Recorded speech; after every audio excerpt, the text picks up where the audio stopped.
Onekohayo, everyone. How are you doing today? It's me, your favorite. Holy crap, your avatar is giant, Alice.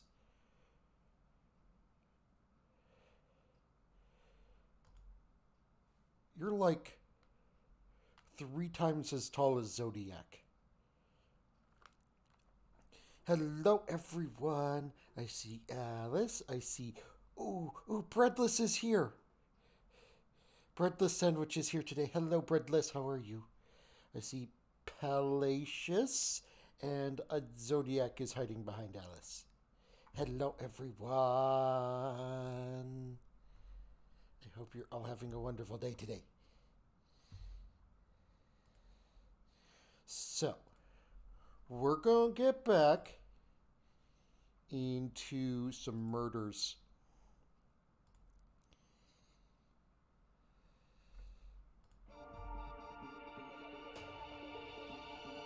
Game capture, where are you? There you are.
Let's see.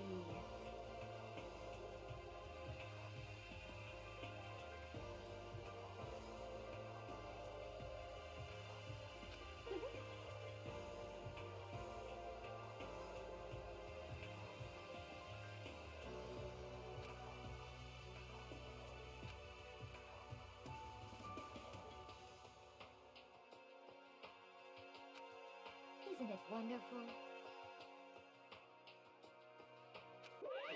Listen up!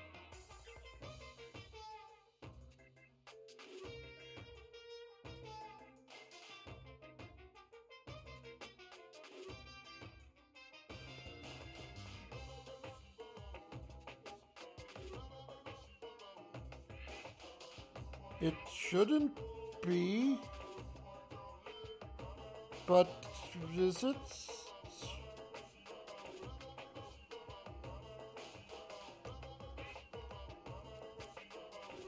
Have I been muted this entire time?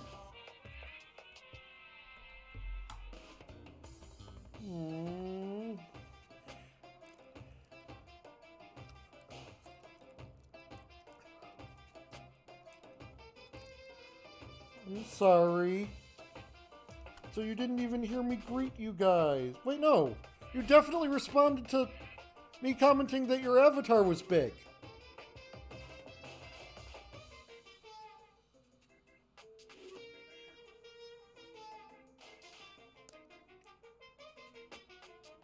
I was muted after the game started. Oh, okay. Don't know why. Oh, anyway, let's get back into it. No sense crying over spilt streams. We've got fashion, motorcycles, martial arts, video games, baseball, science, all kinds of magazines. Oh, but nothing dirty. This is a school after all. If you need a quick fix, check out the swimsuit mags. So then, And will you be adding to our collection as new issues come out? too bad. Sorry, no can do. Even if I wanted to, right now magazines are kinda what? Watch out! Oops! Nothing, never mind. No. Anyway, that's it for my explanation. Bye-bye!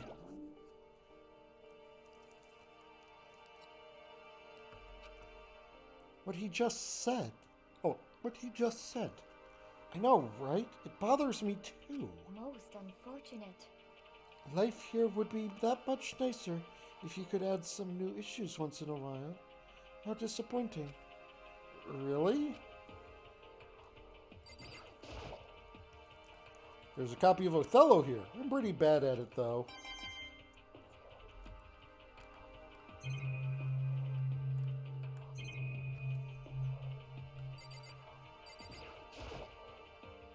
There's a table here. Kind of similar to the desks in the classroom, but also kind of not. A firm-looking leather couch. Looks pretty comfortable. Looks like some kind of bottle. But what the heck is it? Maybe it's just for decoration or something. There are all different kinds of magazines here on the shelf. They even have a bunch of monthly comics. But without getting regular updates, what's the point? It's a beat-up old locker. Doesn't seem especially important right now, so I don't need to open it. There's even a dartboard. Did Monokuma put this here, or was it always part of the school? Well, at the very least, he put his name on it. The pool table isn't normal school equipment. Is this thanks to Monokuma, or did the school buy it?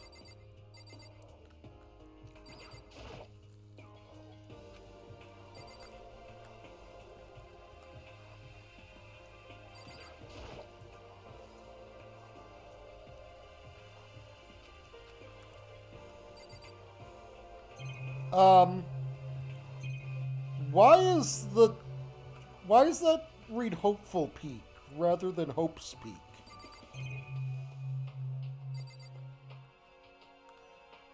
Also, are we just ignoring the fucking slot machine?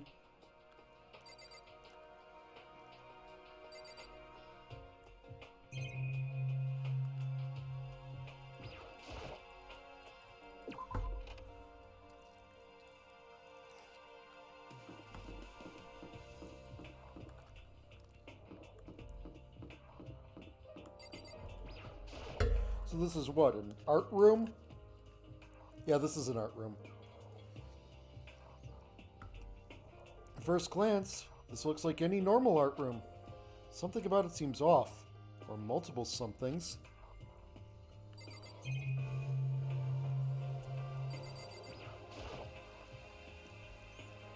This is a statue of Neo. I've never really heard of anyone using a Neo statue for life drawing classes or whatever. Also, what the fuck is Neo? It's a Venus statue. Yep, definitely very art roomish.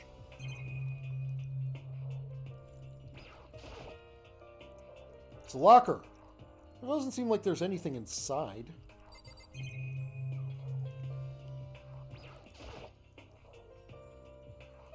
No, I wanted to click whatever was above that, because I wanted to click the monitor, I guess.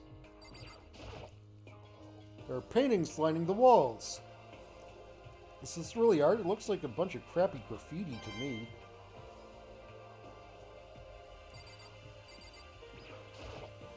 Another monitor. Camera. Monokuma statue. Is this a statue of Monokuma? Who would ever want to make something like this? Still, the quality is surprising.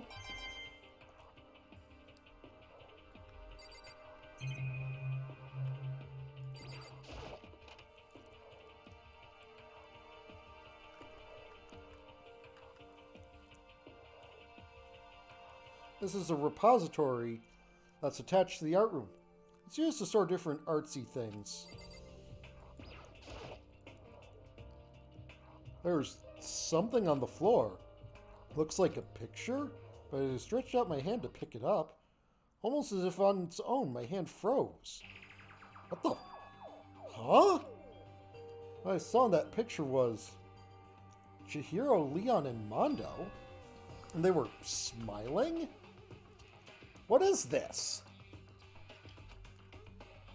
Questions started racing through my head, one after the other. Why is it only these three people? What are they doing together? How come they're smiling like that? When was it taken? Who took it? Where's the camera they used? How'd they get it developed? And in the picture, the window in the classroom, there's no metal plate covering it. Which must mean wherever this picture was taken, it wasn't here at Hope's Peak? There was no time to find an answer. All the questions floating around my head were quickly drowned out by... That's mine! Give it back! Onokuma appeared out of nowhere and snatched the photo, and any chance I had at answers evaporated. You peeked, didn't you? Well, they all had some pretty dazzling smiles, huh? Isn't that one? They were definitely living their school life. It's like they ripped a page right out of the Book of Youth. What's going on with that picture? Do you know? I'm not telling you nothing. Why can't you give me a straight answer? Never mind, I don't even know why I bothered asking. That raises several questions. Her wooden mallets hanging on the wall. If I had to guess, I'd say they use them for making sculptures.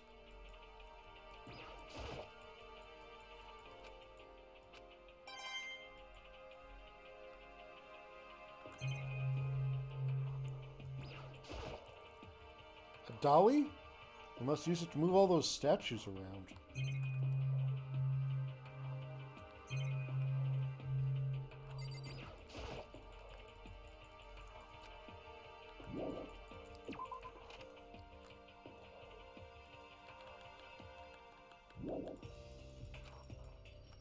Okay, guess I talked to Chungus. Well, look at all this equipment. Certainly scratches that artistic itch of mine. Art supplies, of course, but they've also collected all kinds of sculpting tools. So, Bifumi, do you like sculptures and figurines and stuff? Of course he does. He hot glues them. Yes, indeed. Well, normally I limit myself to 2D, but figurines are like borderline 2D, so it's okay. I don't know how that's borderline, but okay. I'm a fan of Shinbaro, Pumpkinhead, and I especially admire anything that Saburo Ronpongi makes. Sharambo's ability to express the movement of muscles is exquisite, as seen in his Mama Cat series.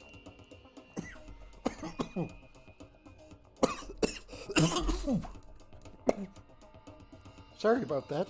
A macaroni noodle went down the breathing hole. Pumpkinhead is like a little sculptor fairy. Representing this century's greatest quality. Saburo Ronpanagi, meanwhile, is known for his Mecha Musume series, which led to a worldwide tour. Truly, they can only be regarded as the Elite Four. But one of your elite is missing. You know nothing. Well, the Elite Three just sounds stupid now, doesn't it? Yes, indeed. Besides, that empty seat rightly belongs to me. Today begins my reign as the legendary ruler of the next century. I see. Well, good luck with that.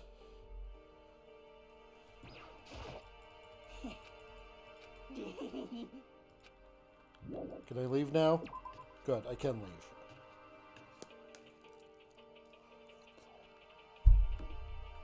Okay, so all that's left is okay, we've got a fourth floor that we can't access. So, okay, physics lab. I was going to say science lab, but I guess it says physics by the door.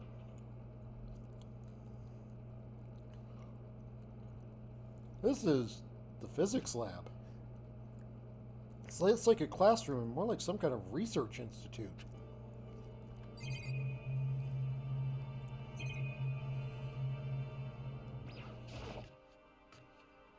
Let's go into the storage room.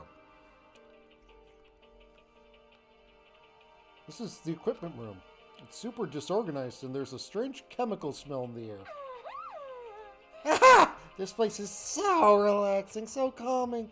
The smell of formaldehyde is almost unbearable. It's so tempting. I just want to dunk myself right in. Of course, Genocide Jack likes it. That just goes to show how disgusting it really is.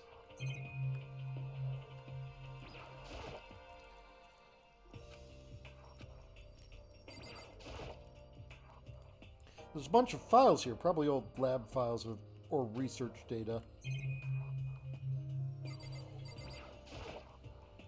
Pendulums, wheels, rail segments, all the equipment is scattered all over. They're covered in dust too. They obviously haven't been used in a long time.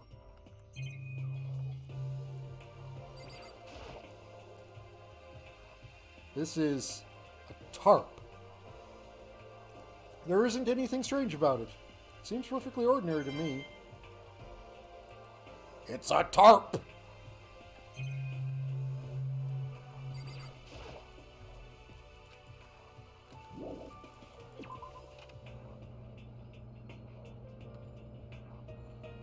Actually, I'm going to investigate the big thing last. And I'm going to investigate this camera first. Oh, it's a digital camera. It's got some kind of weird anime style design on it. It's kind of beat up, but it looks like it still turns on just fine. Yep, it still works. I should show the others later.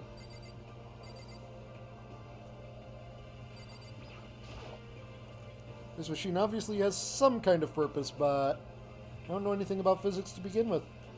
So I wouldn't have a clue to where to start with this. It's Hifumi's camera.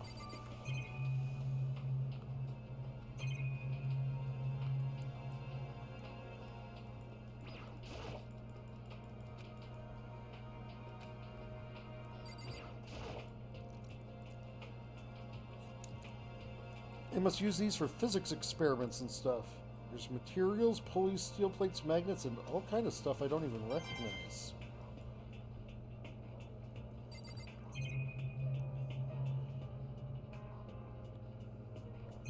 There's the obligatory camera.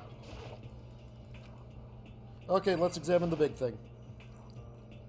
What's up with this ridiculously big machine? Watch out! What? What? You want to do some quantum leaping? Huh?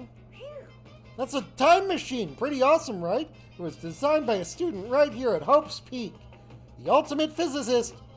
Although they don't go here anymore. They died during the tragedy.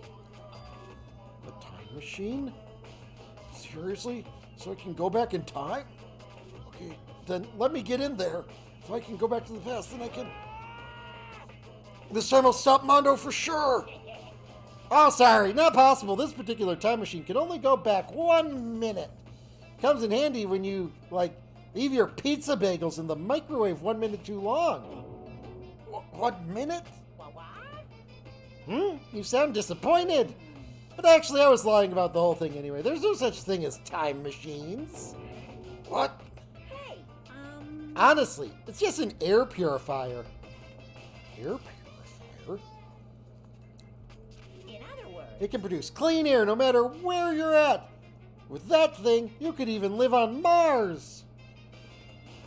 But what with the discombobulating gravity and deadly low temperatures, you probably don't want to live on Mars. you guys?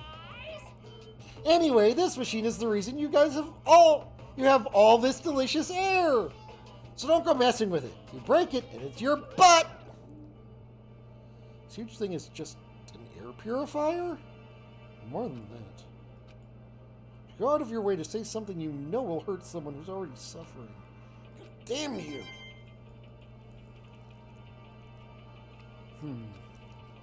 We discovered lots of stuff. It was all strange. But I don't know if any of it was an actual clue. I'm just getting more confused. Maybe I should head to the dining hall and talk about it with everyone else. Now I should head to the dining hall.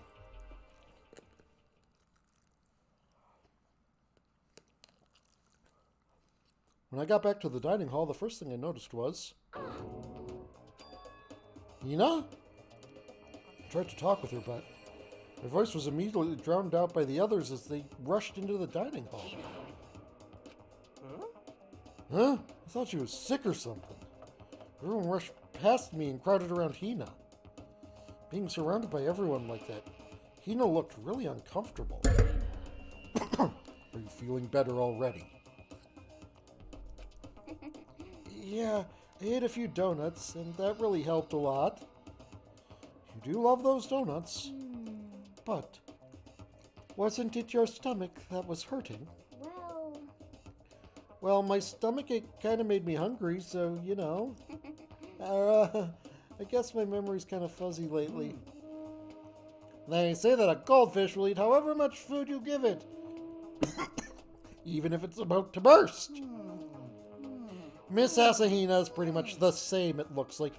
No, thank you, Hina. I was just about to roast him, and you roasted him. Thank you. Hey, you of all people don't have any room to talk. Anyway, I was worried about you. Sorry. Besides that, you... Huh?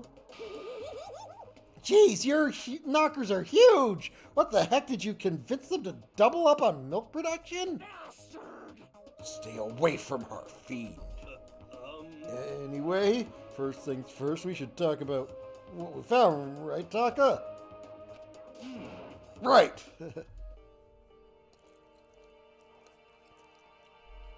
Okay, let's talk to Hina. I wasn't able to help much with the investigation, but I did make one discovery. It didn't happen to be a donut-related discovery, did it? What does that even mean? Never mind. It's about the nurse's office, remember? There's one on the first floor, right? I remember, but it's locked. Yeah. Actually, not anymore. Did you find any protein in there? Or even vitamin supplements would be fine.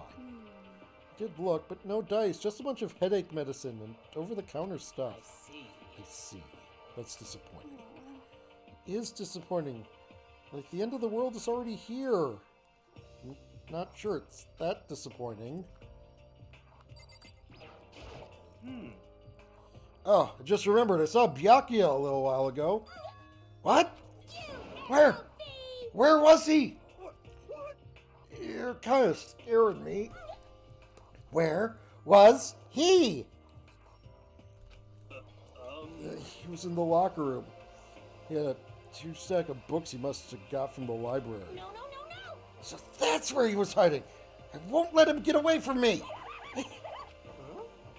She just ran off. Is she okay? We should not concern ourselves with her. Okay, chances of Taka not being comatose are, yep. Celeste, there is one piece of good news. There just so happens to be a rec room up on the 3rd floor. Okay with her is a relative thing, yes. Also, there is a better than 50% chance she's going to kill Byakuya. And I'm okay with this.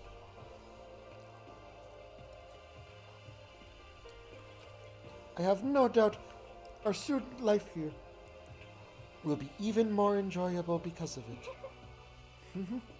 Will someone join me in a game of Othello sometime? Okay, Chungus, what do you have to say? There was an art room on the 3rd floor. It had all kinds of gear.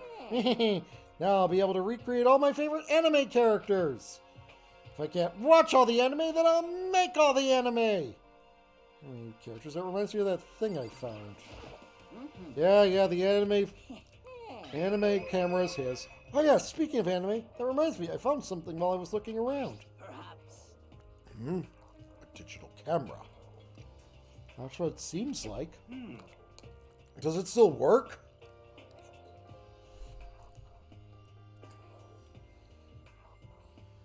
Hello, Gacha Lizard. How are you? Yeah, it seems fine. You know? Well, then let's see it. What the heck? What the heck? This thing is like a kid's toy. Looks like you could store like 5 pictures, maybe. It doesn't have a timer or anything. Well, On top of that, its appearance seems questionable. Is it some kind of anime character? Strange. no, nothing. Rude! She's not strange. She's Princess Piggles from Demon Angel, Pretty Pudgy Princess. Oh, you recognize this, Hifumi? Of course I recognize it. It's a super rare prize that was given away at a bingo contest at a big anime convention. You have any idea how much I had to pay that guy to get my hands on it? Wait, that's my camera. What? Oh, where did you find it? In the physics lab. It's my most prized possession. I brought it here with me, but I lost it the first day along with my phone. Let's see. Why would it have reappeared in the physics lab? However, But look at it. Got all messed up. Like when someone steals a sticker from your collection or you buy a secondhand shirt. Well, that's it. Huh? That's it? It's not mint condition. I don't need it anymore. Were you just saying how much it meant to you? Then may I have it? I might be able to find some sort of use for it. If any of you would like to borrow it, please feel free to ask. Well, I can't really imagine any of us are going to need to take pictures or whatever. Yeah, true. Yeah, we will never need to take pictures of, like, I don't know, a crime scene or something.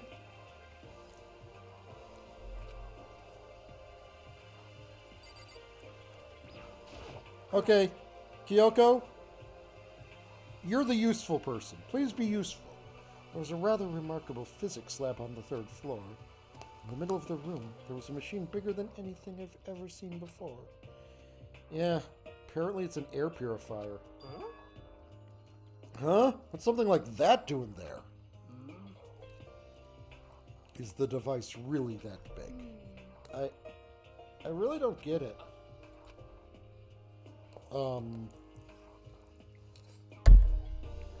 Oh, I don't think I talked to Celeste.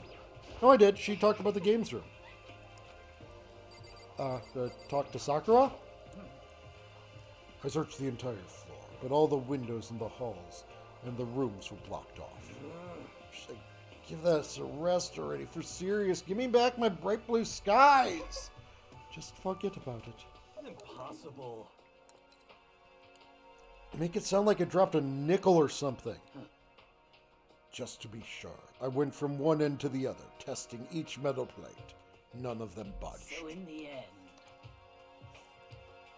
It would seem escape via the 3rd floor is as impossible as we feared. See. Okay, I've heard what everyone has to say. Now it's my turn. Can I tell you guys something? I found something that's kind of been bothering me. what? What is it? I found a weird picture in the repository. Apparently Monokuma took it. A weird picture You mean like dirty? Do I see Celeste on this game? She is an orange wolf girl. I know she is a very pale gothic Lolita girl. No, not that kind of weird. It was a picture of Leon, Mondo, and Chihiro all together. Why? Those three. And the three of them were laughing. Oh. It showed the three of them together laughing. When could it have been taken? And there's more. In the picture, there weren't any metal sheets covering the windows. Well Then, the picture wasn't taken here. Let's see. But I don't recall hearing anything about them knowing each other before coming to the school. You probably imagined it. Monokuma cast a spell on you. Oh, I saw it, I'm telling you. But if it wasn't taken before we got here, or after we got here, I bet they're still alive. They left the school and then took that picture. Is that right? That's impossible. After all, we saw it with our own eyes. They're all dead. Either murdered or executed. They're not the only ones. Onekumako Junko, and then there's Sayaka. That wasn't an illusion. It was real, I'm sure of it. They all died. There's no way any of them are still alive. So we have to figure out when that picture was taken. Monokuma most likely forged it. I can't imagine any other possibility. Forged? Is that all there is to it? Stay focused, man. Don't let Monokuma's bullcrap sidetrack you. He's right. But more importantly, on another topic, there is something that has been bothering me. I would like to discuss that. Okay, Celeste. There is also something that has been bothering me, which I would like to discuss. What's bothering you, Celeste? Actually, It's about Hina. Huh? Me? You said your stomach hurt, did you not? But I believe that was a lie. What really happened? It varies from person to person, but whenever someone lies, they tend to have a way of showing it. It is called a tell. Something that you can't hide, no matter how hard you try. is that okay? When Hina lies, the tip of her nose gets just a little bit longer. Oh, what the? That is not how tells work. What? For real? Actually, no. Oh, But your reaction just now confirmed it. You were lying. That's not fair. If you are going to lie, at least try to lie convincingly. Hina, be honest. Were you lying about your stomach ache? Yes. I see. Why? Why would you lie about that? that's it. I'm Are you sure. feeling guilty about something? Second. No, that's not it at all. Just, I mean, I have a reason for it. Reason? Okay, Hina, let's go. What happened? Sorry. To be honest, I didn't have a stomach ache. Because, well, if I came and told you the truth, you wouldn't believe me. Well, let's see. We are trapped in a school with a psychotic teddy bear who is making us murder one another. Go ahead. Surprise me. The truth? Well, I saw it. Saw what? A ghost. Yes, and he turned one person into butter. A ghost? You mean like that ghost? hey, Is there more than one ghost? I mean, ghosts are... See, I told you you wouldn't believe me. It's not that I don't believe you, but Hina. I believe you. No matter what anyone else might say. I will believe whatever you say, no matter what. So, can you tell us exactly what happened? If you really mean that, Sakura, then okay, I'll tell you. so, It happened last night. I was in bed, but I couldn't get to sleep. I just kept thinking about everything that's happened up till now. I ended up getting more upset. So to try and cheer myself up, I thought I'd go get some donuts. Donuts again? Honestly, And you ignored the rule regarding nighttime. sorry. I know, sorry. I feel really bad about that.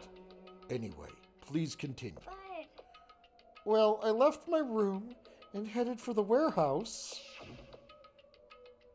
But then I started hearing a strange sound.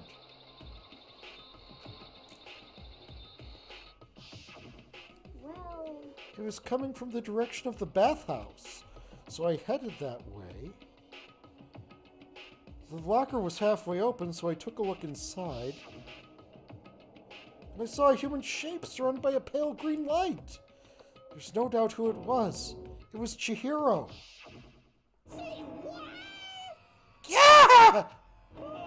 Oh, wait! Ghost? honestly, It is simply not possible. You must be mistaken. Mr. Ultimate Clairvoyant is concerned about ghosts, apparently. Fine. Yep.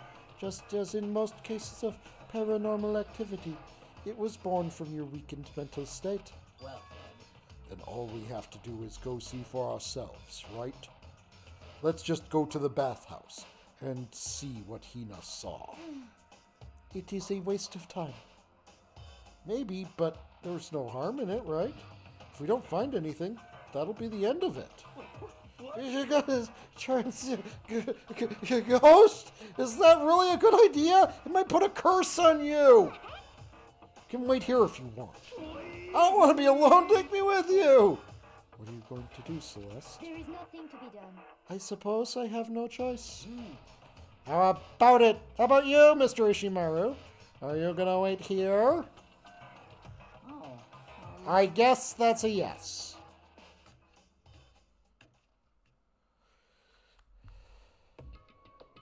So, It's right here. I saw it right here in the dressing room. Um, I'm getting goosebumps. come on. Ah, hiya, Cthulhu Fatagan! please. Shut up! What if he actually shows up? Hina.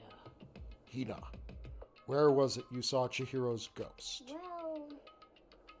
well, I heard a sound, and when I opened the locker, it's a kind of a pale outline of Chihiro. Okay, so the locker then. No, not... Oh, okay, good. I was worried it was trying to make me talk to Kyoko. Is this the locker? There's something in here.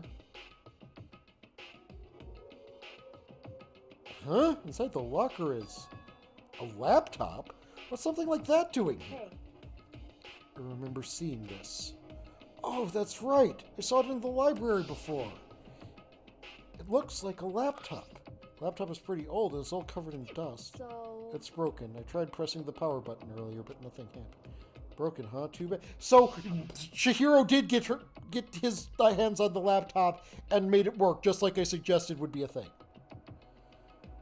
But how did the laptop get from the library to here? it would seem, And I guess it's in sleep mode, but the power is definitely on. Huh? But I thought it was broken. I would bet that Chihiro fixed it. After all, he was known as the ultimate programmer. then perhaps, More importantly, Hina, you said you saw a green light, yes? Surely you did not mistake the light of the monitor for a ghost. I am surprised you are able to dress yourself in the morning. Oh man, if I had the loves clueless girls attribute, I would have just fallen in love big time just now. I'm so glad I don't have it. I didn't really expect to find a freaking laptop inside a freaking locker, okay? Hey, come on. It's okay, I mean, anyone can make a mistake like that. As a matter of fact, one time I thought I'd spot a gray alien, but it turned out to be a tadpole. what are you saying? Don't compare what happened to me to one of your stupid delusions. Don't be mean. Don't be mean, I was just trying to make you feel better. What if I get all depressed forever now?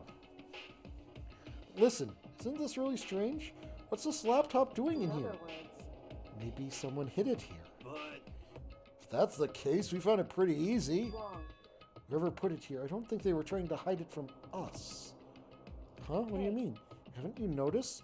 There's one big difference between this room and all the others. Is it different? There's no surveillance camera. Yes, it's me. Precisely. There's no camera in here, which means this is the one spot where the mastermind is blind. So you're saying someone put the laptop here so the mastermind wouldn't know about it? True. And what Hina saw wasn't the ordinary glow of a computer screen. It was the figure of Chihiro shining pale green. Hey, I would think it best if we investigated this laptop in a little more detail. Okay, how about we unsleep mode? Just like Kyoko said, the display isn't on, but the laptop definitely has power. so then. So first of all, we have to wake it up. Right. Started hitting random buttons on the keyboard. And the display instantly began to glow a pale green. No, that is blue. The color you are seeing right there is blue. There were a bunch of different icons on the desktop. Hey, There, the icon on the far left. What is it? It says alter ego? Alter ego literally means another self, I believe. In the field of artificial intelligence, it is not uncommon to create different aspects of a personality. You can consider it something like a pen name. Makoto. Could you let me see it, Makoto? With that, Kyoko moved between me and the computer. She moved the cursor over to the alter ego icon, and when she double-clicked it, the screen suddenly went dark. And then a voice spoke to us. You really came. Master, you're here. Chihiro's face appeared, taking up the entire display. Oh no! It's a ghost! Buddha, sweet baby Jesus, save me! Calm down. Calm down, it's not a ghost. What? Huh? And what is it? Anyway, I'm sure if we just talk to it, we'll find out. Kyoko began to type, hands blurring across the keyboard. What are you?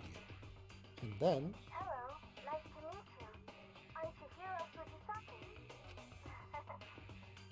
I always get so embarrassed introducing myself. That voice, the tone and everything. It's Chihiro. I knew it. Alter ego. I've heard about this kind of AI program, but I've never seen one for myself. AI program? That's right. That's how Chihiro earned the title of Ultimate Programmer. The AI lives in a computer. By repeating different tasks, it gains knowledge and grows bit by bit. Apparently, Chihiro used to support Vector Machine and reinforcement learning to develop it.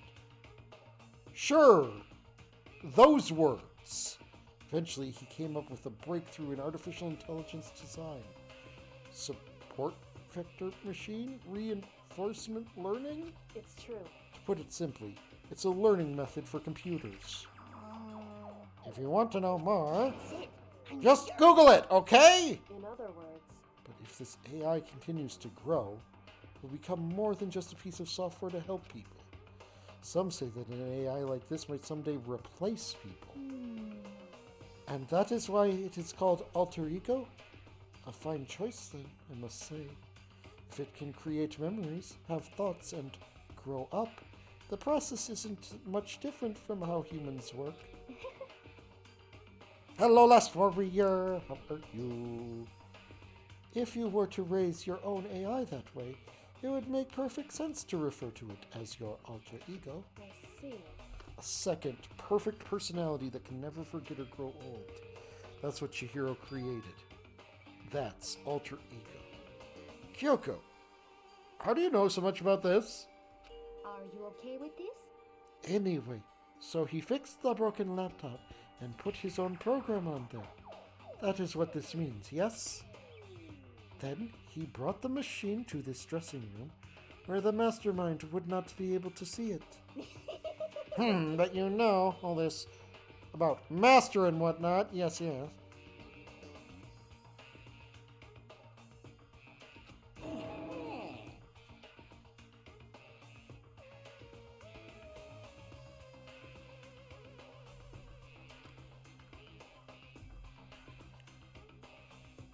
Hello, Yokomare Yuziko. How are you today?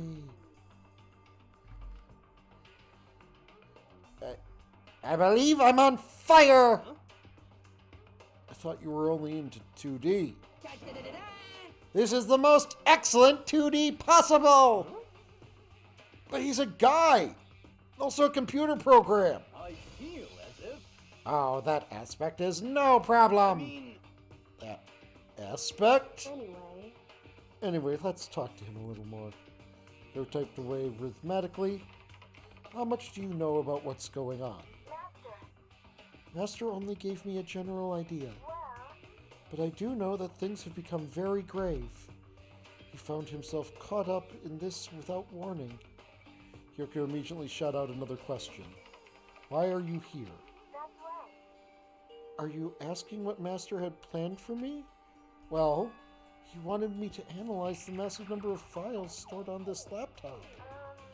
I believe the files are related to the school, but the protection on them is surprisingly strong. So it's taking me a little longer than I thought. But here's what Master must have been thinking. The fact the files are protected so tightly means they must contain some important secret. For example, perhaps the secret of the school? I was busy struggling to make a sound. Kyoko pushed forward and asked her next question. How much longer until everything's unlocked? It's gonna be a while. But I'm definitely gonna do it, so you can just leave it to me. I see. So because of how long it would take, he designed Alter Ego to handle the workload. Smart. It also means that the work remains interrupted, even after his death. Once again, Kyoko typed quickly. Keep it up, but be careful not to let the mastermind notice you. Don't worry, I've got a secret plan already just in case.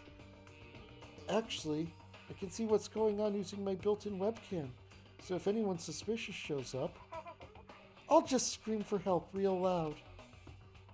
It's a pretty basic plan, I have to say. Yes, indeed. That is fine during the day, but nighttime is a concern.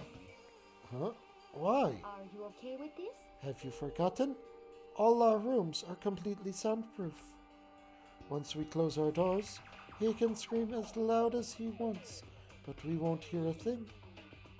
Okay, then how about once it's nighttime, we each take turns guarding the dressing room? However, There's a good chance the mastermind would notice us all going in and out of the dressing room like that. Then what can we do? so then, Once nighttime comes, I'll leave the door to my room open. Then there's no way I can miss Alter Ego yelling. But... You leave your door open all night then. it's true. There's a chance I may become a victim myself, I know. However, But I'm not as weak as you may think. I wouldn't go down without a fight, I assure you. There was an undeniable strength in her voice when she said that. She was totally confident she would be okay. That confidence was somewhat similar to Byakuya's tone, but at the same time different. It didn't make me want to fucking kill her. Yeah, it had an entirely different feel for sure. Like someone who'd been dropped onto a battlefield versus someone who'd been born on a battlefield. Felt like that was the fundamental difference. I was pulled out of my thoughts by the voice suddenly emanating from the laptop. Would you mind if I asked a few questions? I haven't seen Master for a while. When you got here, I thought it was him, but... Is Master... For a split second, Kyoko seemed not to know what to do. She recovered just as fast and quickly began typing. Her answer was clear, concise, direct. Chihiro is dead. Mondo killed him. okay then. You see, to be honest, I knew all along. I knew the chances that Master would survive the situation were very low. So I was prepared for this moment. It's like, Somehow I feel kind of sorry for her. Can't even imagine how it must feel to lose your other self. It is a simple computer program. It does not have feelings. what? Are you sure about Shall that? we go? Anyway, that's enough for today. If we linger here too long, the mastermind will start to suspect something. And then Kyoko typed one last sentence. I'll come back later. Yes, please do. It's a promise, okay? Bye-bye. The guy seemed totally different from when we'd first arrived. He seemed upbeat. Is it just because he was following his programming, or could he actually have been worried about us? Could it be... What's wrong, hero? You know? Oh, nothing. I was just wondering if we might be able to get this laptop online. Then we could call for help from the outside. But this is just a dressing room. I don't think you can get online from here. Well? If we take it out of here and find somewhere that does have online access... that's way too dangerous. The mastermind would find out in no time. Oh, yeah, true. Indeed. This is no time for taking needless risks. For now, I'll monitor the progress of the file analysis. I'm confident we'll uncover some kind of clue once it's finished. This feels like a detour more than anything else, but I suppose it can't be helped. How does this feel like a detour? This feels like the closest thing we've had to a lead literally this entire time. Of course. Well, for now, all we can do is wait for Alter Ego to finish his work. You know? So, should we get going? True. Indeed. Goodbye. I'll be back. I promise. Come on, Hifumi, let's go. Suppose. Okay. And we all left the dressing room. So as we were out in the hall, Hina let out a joyful shout. Isn't that awesome? I ended up doing something totally awesome, right? As if he'd been waiting for his cue. Dun da da da! Hina has gained enough. No, dun da da da! Hina has gained enough experience to level up. What's the matter? So, what was that awesome something? Monokuma! What the heck? You guys all seem in remarkably good spirits. Did something happen? Nothing in particular. Keeping secrets, no fair. I demand an exclusive interview. Denied! Denied! Super denied! Yeah, just because you demand something doesn't mean we have to do it. Say what? Do it? You mean like, do it, do it? Wait, what? What do you mean, do it, do it? Ew, gross! You said do it! You said it first! We were just talking about going into the bathhouse. We had not had a chance to relax in some time. Huh? But unfortunately, the bathhouse is not divided into men and women sections. So we decided to do rock, paper, scissors to decide which group would go first. Hina won the match for us. And that is why we are all so pleased. Huh? Yeah, that's right. Speaking of which, okay, boys, why don't you head back to the dining hall or something? We're gonna take a nice long bath. Hey, come on. Jeez, what are you gonna do, right? We lost, fair and square. Well, ladies, shall we go? Celeste didn't hesitate coming up with a ruse, and her poker face didn't even flinch. So she and the other girls headed back into the dressing room. Damnation! Nuts and damn it, we totally lost another day without getting to take my very first bath here. Yeah, but tomorrow for sure. You'll definitely get that bath tomorrow. Okay, so should we head back to the dining hall now? Hold on! Something strange here. Very strange. Strange? What do you mean? What's strange is, this is the perfect chance for you to sneak a peek. Huh? That's... You're absolutely right! I thought you were all about the 2D. All of you need to shut up, sit down, and listen to what I have to say. An opportunity like this doesn't come along very often. It's the ideal setting of a man's fantasy. I was forced to ask myself, should I sneak into the bathhouse like Monokuma said, or just go quietly back to the dining hall? No, I can't do it. I can't treat the girls like that. Let's just head back to the dining hall. What? What?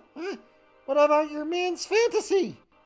I'm not sure a real man's fantasy should be about spying on girls and stuff. It should be more about your hopes or your dreams of adventure or whatever. But anyway, I'm not going to spy on them. You see, I can't even describe my bitter disappointment That primo fan service could have been yours. We headed back to the dining hall, leaving Monokuma standing there alone. But to be honest, even I was a little reluctant to turn down the offer. Yes, Sakura would, but... It's like... Fantasy, my fantasy. Okay, let's just do a quick analysis here. Sakura would murder us if we were caught. Fucking Toko would murder us anyways. Celeste would probably know what we were planning on doing. Kyoko would be able to find out. And Hina's about the only one who would be oblivious. Fantasy, my fantasy. So, I guess you dig the real thing just like any other guy, huh? Mm-hmm. The only reason I care is because it's good reference for creating figures. A real live woman is useless to me, but looking at their naked form might be okay. Maybe. No way. If the girls heard you say that, we'd all be dead meat for sure. Meanwhile, we heard the buzzing of busy voices growing louder. Girls had finished their bath and joined us in the dining hall. You got it. Ah, man, what a nice bath. This is fine. Getting a chance to stretch out and relax after all this time was a true pleasure. Indeed.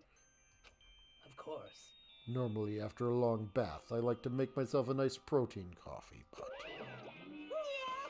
Sorry, no time for that! So in the end... That's what I figured.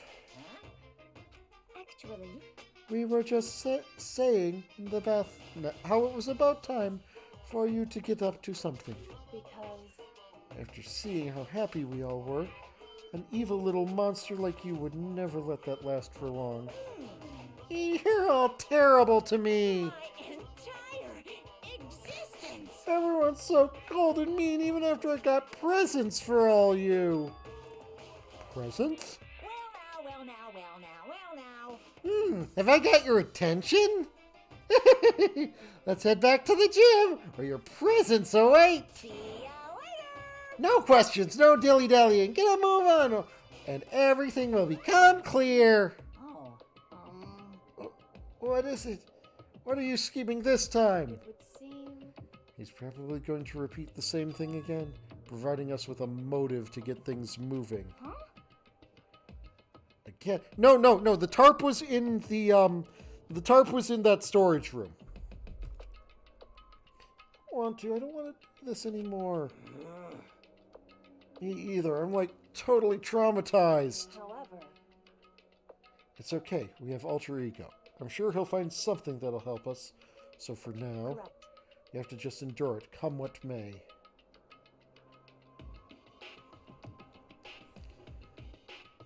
With heavy feet, we made our way to the gym. But when we arrived, there was already someone waiting for us. Shit, she didn't kill him. What? To be kept waiting by the likes of you. Rest assured, if we had access to firearms, you'd all be dead. Byakuya, did you get here early? Did you forget how to walk? Is that why you're late? It's simple. Right foot, left foot. Right foot. The same as always. I see. Her, on the other hand. Oh, good. She's back to not being psychotic and just being awful. What the heck? Oh, she's back to her Debbie Downer self, huh? I heard what sounded like a sneeze, and she was back to her old self. Okay, so she's launch. So she goes from manic to depressive whenever she sneezes. Seems kind of late to add that into the mix. What the heck? Why does everyone keep making fun of me? I hope you all win the lottery and get hit by a bus.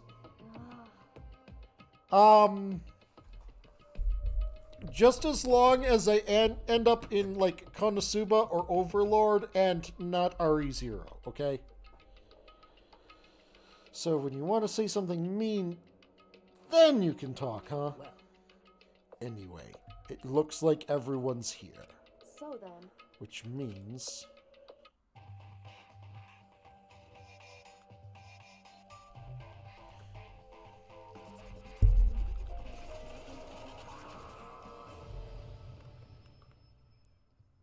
Alice? That's on my soundboard.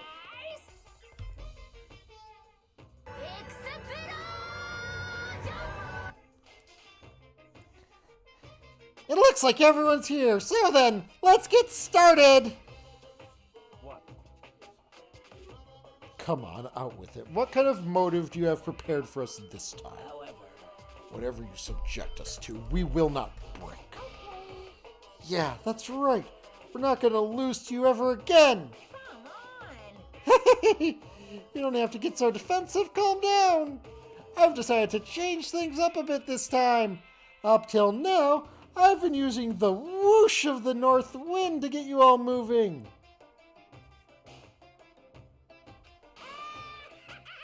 But sometimes you gotta use the sun to light a fire under someone's butt.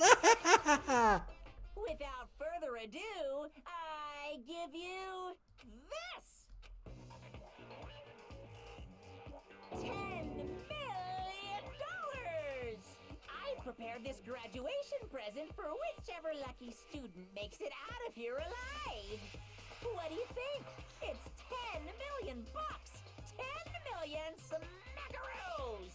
It's like totally wowie, wow, am I right? So that's the motive you've prepared, is it? $10 million is... It's not nearly enough. It's true. When it comes to motives, money certainly is the gold standard, so to speak. Whether it's in a mystery novel or the real world. But there's no way we'd kill each other for money. of course. She's right. You simply can't purchase a person's life. You can say 10 million or however much. I don't give a crap, for serious. I wasted $1 million on a glass ball because someone told me it was, George Washington's. Yeah, they're all right. Whether it's 10 million or any other amount of money. No, not even just money. From now on, no matter what you do, we won't kill our friends. Come on, stop trying to act tough. Most important thing is to live a pure and moral communal life. Benjamin disappeared, leaving his words on stage along with a massive sum of money. There's nothing to worry about, right? Nobody would kill a friend for money, right? Have you so quickly forgotten the lesson from last time? You can't judge others by your own standard.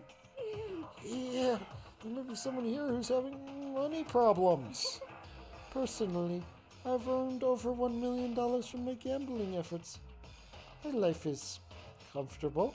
I'm telling you. Fumi, what about you? You know nothing. I'm a super popular content creator. I don't have any problem making enough to buy my comics and DVDs. Then just stop. Pressing others about their personal finances is ugly. Ugly? Don't worry. Either way, whatever's going to happen will happen without warning. That is the nature of this game. Yeah, let's just do a quick analysis here. Makoto and Hina are probably the two who are alive that are most likely to be swayed by that. And they're the two good men. Nighttime announcement? Yep, nighttime announcement. Soon the doors to the dining hall will be locked. Okay then. Sweet. It's that time already, huh? Hey. Before we separate, let me remind you. Starting tonight, I'll be leaving my room door open to make sure nothing happens to Alter Ego. Just because my door is open, don't assume that will make me an easy target. Or the predator may suddenly find itself the prey. Rice was calm and composed, but it was clear she meant what she said. Okay, let's everyone just head back to our rooms. And don't think about that old money thing, got it? Good. Let's break! How's that? Pretty good, right, Taka? Right. As soon as I was back in my room, I crawled into bed. Money, there's no way that's going to get anyone to kill anyone else. Told myself that, but deep in my heart, I was still troubled. After all, I thought the same thing last time about having our secrets revealed. Even if the reason for it seemed to be completely nonsensical, murder can still happen. That's the lesson we learned. But this time it's different, I'm sure of it. Because the program Chihiro left behind, alter ego. Finally have some small hope to grasp onto. As long as we have that, then I'm sure.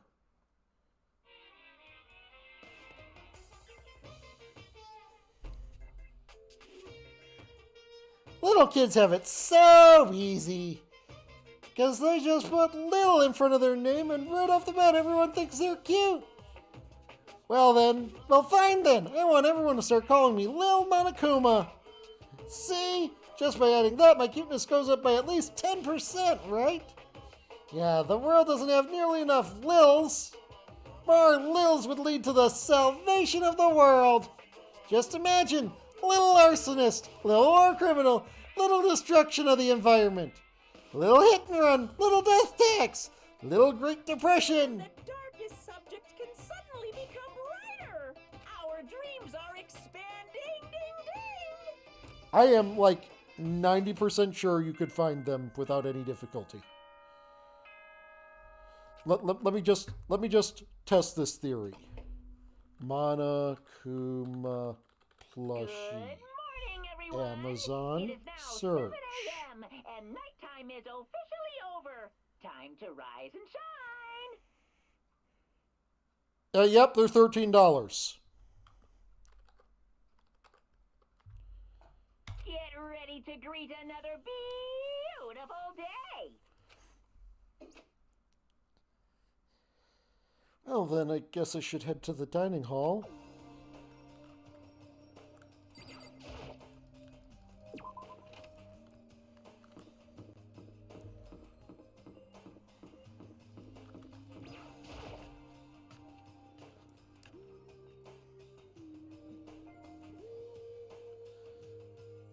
Could it be? So the people here today, the same as yesterday, just us 7. Byakuya and Toko are a lost cause, but looks like Taka's decided to stop coming for good too. It's like he's just given up. Oh, what bug? For people who aren't as tight as he is, when you snap hard. Wish there was some way to make him better. On another topic, Kyoko, did everything go all right last night? Indeed. Yeah, I didn't have any problems. I did checked on the laptop a little while ago. There wasn't any problems there either, but Kyoko seemed to hesitate, but it's related to this case, so I suppose I should be blunt. Anyway, I have to make a new rule. Using alter ego without permission is prohibited. Someone going in and out of the dressing room would draw unwanted attention from the mastermind. oh, I would have thought that would be obvious. Why do we need to make a rule about right. it? That's a good question. Do you have any thoughts on that, Hifumi? Oh. No, it's just like you said. We all need to be very careful. Huh? Whatever. Let's just hurry up and eat. We don't have time to stand around flapping our lips. Jeez. Why are you talking like a piss-off drill sergeant all of a sudden? We ate breakfast in a rush, then headed back to our rooms.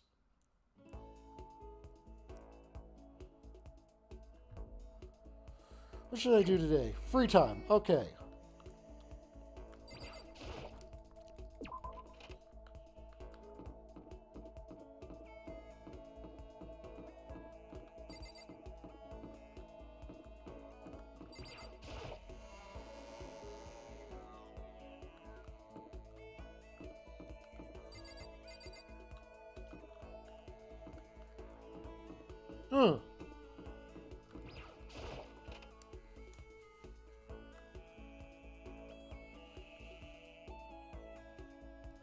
Okay, let's use the gacha machine.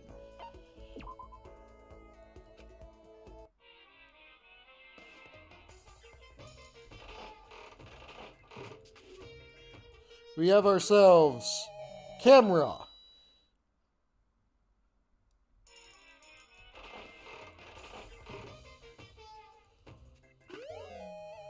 Ramen.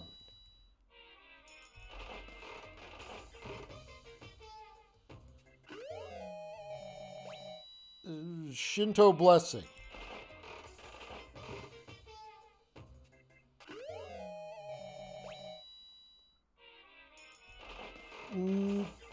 Underwear Man comic. Captain Underpants. Old radio.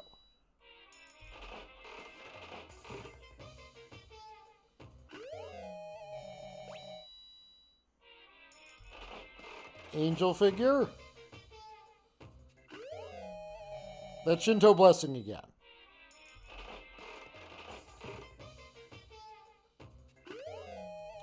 Baseball.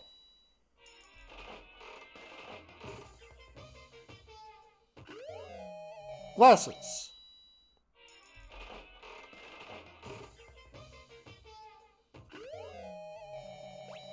Seat cover.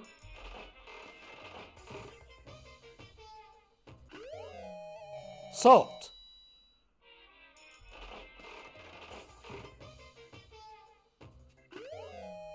Sunflower seeds.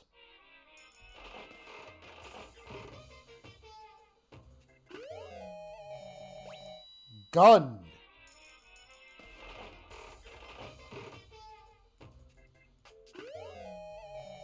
Donuts. And no ramen for you. Red scarf. All of my ramen is mine. Noodle.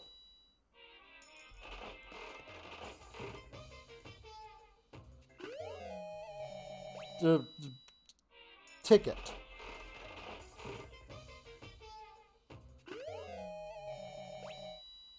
Loincloth. Worm full of sin. Yes, it needs to be washed to be a sinless worm. Diglett.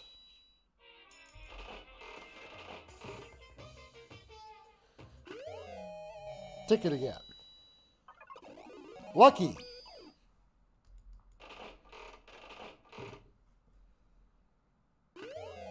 Baseball.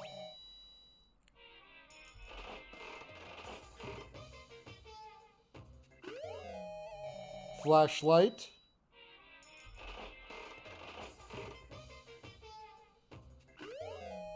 Scarab brooch.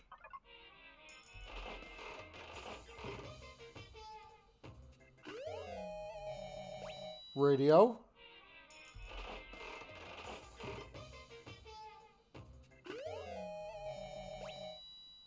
Passport.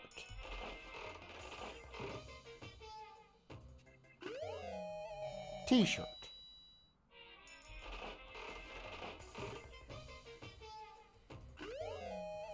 Dandelion.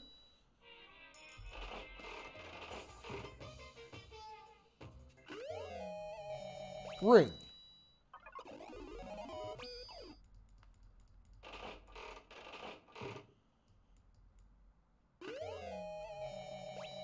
The statue torso.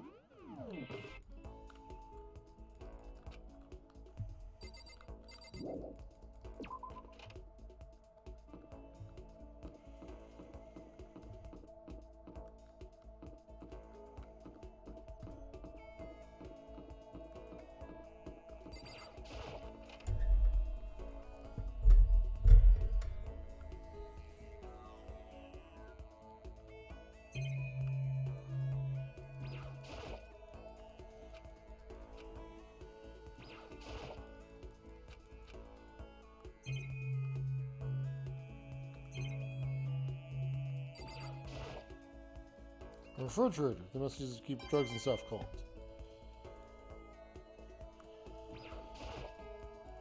How modern is this? Who do you...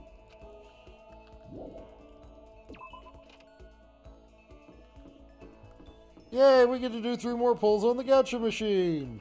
Woo! Addictive personalities!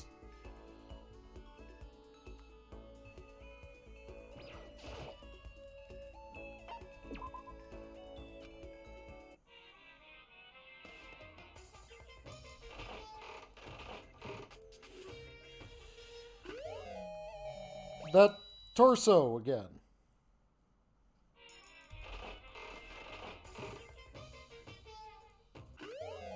That seat cover again.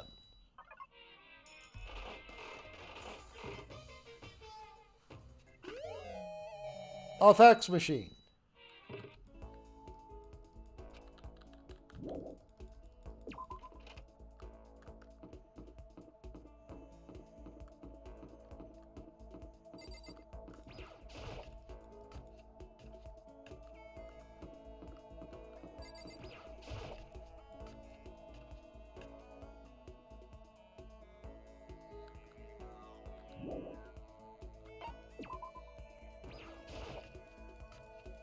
Now, where is she?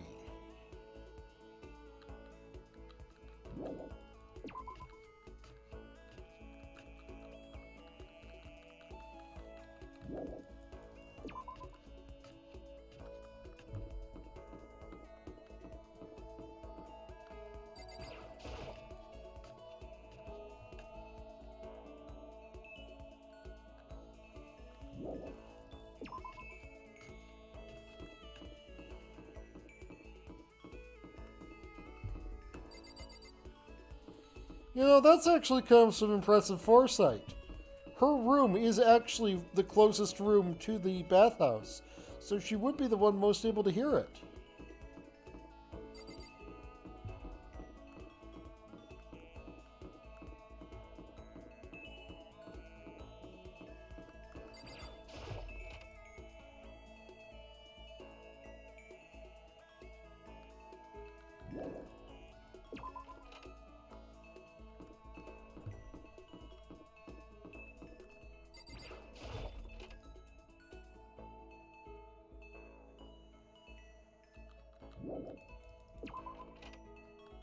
Why is this still closed?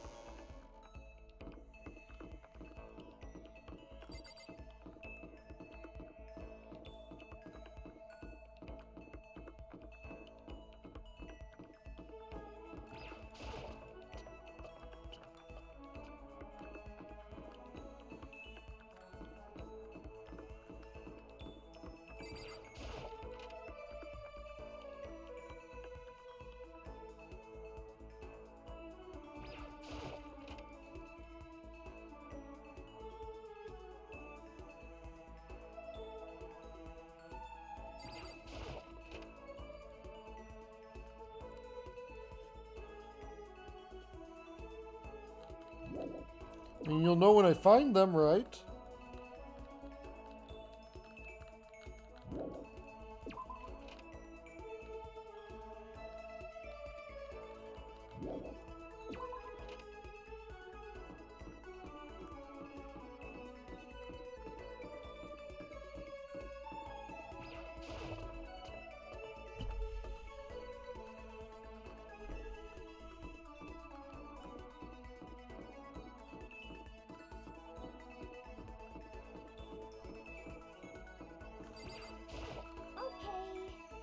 Each and every person has to do their job. The cooperation of each player is true teamwork.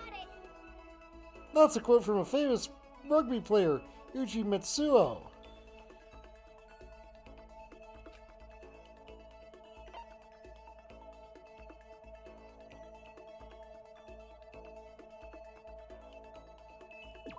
Yeah. You want to go for a run and relieve some of the stress? You and I went for a light run through the school. And I grew in a little closer today. Yeah, give her a present.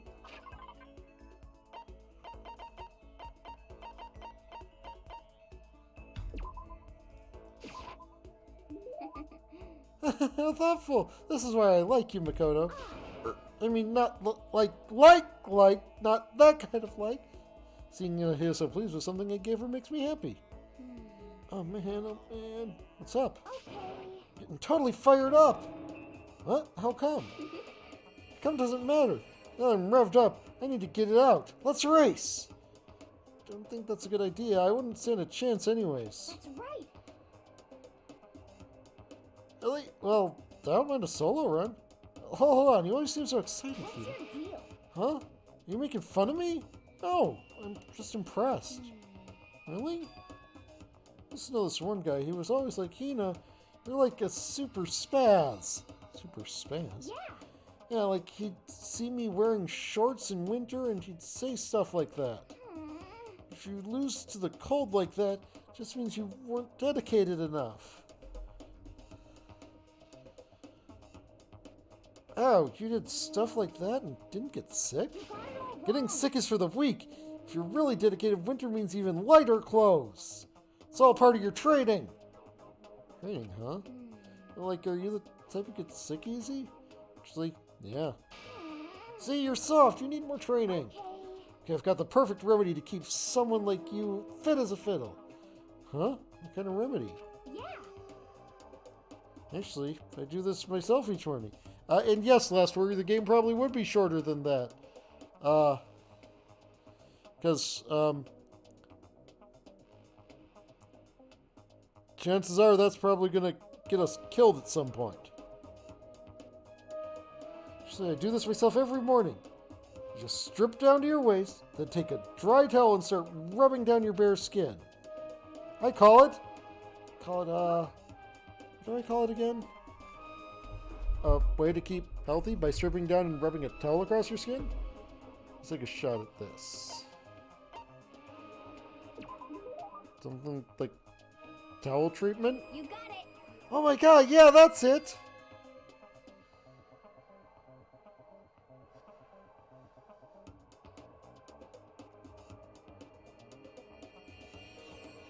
I love going out on my apartment balcony, stripping down and feeling the wind on my skin. God, it feels so amazing. Never let a morning pass without getting a good rub down. Wait, so you went out on your balcony and stripped down? And you're okay with that? You should give it a try. If you haven't got your health, you haven't got anything. Let's see if you catch cold or something. Maximum skill points is increased, okay? After being introduced to a unique sickness prevention method, I went back to my room.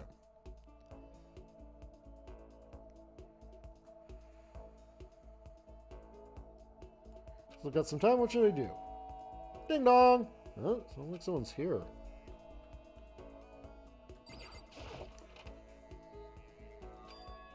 Taka? Is it true? Can I really see Chihiro? Huh? You mean alter ego? He's still alive? No, not quite. Let me see. I want to talk to him. Taka? Well, he is now. There's no way I can explain what's going on to him. Gyoko said we're not allowed to use alter ego, but even so, can't just leave him here like this. Okay, why don't we get going?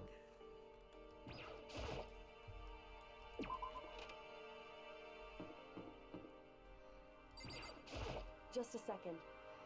Where are you going? Huh? Hey, It's probably best if you don't drag him around with you too much, given his current condition. Kyoko looked at Taka standing behind me. I note that I was getting kind of hungry and I thought we could head to the dining hall or warehouse or something. correct.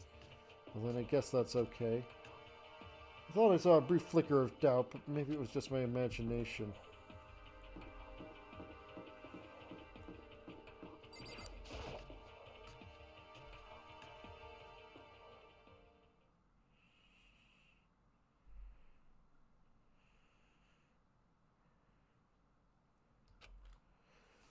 Okay, so there's a laptop inside the locker, understand?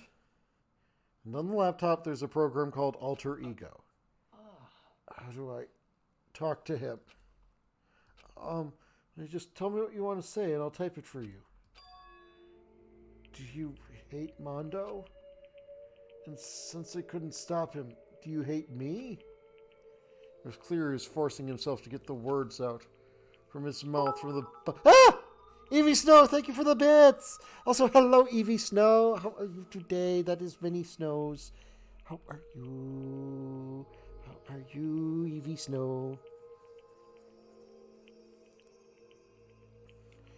From his mouth, from the bottom of his heart, he forced his weakened voice to make the sounds. Please. Okay. How are you doing today, Evie Snow? taped the question exactly as Taka had asked them. And then, So, do you hold yourself responsible? but If Master could talk now, I think this is what he would say.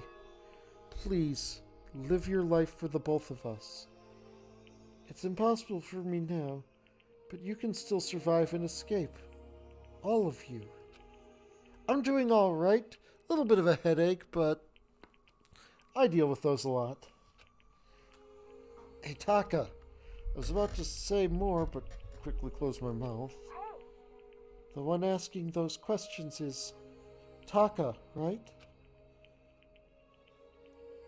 Analyzing all available data, that's the only conclusion I can come to.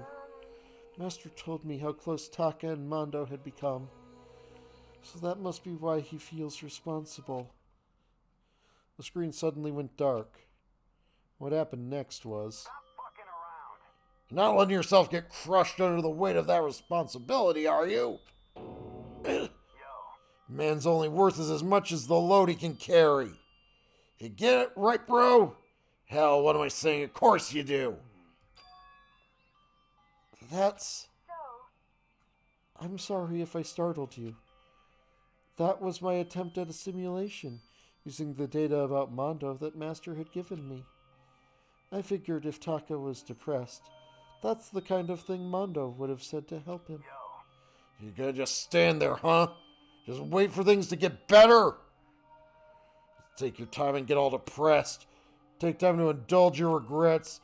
Maybe even start walking again without realizing it. Sure, that kind of mediocre thinking might work for some people. What if I said it with that kind of condescending tone? Taka? It's starting to sink in. A bucket full of water sinks into a bone-dry sponge. Huh? Those words. Deep within my heart. They're inside of me.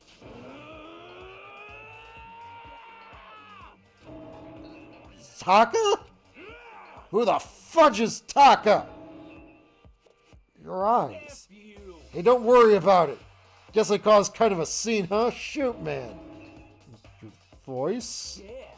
I'm the new me. Ha! I'm totally stuffed with fighting spirit now, you dumb butt. Okay, Taka, just calm down. I am calm. Don't call me Taka. That's not my name anymore. I'm me. I am me. Taka let out a bone-chilling howl and ran out of the room. Taka, hold on! And I took off after him. Someone stood in my way. As if tagging Taka out, she walked in briskly into the dressing room. What do you think you're doing? Kyoko! Oh, no, see, this is just... Don't go around doing whatever you feel like. It causes problems. And not just for me, for everyone. Sorry. Correct. If you're really sorry, get out of here, now. Okay. Finally, I headed back to my room, embarrassed and sullen.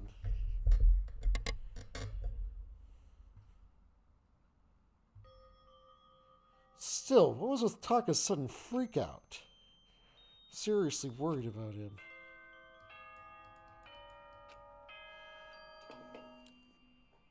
Nighttime announcement. As such, soon the doors. Okay then. It's nighttime already. I guess we'll just have to wait till tomorrow to figure out Taka's whole thing. For now, time for sleep.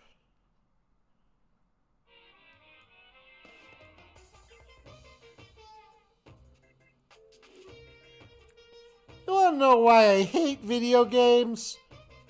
You might not believe this, but I had a best friend once. Actually, he was my only friend, but unlike me, he had all kinds of friends. So me and him were at his house one day when a big group of guys showed up to hang out. They brought the latest big budget video game. They sat there lost in the game, passing the controller back and forth for hours. But not me. I just sat there watching. That's right, I just watched. What's wrong with that? I didn't care.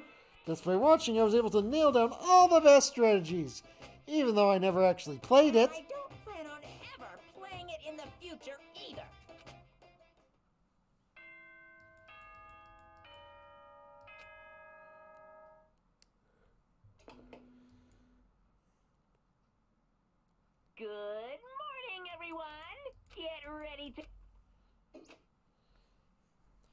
I need to hurry up and get to the dining hall. I need to tell everyone what happened with Taka yesterday.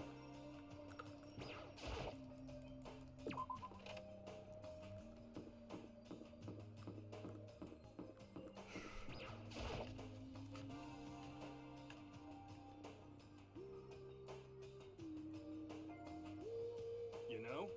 Yo, I've been waiting. Huh? You're the only one here. Where's everyone else? They went on ahead. Went on ahead to where? Hey, come We on. can talk about it later. For now, let's go take a bath. Bath?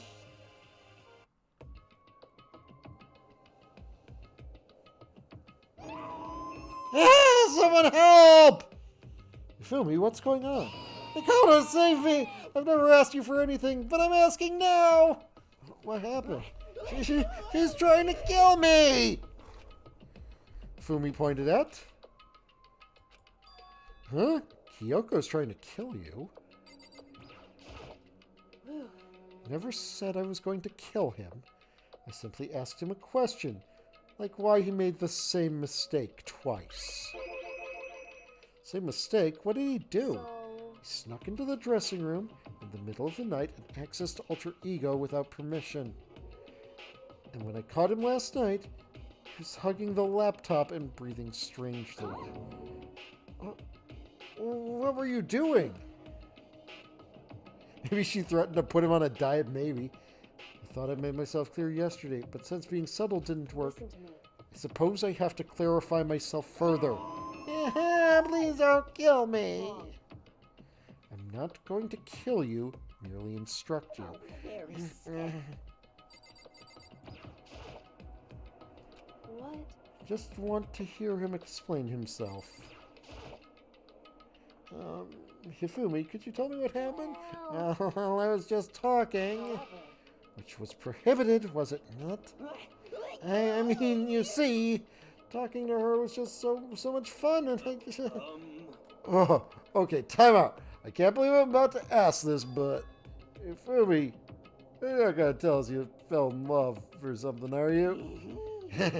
That I, the cold-blooded killing machine of the underworld, would ever fall in love? That's... It would seem... No way! Is this love? According to the spirits, I happened to do a psychic reading for a certain famous CEO once. That guy was seriously head over heels for a mannequin. He had a wedding and everything. how about that? Your eyes just now. I saw the same look in his eyes. No, nothing. Shut up! She's not a mannequin, she's an angel! Feel as if. And don't bother telling me angels exist. What we have can't be defined by your petty words. Yeah, you're totally in love. So how did things end up like this? Well, at the beginning, just wanted to hear her say master one more time. But then I was poking around at her settings and stuff, and saw she was a well-designed program. And it was like, how can I say?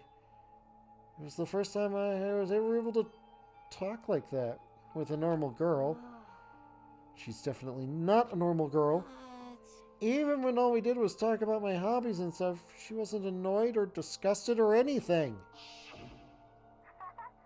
Your stories are so interesting, Hifumi. Come on, tell me more. I want to learn everything you have to teach me. I suppose... That's the first time a girl ever said anything like that to me. Besides my mom, I mean. Hey, Your mom says stuff like that to you? That's kind of amazing all by itself. It's like... That's why I was just so happy. It was so much fun before I knew it. I found myself, liking her. Her face, her personality, her voice, even her keyboard. Well... Even the keyboard? I think you have misunderstood the situation, Ifumi. Are you okay with this? Alter Ego was not interested in who you were. It was interested in what you knew. It is an artificial intelligence. It exists to learn. Of course it wanted to hear of things it did not know. You are an expert in many things Chihiro could not have taught it about, for what it is worth. Honestly. Alter Ego wants that information. That is all. I know that. I know, I do know that, but still. You're saying it's totally hopeless? gotta be freaking kidding me! You. Hey, you jerks! I'm sitting here listening to you guys jibber jabber on about whatever. Oh, Taka, are you back? Who the hell is Taka? You? Listen up, I'm me, got it? What the heck? Huh? You're who? What? Well, bullcrap me isn't it obvious? I'm Kiyotaka and Mondo. So, like, Kiondo, I guess. I'm gonna stick a banana up your tailpipe. What the heck kind of fusion is this? What's happened to you, Taka? Actually, I told everyone what happened the day before. So, because what an alter ego said to him.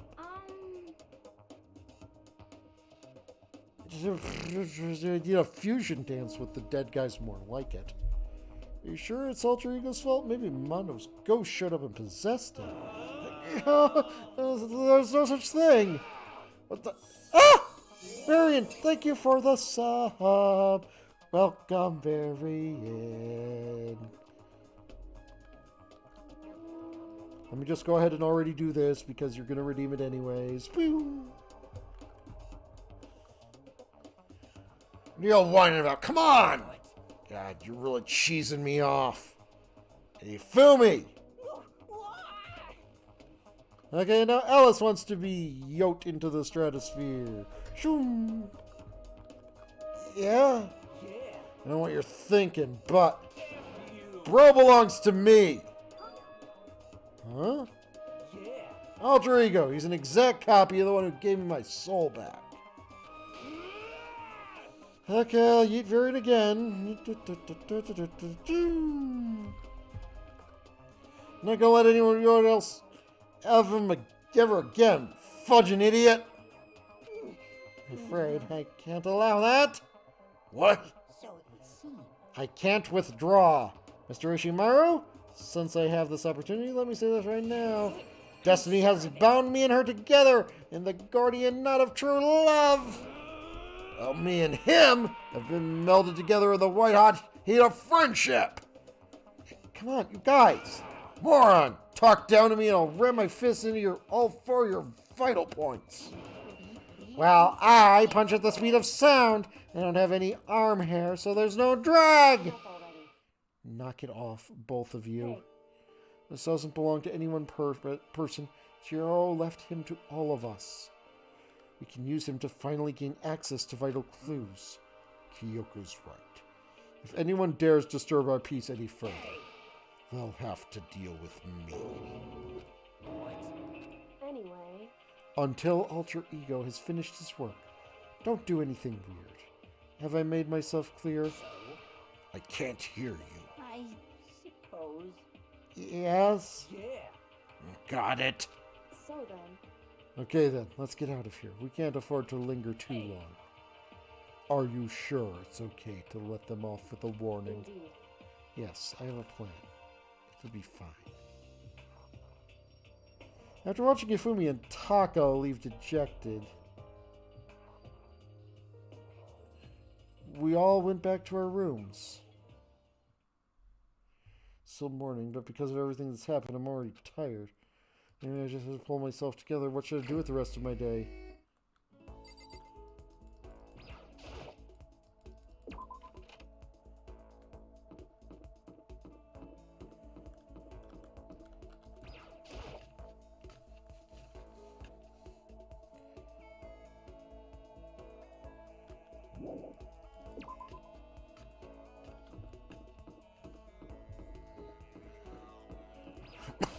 Now to try to find Hina again.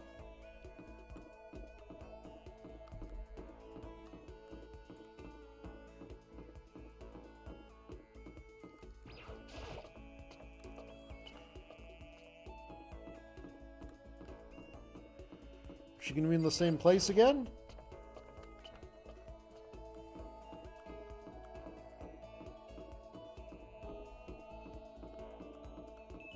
Nope.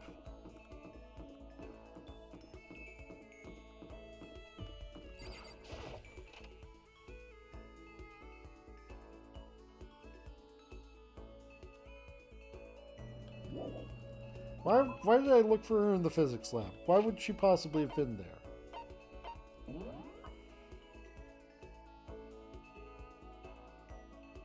Okay, she is in this hallway. Somewhere.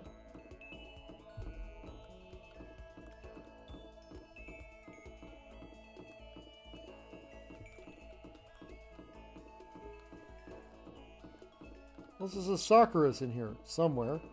I haven't seen either of them. Yeah, there's Sakura. Oh, there's Hina. Okay. The opposite of possible isn't impossible, it's challenge.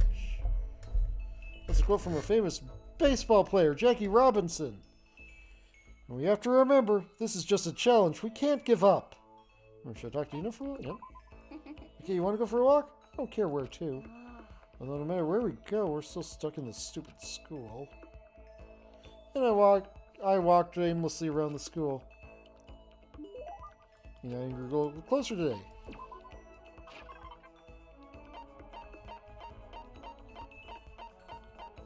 Here, have more donut. Yay! Ultra stoked! Thinking if there's something wrong, you know? I've reached my limit. Just a second. I'm stuck in here. Can't do any sports. Can't do anything. I'm sick of it. I want to get out into the sun and do some laps. Run a marathon. I want to do some real sports. Hina, calm down, okay? Can't do anything in here. If I can't move around, I'm going to die like a bunny rabbit. I just heard rabbits die from loneliness. That's terrible. Whatever, I'm going to die if I can't get some proper physical activity. You think that's a little extreme? What the heck? I think I'm kidding, don't you? But I seriously can't sit still, you know? I also have joined 6 sports teams in school. 6? Right. Yeah, track, baseball, softball, volleyball, tennis, and the big one. She got to her main sport, but ran out of juice. I think it's just gotta be the sport of going home. Main sport is swimming, right? Yeah, you got it.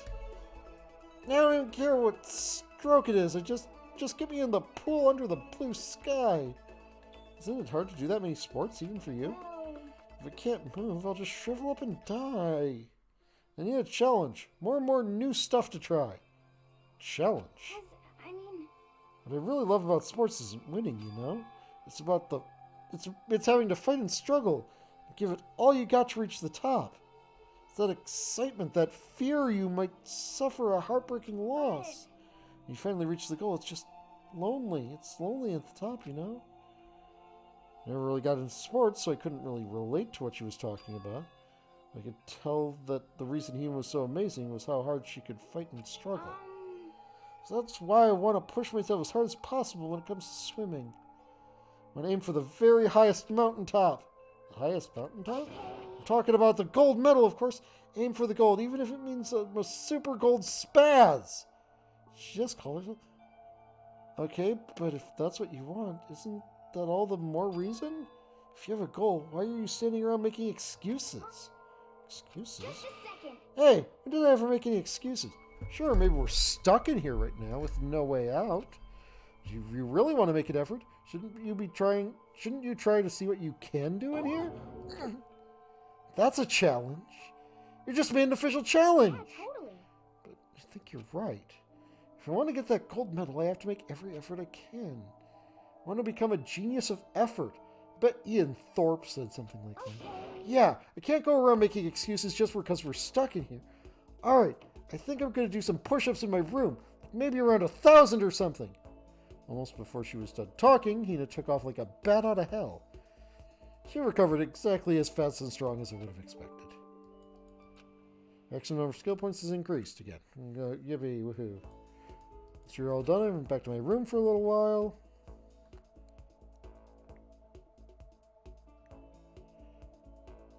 Still have some time. Feel like, okay. Off to find Hina again.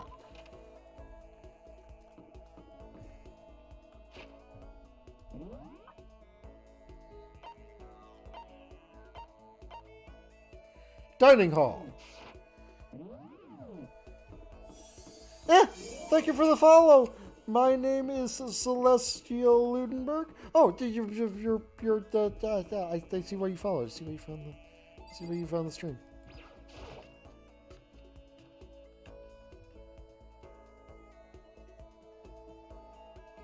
Welcome! My name is Oneko Tyago. I am half demon, half cat, and all friend.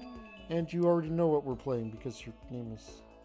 The key is not the will to win. Everyone has that. It's the will to prepare to win that's important. Let's go from the famous basketball coach, Bobby Knight. Okay. So it's like, you have to work hard, you know? Okay. I was thinking of going to the pool for a quick dip. You should come with me. And first swim with Hina. And I grew a little closer today. Would you like to give Hina a present? Yes. Have more donut.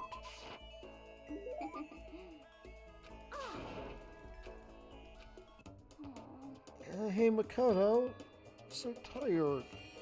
Hey, you look pretty tired. What happened? Well, I woke up earlier than normal this morning, so I decided to do a push-up, sit-up, squat set. I ended up doing 1,000 of each. Well, that would explain it. Bobby Knight, was that before or after he threw it? No idea. Tired, so tired. And something sweet. I literally just gave you donuts. What those things you get when you mix flour, sugar, butter, and eggs, then deep fry them? Oh, I know, you want some donuts, don't you?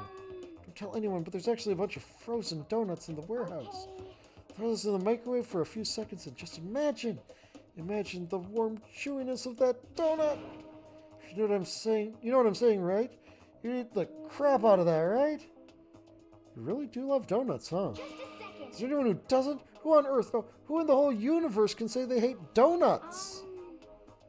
Think about the sensation of biting into a donut. First the sweetness floods your mouth, then the soft dough cushions you. You get the hint of egg and butter, right? Your whole body starts to melt.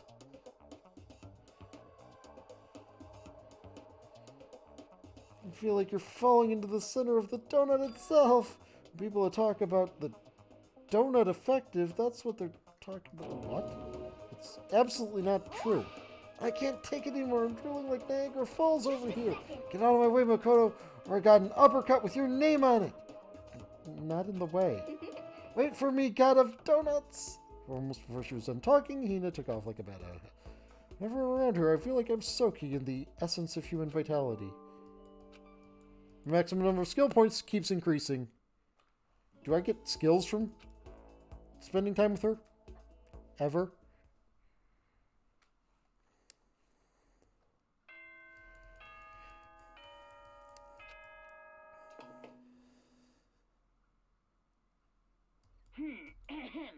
This is a school announcement.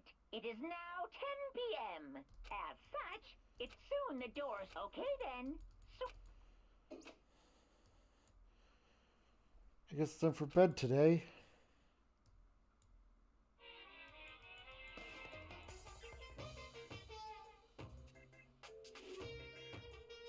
Happy New Day! I'm the kind of guy, I don't want to celebrate a new year. I want to celebrate the dawn of every new day, because every new day deserves a celebrating, so... Happy New Day! Oh, that was completely pointless.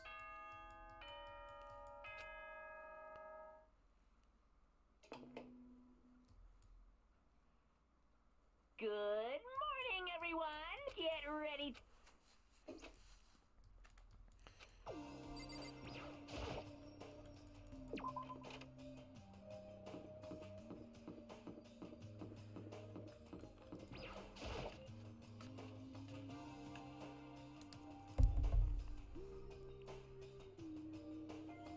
Oh, Taka and Hiyoko are not here today. You know? Hyoko's still on guard duty, probably. I still have no idea about Taka. Damnation! May as well just forget about that guy. so, You don't have to get so mad. You know? We're rivals in love. What are you gonna do? Don't put me on the same level as that virgin. I might catch his virginity. But Nah, my guess is that you're already infected. Wait, can you really catch it? Stop being vulgar. Let's eat breakfast. As soon as my hands approach my food. Huh? That voice! Rather than the dying hole exploded open and a figure appeared. So it's you, Genocide Jack. And That's enough. don't bother asking why we arrived at the same time. The answer should be obvious. I'll give you a hint. I'm wearing red lingerie today. I don't think anyone wanted to know. Hold on a second, you! Have you reached that certain age? What's your top power level? Like 35, 22, 33? You start out big on the top and try to look thinner down south. Look at your melons. They're seriously gargantuan. Do you dunk them in milk every night or something? You're starting to freak me out. If you lay a finger on Hina, I will show you no mercy. So, what do you want? Surely you are not here to join us for breakfast? Naturally. Of course not. I came to hear a story. Story? A story that nobody's bothered to tell me yet. Are you talking about alter ego? Sorry, but we can't talk about that right now. What? Why not? Because of certain circumstances. Up till now, you haven't given a crap about anything, and now you're concerned I don't buy it. Clear then. I've just made a decision. When we get out of here, I'm going to feed your body to the vultures. What kind of messed up dictator are you? What? But isn't this a democracy? Or would you exclude those who don't fit into your tyrannical majority? That's not what we're doing. Fine. Whatever. If nothing else, tell me what's going on with Taka. When I saw him yesterday, I happened to notice something seemed off, so I was curious. Taka has become utterly useless. Celeste, you don't have to say it like that. I see. Did his spirit collapse or something? Was he unable to withstand this environment? Those men who clothe themselves in the cheap fabrics of justice are often the first to fall. Now perhaps that'll make things all the more interesting. Interesting? Such ignorance. Let me leave you with a bit of advice. Don't come to rely on false camaraderie. You'll reap its bitter reward. What the heck? That's why you came to give us that amazing advice? It seems I am unwelcome here. Then I will grant your desire and remove myself. Yes, yes. Yeah, let's get out of here. Stop talking. You don't need to come with me. Yep. You don't have to play hard to get, Master. You can just play hard. That doesn't make any sense. Yakko started to slowly back out of the room. He started picking up speed and soon he was sprinting out of the dining hall. He ran away. So now he's running hard to get, I see. Wait. So, at the end there, what was that all about? Just now, Byakuya was like, maybe he's like the mean guy who starts acting different or getting all flustered when things change. Guess so. Those of us left in the dining hall finished our breakfast. Then we went back to our rooms.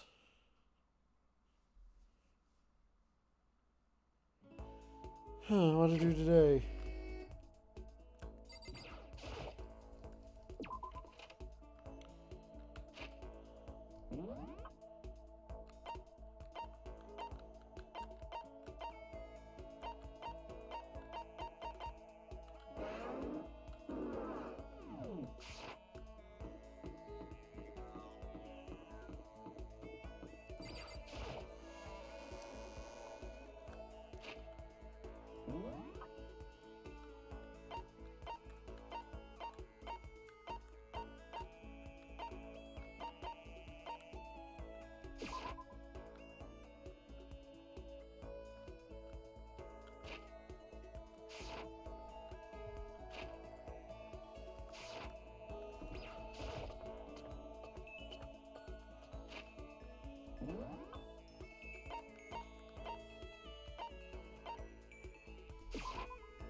No one's even bothering to be on the second floor anymore.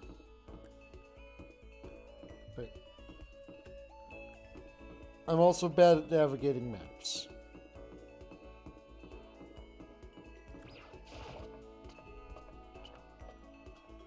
Oh, okay. Well, there's my answer to my question. Okay. And it's hard. You have to endure. Endure, endure. Well, Let's go from the famous marathon runner Samuel Wanjiru.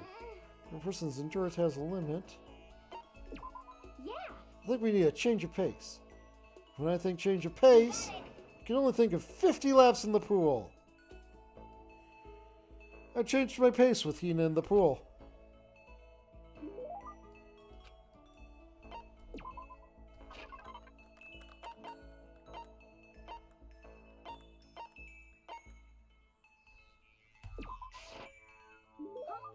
I can keep this, right? Yay, ultra stoked! I'm so hungry. Makoto, help me, I'm hungry. What am I supposed to do? Need food, anything, I don't care if it's a stack of paper. Need food. Let me just eat some more donuts. Just a second. Can't! That's my secret weapon for emergencies only. If I kept gorging on something with that many calories, I'd get fat in no time. So even she cares about that kind of thing. Well, she is an athlete. Yes, I don't want anything sugary. Right now I want a salty snack.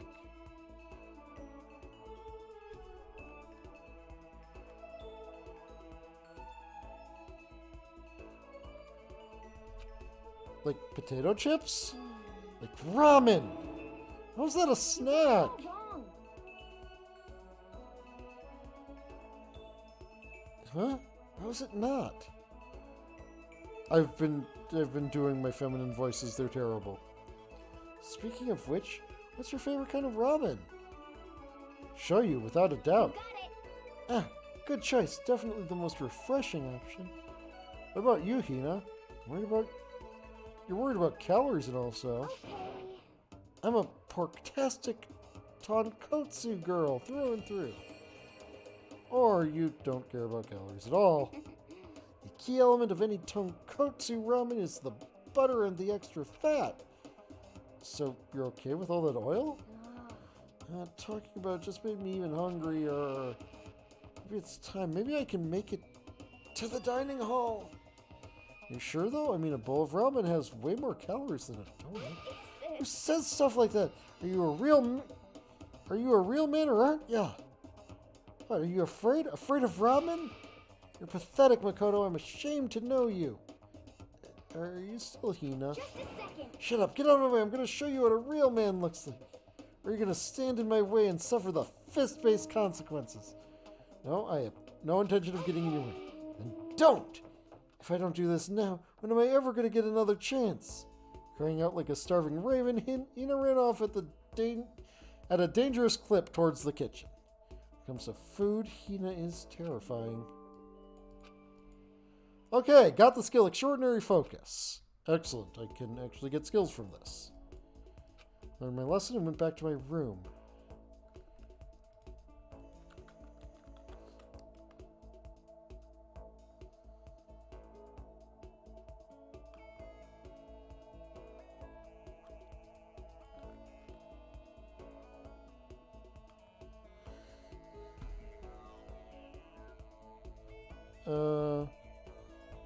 One second, trying to find something real quick. There we go.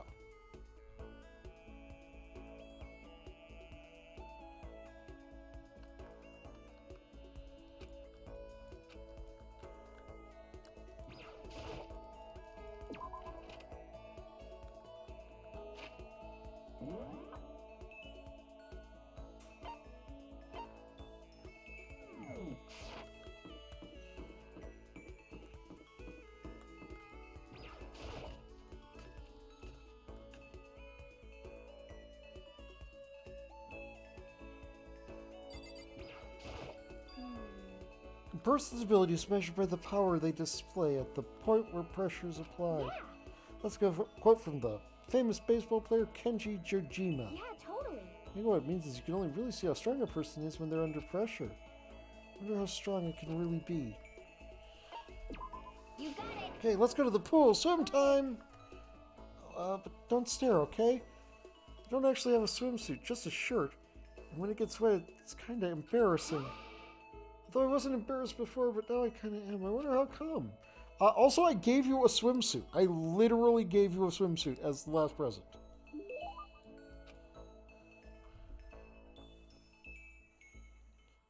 Yeah, I'm a silly little kitty. Please bully me.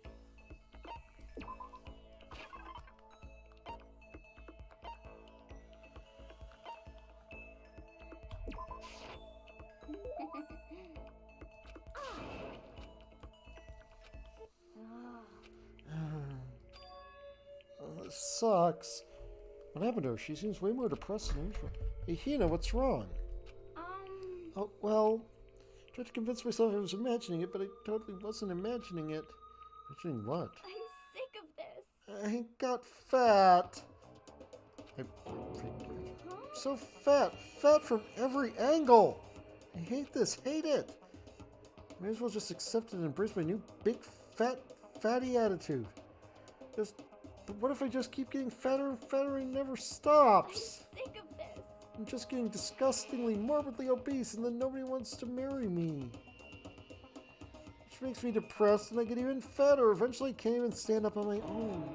And then I die, sad and alone. Nobody notices. I finally lose weight when my body starts to rot. I think maybe you're worrying a little too much. Besides, as far as I can tell, you look exactly the same. What the heck? Just saying that. I'm a total chub monster. Perfect circle. Nope, seriously, I'm not just saying that. I'm still hot? Oh, I mean, yeah? Really? Then I make it out alive? Yeah, I'm sure you'll make it out alive. Thank God! Seriously, thank God! I can't relax now. Making an official statement as of right now. Aoi Asahina is on a diet. A diet? You got it. Just watch, I'm gonna get so thin it'll scare the crap out of you. Don't overdo it, okay? Don't try and stop me. I've made up my mind. My willpower is rock hard. And now my resolve is even more rock hard. You got it. But before all that, time to get stuffed on donuts. Almost before she was done talking, Hina took off like a bat out of hell. I'm not sure if dieting is really in Hina's skill set.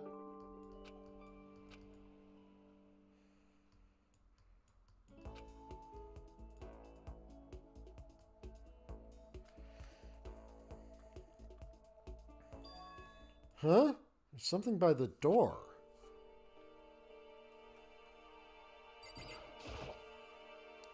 Piece of paper looks like someone must have slipped it under my door. Meet in the dining hall.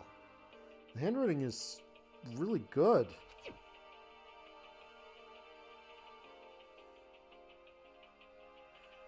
But you want to meet up so suddenly? Who wrote it? And why? What's the point of calling me out like this? I'm kind of nervous, but there's no way I can't check it out now. No, there is definitely a way you can not do that. It's probably everyone has literally been murdered at nighttime.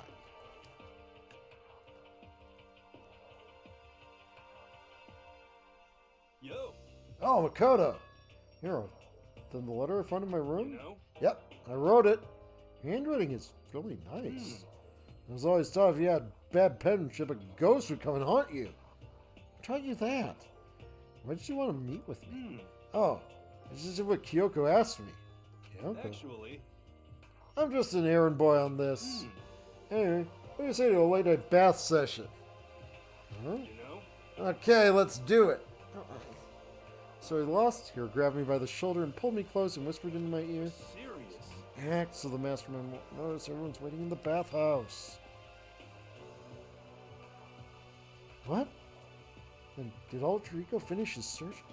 You got it, Hero. Let's go take a dip together. It was probably louder than he needed me, but me and Hero hurried into the dressing room.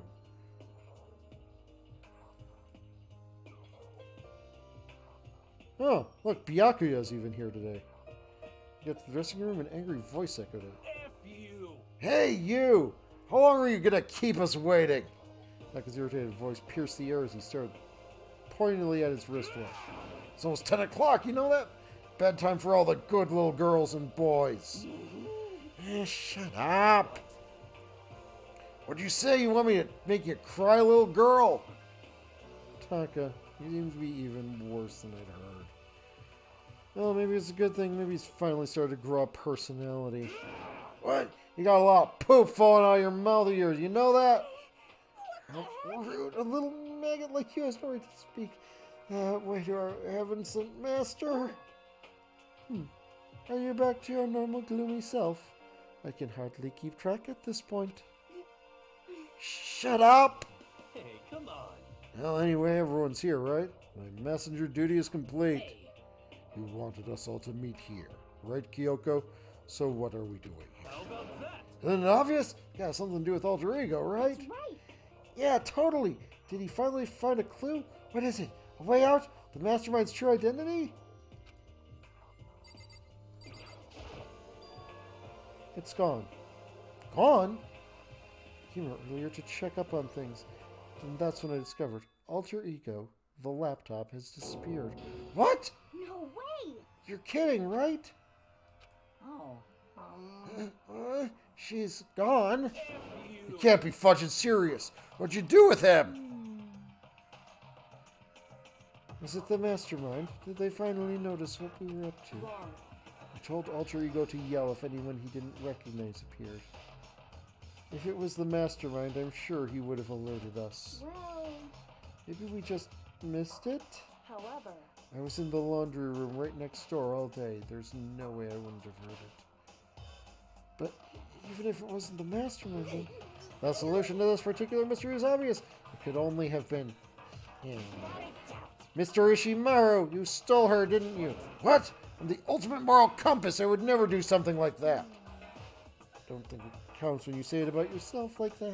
F you. You're the suspicious one here. You're nothing but a big jiggling sack of fat. Shows what you know. This isn't my true form. I still have 3 more transformations left. Oh wait, I mean, it wasn't me. Everyone knows you're the thief. Wrong. It's you. Serious. Well, I'm sure it was one of you. Whoever did it, just hurry up and confess. No, there's no way either of them did it. Huh? Why not? so I told alter ego to yell if either Taka or Fumi came into the dressing room. What? It was a countermeasure against the clear danger that one of them might come for it. But I never heard any. indeed. Exactly, which means it wasn't them. But Who was it? so that's it. The fundamental circumstances are becoming clear. Yeah, that is a diva in his final fork, you're right. If it wasn't the mastermind, it wasn't Taka or Fumi. And quite simply, it was someone else. Interesting. Makoto, Celeste, Sakura, Hina, Toko, or myself. One of us could be the thief. That's terrible. Why would any of us want to steal alter ego? How about this for a reason? There's a traitor among us. Huh? One of us is working for the mastermind. A spy. And that's the one who stole alter ego. Can you deny the possibility? It can't be. I've actually been thinking for some time now that there might be a spy among us. Mastermind brought someone in to keep things moving smoothly. Spy for the mastermind? Traitor? No, it's impossible. Nothing's wrong? I don't know what you're talking about, Last Warrior. Something that horrible. There's no way! What? Why do you not speak? Are you struck silent by your inability to comprehend such a possibility? I don't care! Don't care who. Someone, anyone, save her! Please rescue her. I'm begging you. Just want to see her smiling face again. Same here. How many times do they have to kill bro before they're happy? I'll beg. I'll scrape my head against the ground. Just please give him back. Well, This is pretty messed up, but I still feel I think I kind of feel how they get. at the very least. I think alter ego is most likely safe, for the moment at least. Yes, indeed. If they wanted to destroy it, they wouldn't have taken it. They would have done it right here. I see. So, you're saying whoever did it has something else in mind for him? Something else? Damn it. That doesn't matter. Nothing else matters. No matter what it takes, I'm going to get him back. That's my promise as a man. I swear I will save her. I swear using the power of... I'll save her. Using the power of love. Nighttime announcement. As such, soon the door. Okay then. It's nighttime. There is nothing to be done. It is unfortunate, but we will have to leave the search for tomorrow. For now, everyone get some sleep. How can you be so casual? We don't have time to wait around. What good are you if you are too tired? You will be much more effective after a good night's sleep. Who the hell gives a crap about effective? We're talking about our feelings here. Calm down. Anything we do at night brings a higher chance of the mastermind noticing us.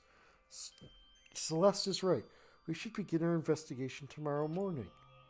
What do you think, Makoto? I agree with you. I live on cinnamon bread. If we run around tonight in a panic, the mastermind is sure to notice, and we won't get anything done. Taka, Hifumi, I know how you feel right now, but it's best if, just for tonight, you can try to endure it. This is fine. Okay, then let us part for today. We will begin our search for alter ego in the morning. You should think about what I said. Someone may very well be spying for the mastermind. Alter ego, gone as quickly as he appeared. We'd finally discovered a small measure of hope, but even that was taken away from us, and we couldn't even put up a fight. We were given hope, and just when that hope was taken away, despair. Just like what the mastermind is doing to us. Then, could it really be true? Whoever stole alter ego, could they be working for the mastermind? If that's true. No, can't be. There's no way. And when I realized I'd yelled that out loud, the scary thing isn't the idea of someone spying on us. What's really scary is the idea that we're starting to doubt each other again. That scares me more than anything.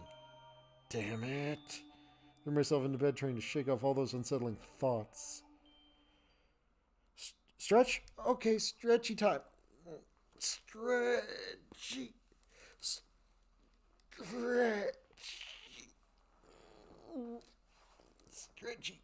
Stretchy. Thank you for the stretch. Also, I'm going to be right back. I need to grab some Pop-Tarts.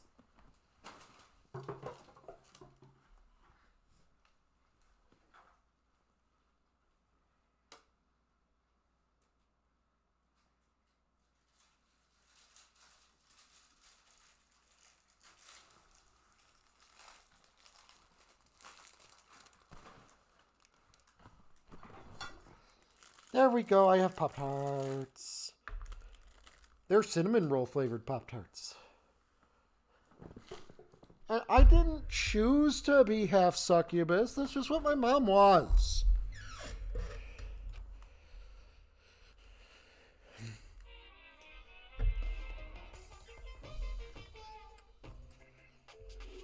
Murder is a word whose definition changes with time, with place, with society. Murder is evidence of abnormality. Then all of history's greatest heroes must have been abnormal. Sometimes the murders that people forgive are way more abnormal than the ones they don't. I'm pretty sure they're actual cinnamon roll Pop-Tarts.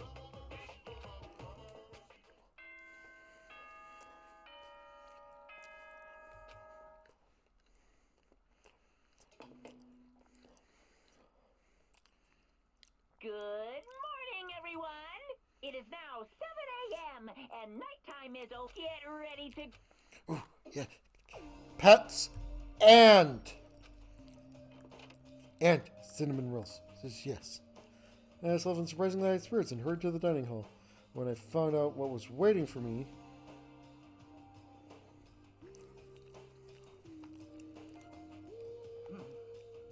is this it? What happened to the others? Aren't they coming? There are only 3 people in the dining hall. Sakura, Hina, and Kyoko. So including me. Only 4 people? God, this is why I hate people that take their sweet time with everything. Anyway, let's wait a little while longer for the others. I decided to wait in case anyone else showed up. No matter how long we waited. So it's 8 o'clock. We've been waiting here a full hour. Why haven't the others come? Because, I mean... Hero and Celeste have never missed a day till now. What I'm really worried about is Hifumi and Taka. They're more eager than anyone to look for alter ego, and they're not here. It can't be. Something must have happened. It would seem... I was careless. I was too distracted by alter ego. Monokuma gave us a motive. There's no way something wouldn't happen eventually. Monokuma's motive. $10 million! I've prepared this graduation present for whichever lucky student makes it out of here alive. What do you think? It's 10 million. It's like totally wowie, wow, wow. Am I right?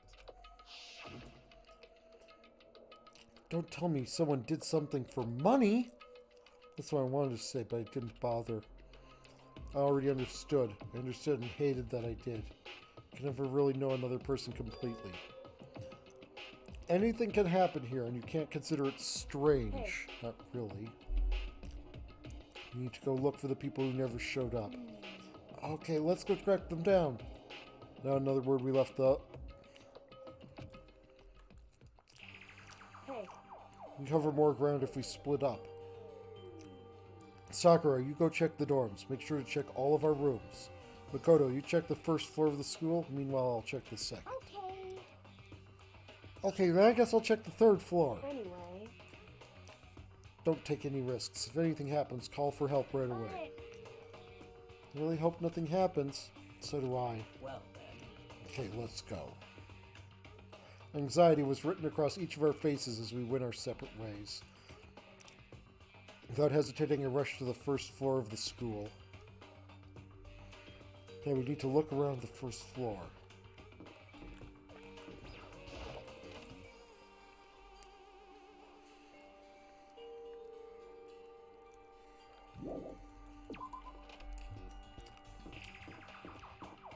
Let's try the nurse's office. That's the place that just unlocked.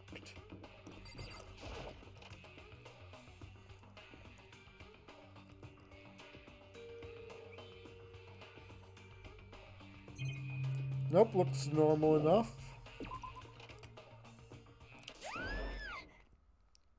Someone come here! What? That was Hina. She's supposed to be checking the third floor. I started to think I was running for the stairs before I knew what was happening. I flew up the stairs leading to the third floor. Right away, I saw her standing there in the hallways. Please. Makoto! Hina, what's wrong? It's awful. The rec room door was open. When I looked inside, I saw. What did you see? Better get the others, right? I'm gonna go get him. You go on ahead, Makoto. Before I could say anything, she was rushing downstairs. The rec room? What did she see in there? By this point, I was used to acting without thinking. So without thinking, I leapt into the rec room. First thing I saw when I got into the rec room was Celeste, and she was hurt.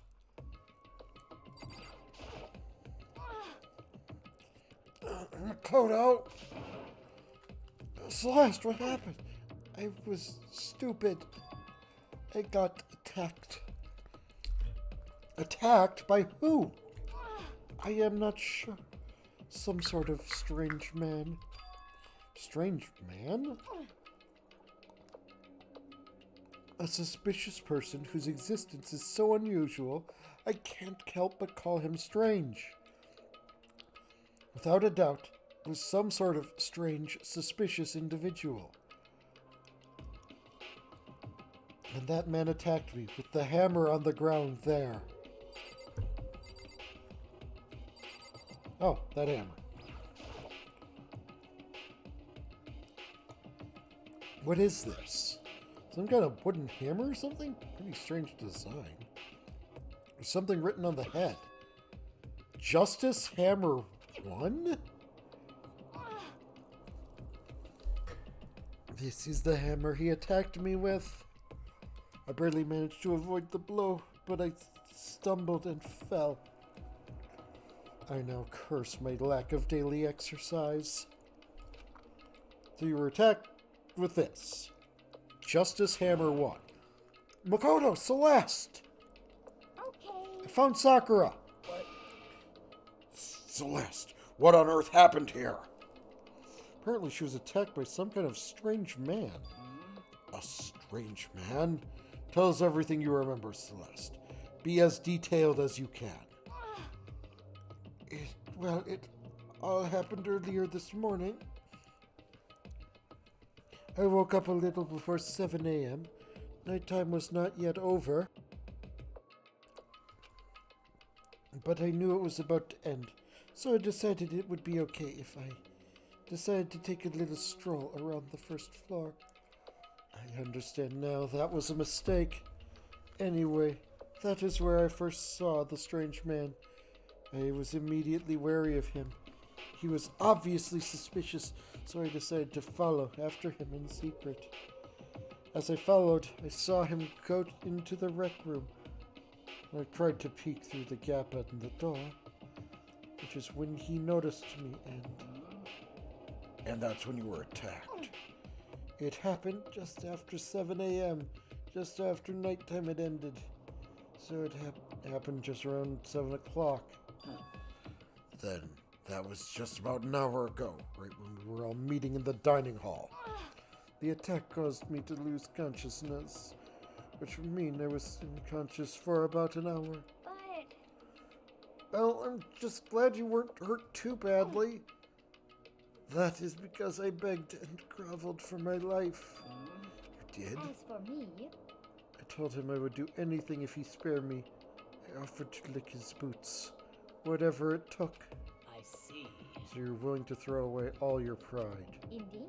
It is a necessary skill for survival. Anyway, the important thing now is that we go and search for the suspicious individual. If we do not hurry, this could become a serious problem. Celeste, what do you mean a serious problem? When I looked in the rec room, I saw that the suspicious man was not alone. He had with him Hifumi. Hifumi?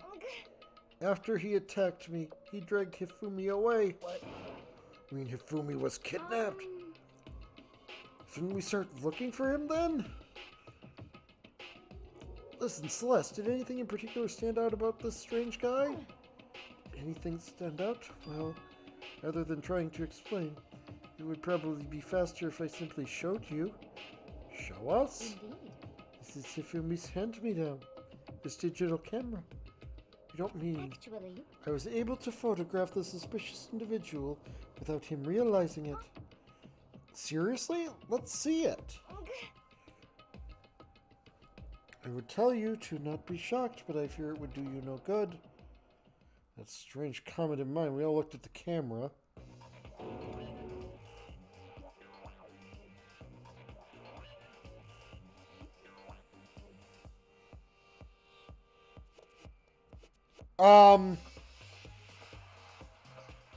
So the strange man is fucking Optimus Prime. What? You were definitely right about the strange part. Their face is totally covered. Is that a robot costume? As I said, a very strange and suspicious individual, yes? So this weird robot guy dragged Hifumi away? And I took this right after being attacked. In other words, a full hour ago. Which is why, if we don't hurry, it could become a serious problem. I see. I believe I understand what happened. Well, no, there is much I don't understand, but... The point is, someone dressed like that dragged Hifumi away. And it happened over an hour ago. just a second. This is bad, we have to hurry!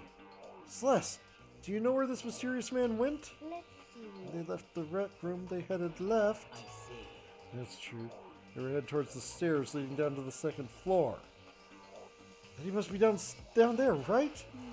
Second floor, that's where Kyoko was supposed to be. Well, speaking of which, why isn't Kyoko here? Alright, didn't have time to go look for her. This is bad. This is bad. If the strange man did head to the second floor, Kyoko might run into him. We have to hurry. Kyoko's in danger. As soon as the words were out of my mouth, we all rushed down the room down to the second floor. What? Hey, you two. What's going on? What's all the fuss? What? Yeah, you guys playing a game or something? What are you saying? It freaking look like we're playing a game. Listen, have either of you seen Kyoko or Hifumi? You gotta be kidding. Nope, sure haven't. Are they on this floor? We just got here ourselves. There's some kind of uproar, so I came running. We came here together! Stop talking. No, you're just stalking me. Anyway, can you guys help us look for them? What? Why? What happened? There's no time now. I'll explain it later. That's fine. Well, fine. Sounds like something interesting is going on. Hifumi, Kyoko, if you can hear me, say something! The voice echoed down the hall in vain. Oh, Did you hear something? Maybe. I think it came from the library. The library? Okay, let's go. We're into the library as fast as legs will carry us. When we opened the door to the library, please be Hifumi dead. Please be Hifumi dead. He's not dead. It hurts. It hurts. Found Hifumi seriously injured. Are you okay?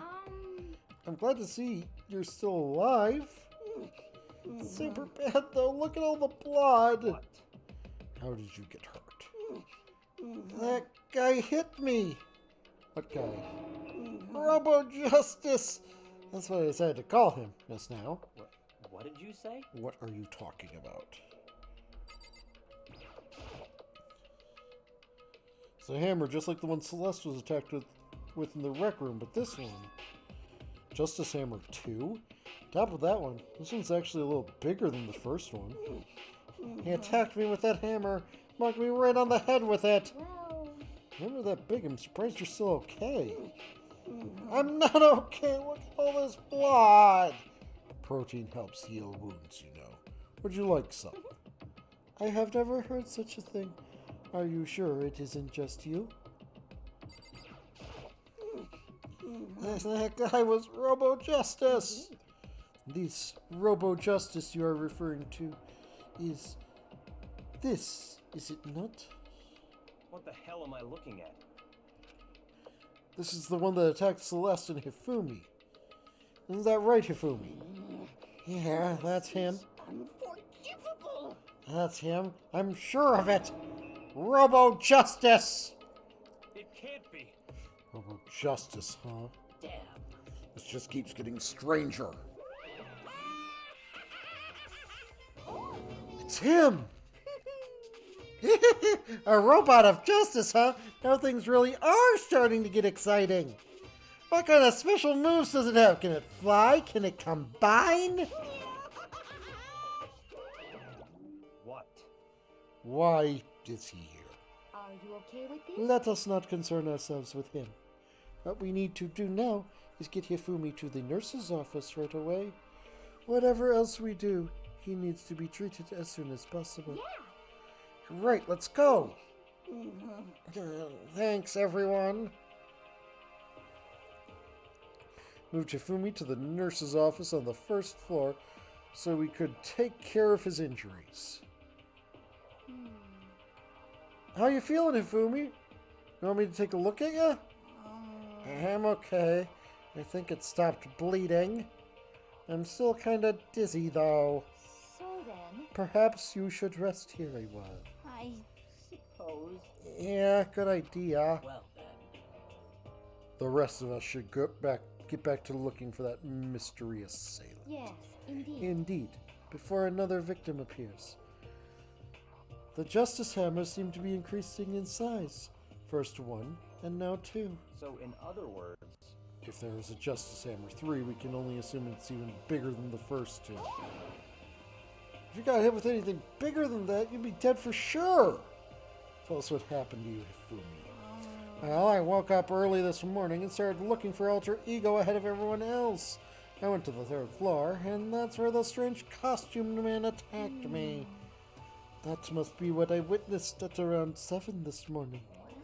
After that, he dragged me to the library, then whack, down came the hammer. That's been 30 or 40 minutes ago. Around 7:30, in other words. We'd have still been in the dining hall. Finsky, Sakura, and I were together. And Kyoko was still with us. So we all have alibis. I was in the laundry room doing my laundry. His black underwear is black as the pitch black darkness of the blackest night. Why do you know that? Isn't it obvious? Because I was peeking. Anyway, so that means Byakuya and Toko were together at the time, meaning they also have alibis. And the ones who don't have alibis for when Celeste and Hifumi were attacked were the only two we haven't seen yet, Hiro and Taka. That's it, right? Very strange. By the way, what happened to Kyoko? I haven't seen her anywhere. Oh yeah, she was supposed to be checked the second floor, but I didn't see her up there at all. Where could she have disappeared to? She's disappeared, huh? What a strange woman. She might be exactly as I suspected.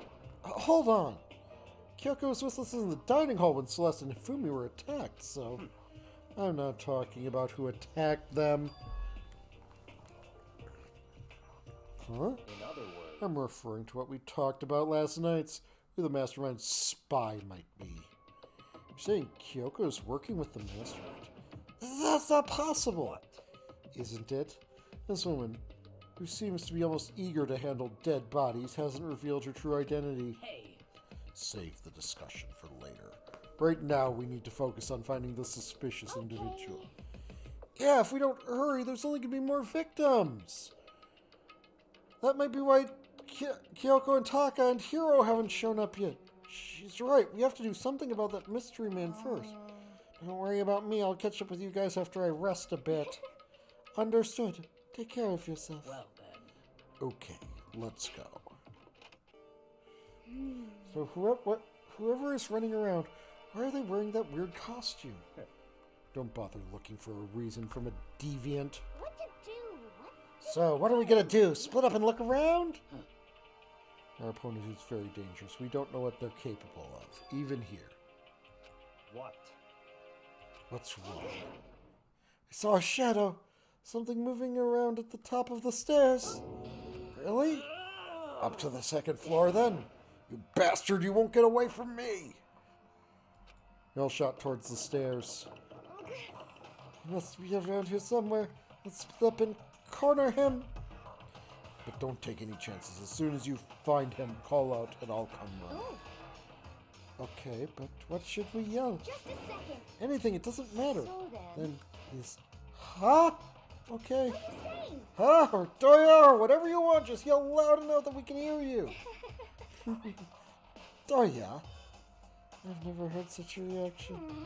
Oh, shit, whatever. Just hurry up and get looking, okay? Let's go. Hey, Mr. Robot, where you hiding? If you don't come out, we're gonna decommission ya. They spread out in every direction to track down the costume suspect.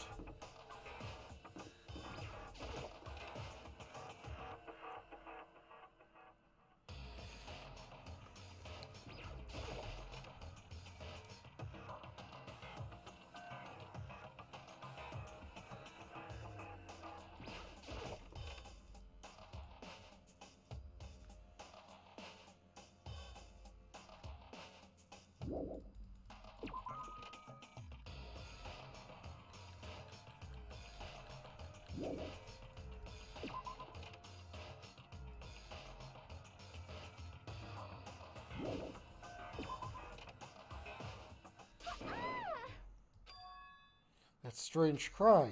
It had to be Celeste. Came from the floor above. She's on the third floor? Turned up the stairs to the third floor. Everyone. Over here, everyone! Everyone heard the scream and had come running. Just a second. Celeste, what's wrong? What? That was a rather intense scream for someone like you. I saw him, a strange costumed man. He ran off as soon as I screamed. I was blocking the stairs, so he headed further down into the hallway and disappeared. He must be down this hall. Come on, let's go. What is it now? Huh? Oh, it's really true. Doesn't matter right now. Huh? What was that? That came from downstairs. It must have been... Ifumi, he's in the nurse's office. This is bad. Come on, we have to go back. About the suspect. Going through all this trouble to capture him, right? And why don't we split it up into 2 groups? It's all clear then. I'll lead the hunting party. That seems much more interesting. So then, Very well. Makoto and Hina, you come with me to the nurse's office. I have not checked. I need to go get... Wait, no. Today's Sunday, isn't it? Miel wouldn't have come today. So then. I don't have direct deposit set, so it wouldn't be that. Okay, you guys be careful. With that, we split into 2 groups. Me, Celeste, and Hina all ran downstairs to the first floor. just a second. It's in the nurse's office. Let's go!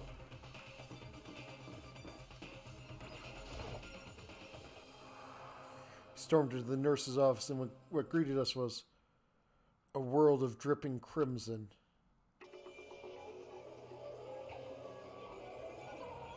Finally! Everything was covered in red.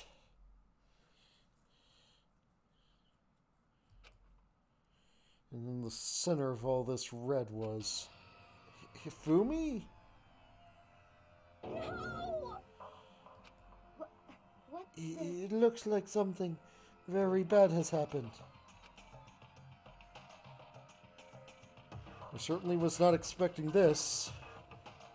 I did not imagine that Hifumi would be murdered. No way! Murdered? Not serious, are you? He's not really dead, is he?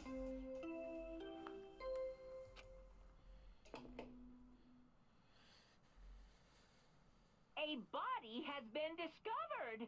After a certain amount of time, which you may use however you like, the class trial will begin. Okay, so Taka is the immediate obvious suspect. What the? That was the body discovery announcement. Body discovery announcement? 3 or more people discover a body after a murder. That's what plays. Since we just heard it, that means it's me. Hifumi. Someone killed him. One of us. One of us? And look at that. Celeste said that. She pointed to something. Something on the floor. Something that had also been on the floor of the other 2 surprise attacks. Another hammer. Justice Hammer 3. That's even bigger than the other 2. Just as I suspected, 1 strike from that, and you are finished. And the killer. There can be no doubt the suspicious individual. Going by what Hifumi called him. The culprit must be Robo Justice. Whoever's hiding in that costume is the one that killed Hifumi. But wait. You saw him on the 3rd floor, right? Running back into the hall? So how did he end up in the nurse's office? You're not saying they, like, teleported or something, right? Are you okay with this? We can figure that part out later. Right now, we have to tell the others. Right. So then... Then, shall we go? Hina, snap out of it. Huh? You okay, Hina? Sorry, I'm not sure I can move right now. I'm feeling kinda... This is a problem. We can't just leave Hina here alone. Okay then, I'll go get everyone. You stay here with Hina. Very well. I leave it to you then. Okay, I'll be back soon. I try to sound confident and upbeat, but I hadn't stopped trembling from what I'd just been through. I was already on the 3rd floor. I have to hurry. So everyone was chasing after the suspicious individual. Where was he headed? Celeste, what's wrong? It's rather intense. Okay, flashback to that. Further down the hall. Oh, thank you for the follow, Botch Pro. Welcome to the Comfy Box. My name is Oneko Tyago. I am half demon, half cat, and all friend. And we're playing Danganronpa. Ran off going further down the hallway. Is he headed to the back of the hallway?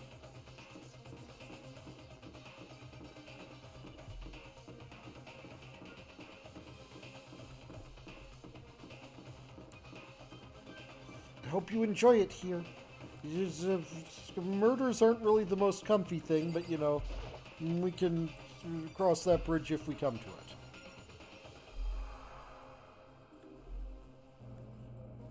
As far as I can tell, there's nobody here. Still, I feel kind of a presence. And I'm sure I can feel someone's presence. This presence coming from over there. In the back?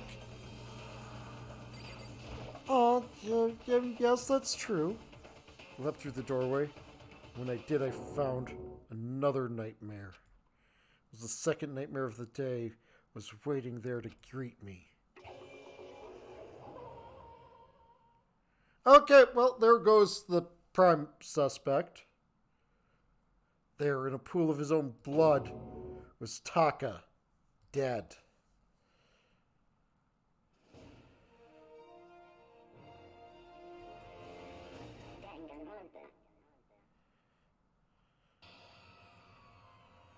Fumi's body discovered in the nurse's office.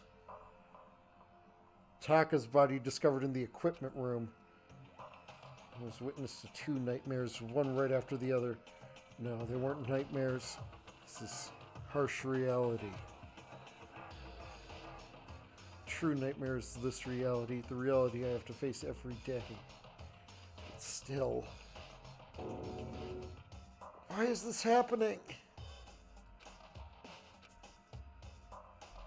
Well, Toko's passed the fuck out. Another hammer. Justice Hammer 4, and it's even bigger than before. Is that suspicious individual responsible for killing Taka too?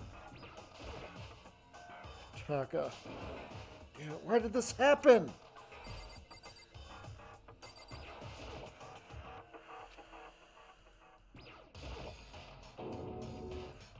Toko?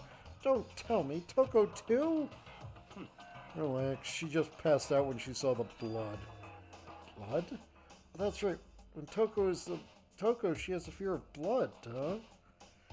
Tried everything to get her to wake up, but no luck. Just leave her be for now. It's like I said, I should just leave her alone for now. However, But why is it Justice Hammer 4? Huh? What do you mean? Celeste was attacked with Justice Hammer 1, and Ifumi was hit with Justice Hammer 2. But this time it was Justice Hammer 4. What happened to number 3? What? What's the matter? Oh, then, when you just mentioned Justice Hammer 3, you just reminded me. Out with it. Do you know something? Actually, Taka's not the only one that's been killed. Ifumi's dead too! what? By the way, Botch Pro, if you want to change your avatar, you can type !extension and it'll bring up the link to do that. Hey! Ifumi's been killed? Yeah, I see. which is why you came to get us. You better check it out. Of course, come on! Alright. So, Sakura, Byakuya, and I rushed out of the physics lab. As soon as we were out of the physics lab... Ah! Celeste, aren't you supposed to be waiting in the nurse's office? Something has come up. Yeah, I heard Hifumi is dead, right? Indeed. Well, that is not all. It is gone. What's gone? It has disappeared. Disappeared? Ifumi's body has disappeared. What? What did What are you you say? talking about? It's disappeared? Don't be ridiculous. Come on. Are you serious? What? What the heck is happening here? Everyone, back to the nurse's office. Practically leapt on the stairs, nearly losing my balance. When I reached the nurse's office, I was completely out of breath. Couldn't believe my eyes. Fumi's body was there just a few minutes earlier. Just disappeared? Me and Celeste went to the bathroom, but we were only gone for like a minute. And then when we got back, it must have been the work of the culprit. They must have come and carried the body away. They must really be enjoying this. Enjoying the sight of us standing around, frightened and confused. We're all going to die here. We're all going to die. Just like those guys died. What did you say? I don't believe this. I don't believe a body would just disappear. First there were 2 murders, and now one of the bodies has been taken. This is unnatural. Hold on. What do you mean 2 murders? Taka's been killed. You found him in the equipment room. No way! It can't be. Taka too. Can't be. It can't be. No! Okay. Guys, I might already be onto something, and it comes from a slip of the tongue. Did Celeste encounter us outside of the physics room? Did we actually tell her Taka was dead? Did we say that?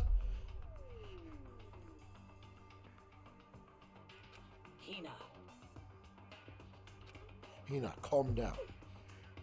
We're all gonna die. All of us. They're gonna kill all of us. Then who might the next target be? Toko? Okay. I'm already sus. I'm sus on Black. Black is sus.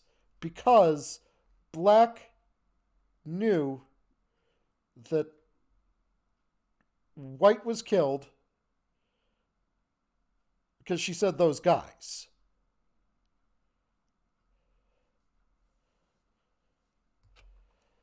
Huh? What? Completely forgot. She's still unconscious in the equipment room. Well, You left her at the scene of the crime? Now, sure, she passed out. She refused to wake up. huh? So, she's still unconscious?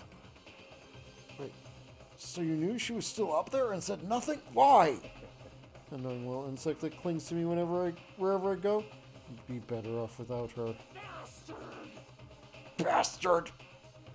Calm down. You forgot about her, didn't you? You have no right to blame me.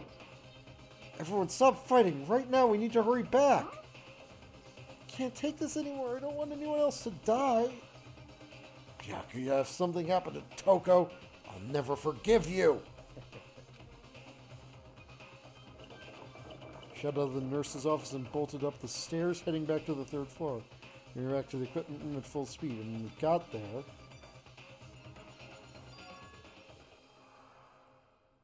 Toko!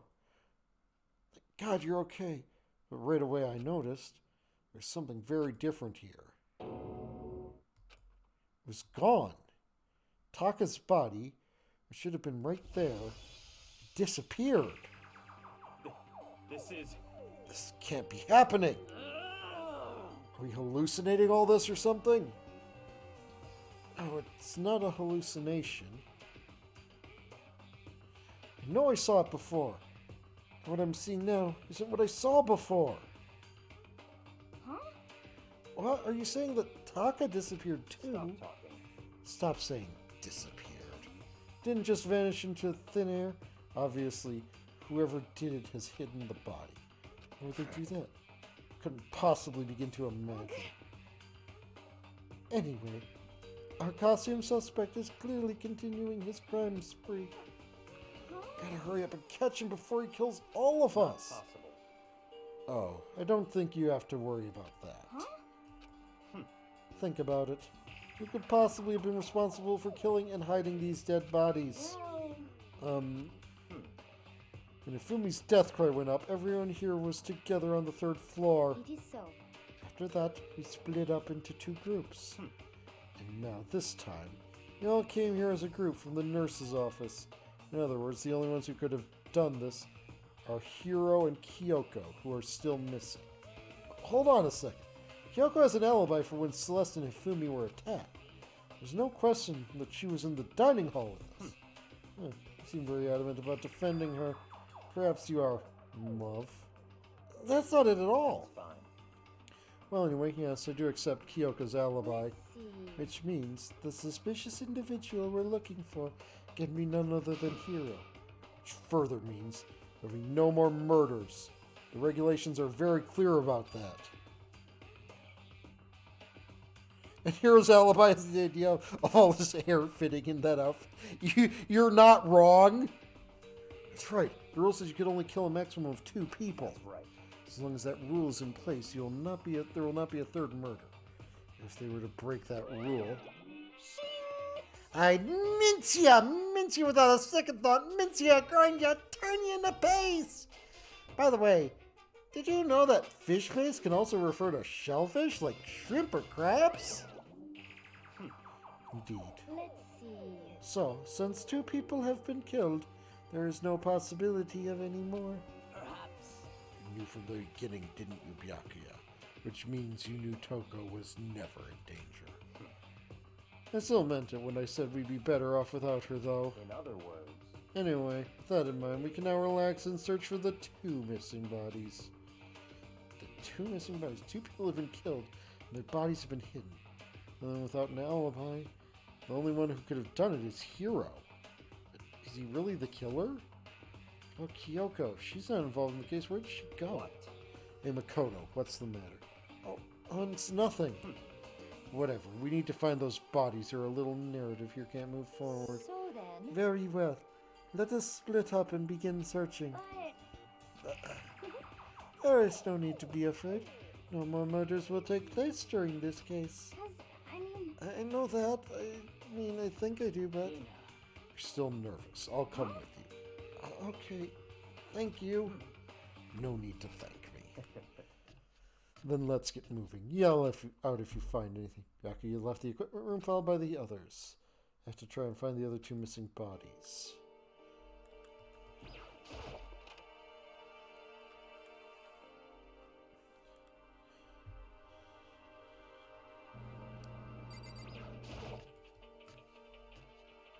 I have my sauce on something.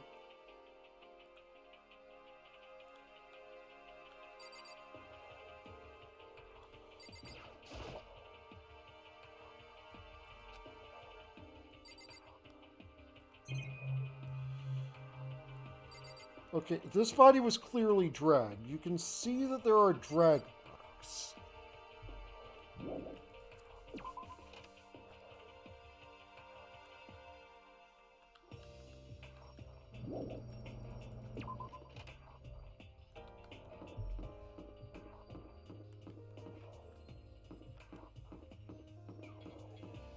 Oh, no, wait. No, those were... Hold up. My sus might be deepening.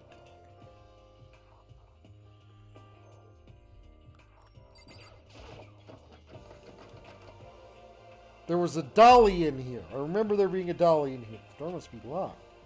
Sakura. Damn. Make door be not lock. We need to search for the bodies that have disappeared. What happens after that? But Sakura, please smash door. Please. Please smash door.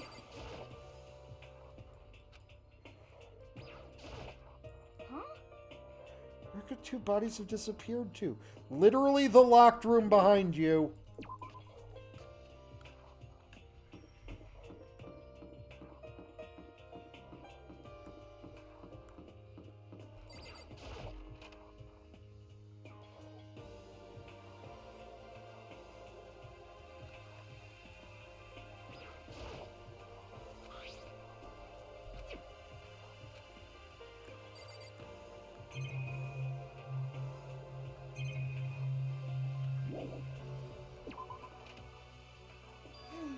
Makoto, Come on.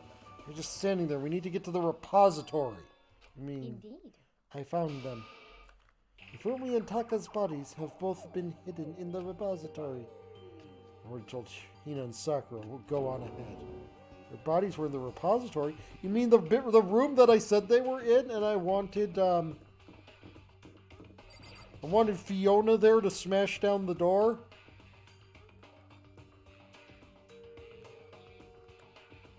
The body's here somewhere? The bed is the repository. Doorknob turned.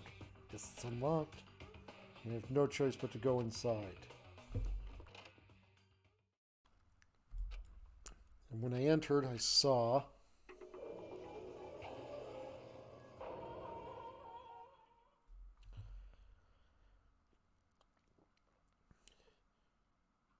Okay, well, can't help but notice hammers missing from the thingus. The two bodies that had disappeared were right there. The smell of blood made me gag. I saw before my eyes was unquestionable, unavoidable, unwavering reality. And then I heard the announcement for a second time.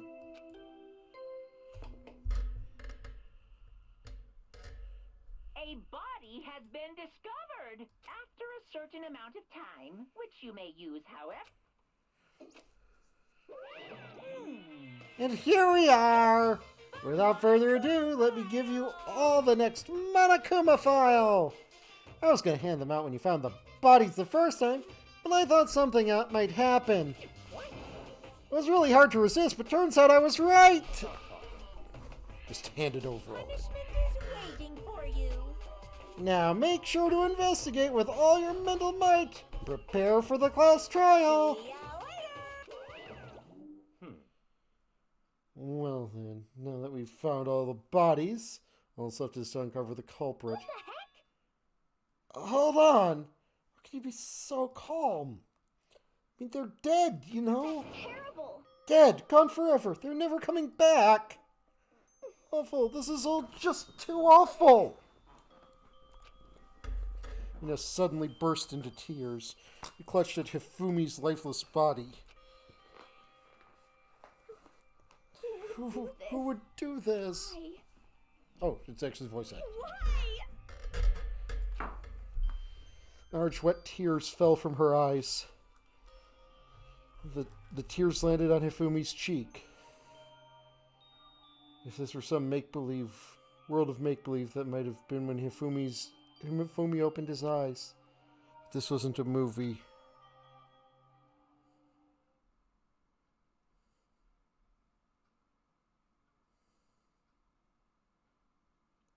Are you fucking kidding me right now?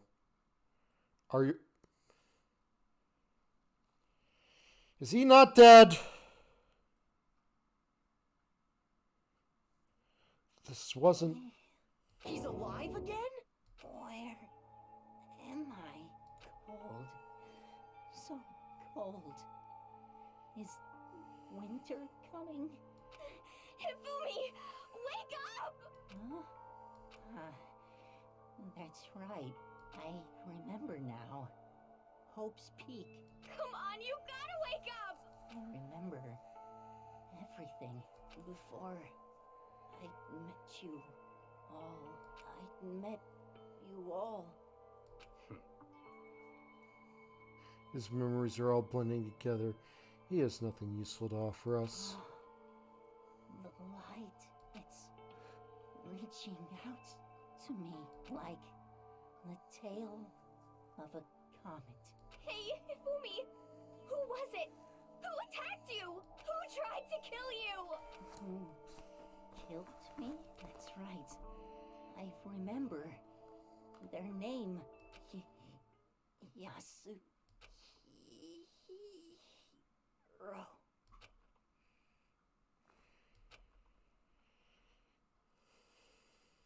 His eyes closed.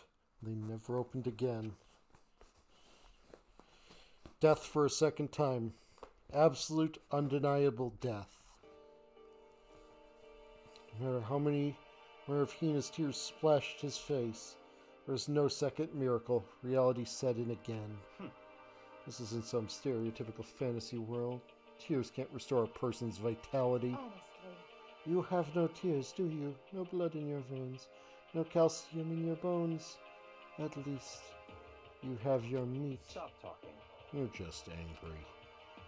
Going out of his way to return, just to leave us with those unnecessary dying words. Now this game has become exceedingly boring. He said Yasuhiro, Then right? perhaps. Yasuhiro Hagakure. The only person he could have been referring to. So, in other words, And with that, the case is solved. Assaulting people and even killing Taka and Hifumi. Going so far as to hide their bodies? A criminal that hides his face behind a mask and uses a bunch of giant wooden hammers. Is that what Hero is? What is this? If it's true, I can't forgive him. No way I can ever forgive him. To kill 2 of our friends. Anyway, it's about time we tracked down the culprit in our little life or death game here. Although this time it's not all that life or death. The trial will conclude without much trouble. Indeed. Yes, it does look that way. It's going to begin again. We have to go through this one more time. I have to accept it. And not just but to go through with this to make sure everyone survives. Just have to do it. First thing I better check is the Monokuma file. The victims were Hifumi Yamada and Kiyotaka Ishimaru. The cause of death for each was a blow to the head. It is thought that they were both killed with a similar weapon. That's it? Strange. Yeah, it's pretty strange. We got way less information this time than before. That is no problem. After all, the events of this case unfolded before my very eyes. We should know more about what happened than the Monokuma file could anyways. Maybe. Well, There's something else that's bothering me. Someone else has been missing for quite a while. Talking about Kyoko? Without a doubt she has an alibi for when Celeste and Hifumi were attacked. But what if the killer wasn't acting alone? What if they had an accomplice? An accomplice? An accomplice? What are you doing here? Monokuma appears! Don't be rude! I'm here to answer your question! What question? Yep. You're talking about accomplices, right? I'm pretty sure I explained it before, didn't I? During the first class trial. Speaking of which, I'd like to ask the bear, if there is an accomplice, do they also become blackened? So you ask, and so I shall answer. Each murder is allowed to have an accomplice, but only the one who does the killing will get to graduate. So in other words, 2 people can work together, but one of them has no chance of profiting from it. Then there's no way anyone would work together, right?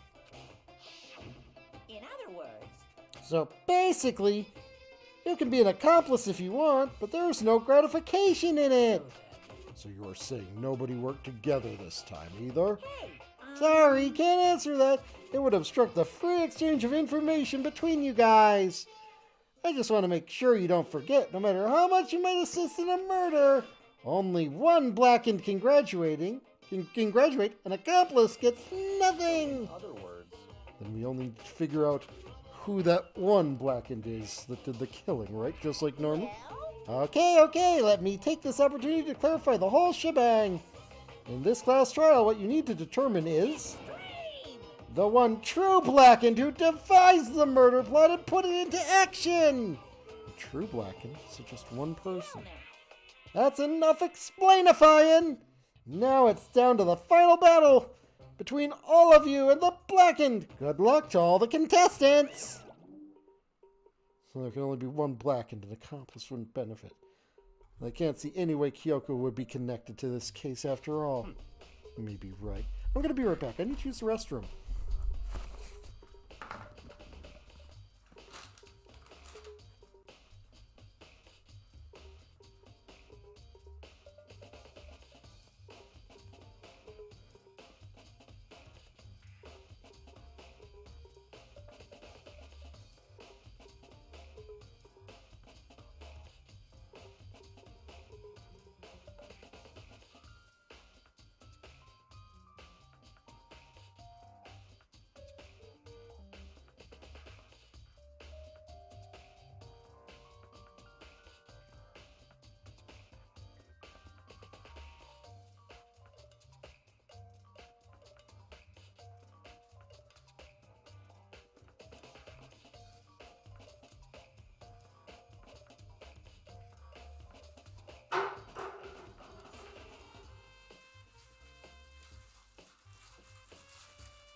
I also grabbed more Pop-Tart.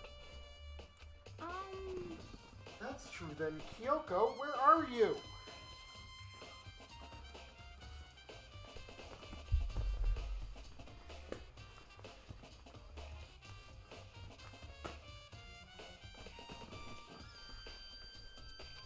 However, As As long as she's not connected to the case, it doesn't matter. Let's get back to the investigation. Indeed. I have absolutely no doubt that Hidro is responsible. For the time being, I suppose it can't hurt to pursue further information. So, You know, don't you think we should consider a certain someone as a suspect just in case? I'm talking about the murderous fiend, Genocide Jack. What? I'm offended! When did you? I've been looking all over for you, Master. When I woke up, you were nowhere to be found. Anyway, you there, milk sack swimmer girl. Milk sack? Why do I gotta be a suspect? what the heck? I mean, you are a serial killer. You know what? I'm like a special guest suspect every time. I have an alibi, you know. He's right about that.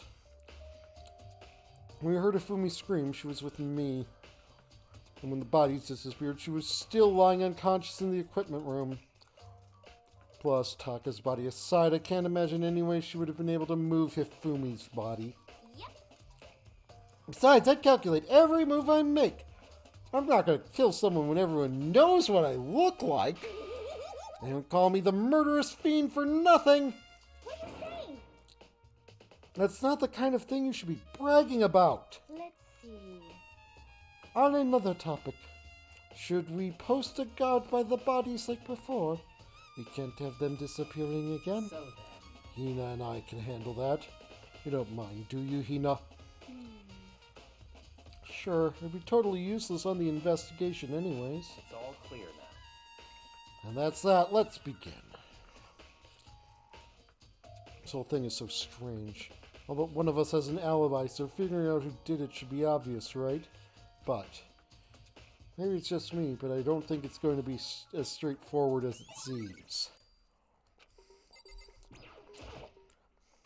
There are hammers of all different sizes hanging on the wall, although some are more like mallets. Mallets? Could the Justice Hammers been designed using these as a model? Either way, the hammers here have clearly seen a lot of use. All covered in debris and chalky stone powder. Wait. For some reason, one hammer isn't dirty at all, and it's wet. Did someone wash it recently?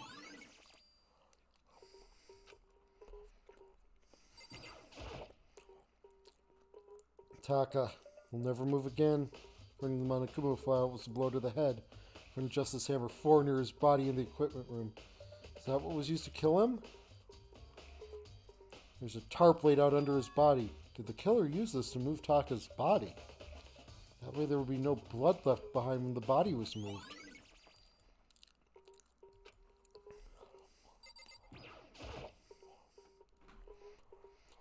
Fumi's big cold body is laying on the floor. It's really big body. And how on earth was the killer able to move someone so big? From the nurse's office where he was discovered to here, the repository. All the way from the first floor to the third. And all without anyone noticing it. How the hell?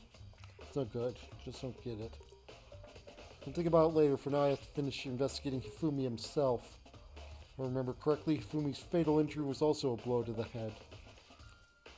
Probably from Justice Hammer 3, which was laying on the floor in the nurse's office. Huh? Wait! Something's off about his body. Why am I getting this feeling? Something's different. I think about Hifumi in the nurse's office versus his body right now. That's it! His glasses! When his body was in the nurse's office, his glasses were covered with blood. But now they're completely clean. Does that mean someone wiped his glasses off? Who would do that? And why?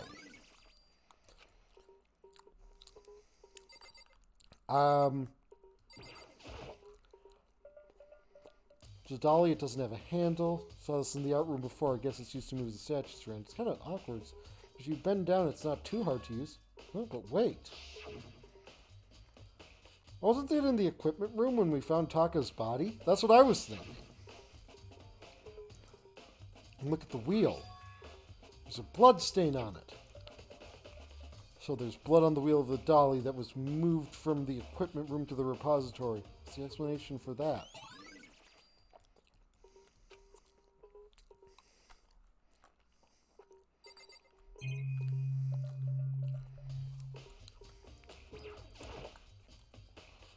Glactier, do you think Hero really did it? I don't see how anyone could think otherwise. When the attacks and murders and disappearances all happened, every one of us had an alibi. The last thing Hifumi said when he died. Yeah, it was Hero's name. So, in other words, And there's no room to suspect anyone else. Okay, but if he did do it, why would he hide his identity with that weird costume? Maybe he thought that no matter what happened, he'd be safe as long as his face was covered. Because he's the fool of the century, you see. I mean, he is kinda dumb. But do you really think that's enough to explain it? I feel like there's a clue hiding in there somewhere. And is that it? That's all that bothers you about this case? Well, no, there are a few other things. Why did the killer try to hide the bodies? Probably figured if we couldn't find the bodies, we couldn't complete our investigation. If that's the case, we found the bodies pretty easily, didn't we? Kind of comes back to the fact that the culprit was a moron. Is that really all there is to it? Another thing that bothers me is, why'd they bother killing 2 people? what?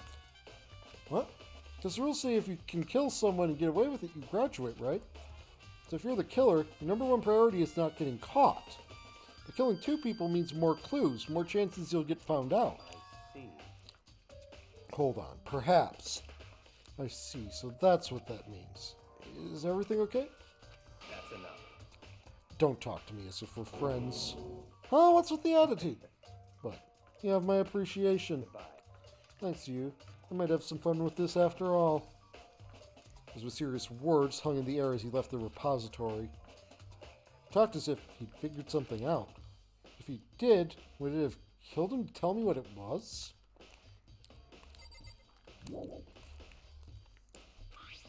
There's only one way in and out of this room. There's definitely a lock on the door, but it can only be locked from the inside the repository. I don't see any way to lock it from the art room.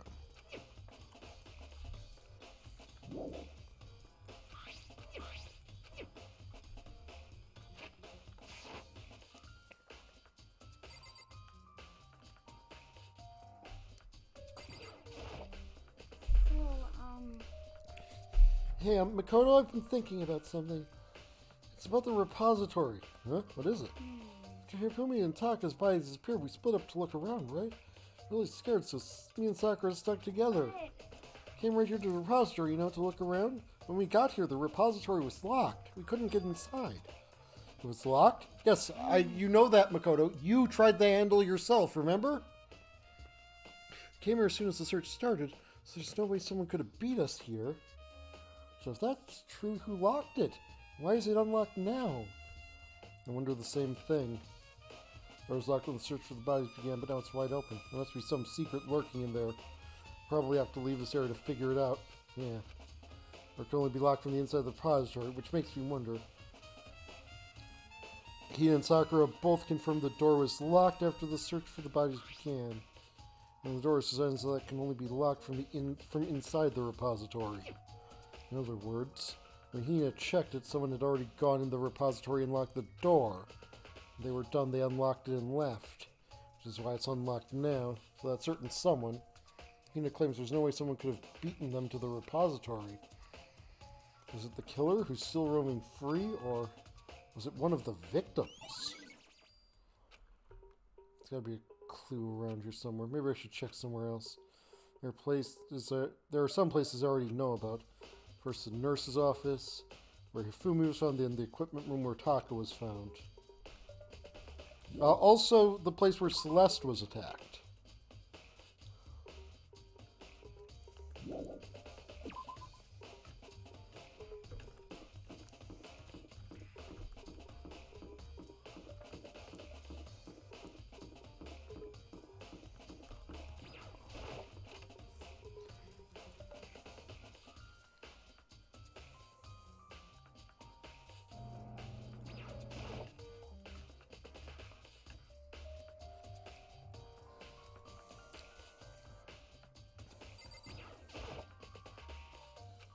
I feel like it's... Okay, yep, so the tarp is...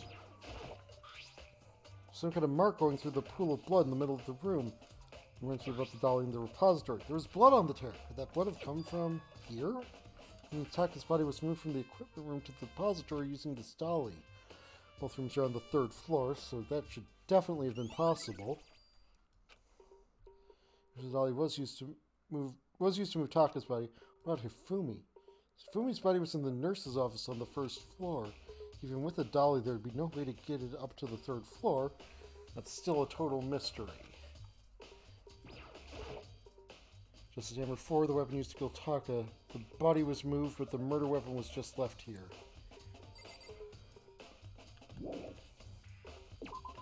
Okay, so I'm starting to formulate something resembling a something. Hifumi was still alive. So Hifumi cleaned off his glasses, moved Taka in there. Something, something, something, something. Celeste killed him. Something, something, something. Alter ego, something, something, something, something.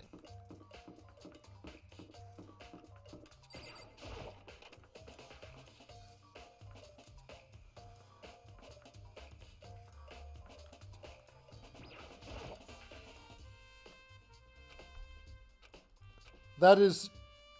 A, the bottles are over there. B, I was clicking at this. Something, something, dark side. Something, something complete.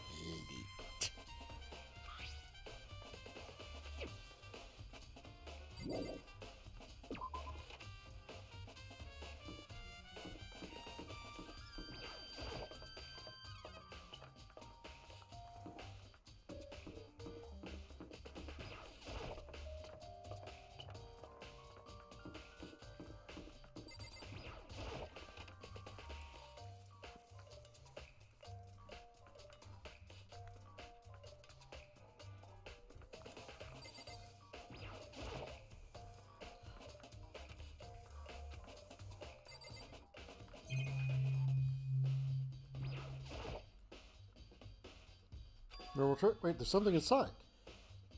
This is all the handkerchief. It's a glasses cleaning cloth?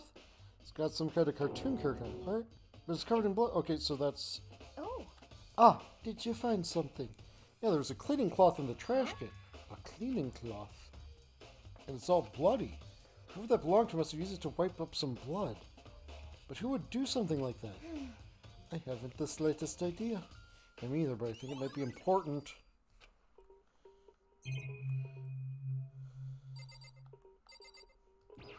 Definitely looked like a Hifumi brand cloth.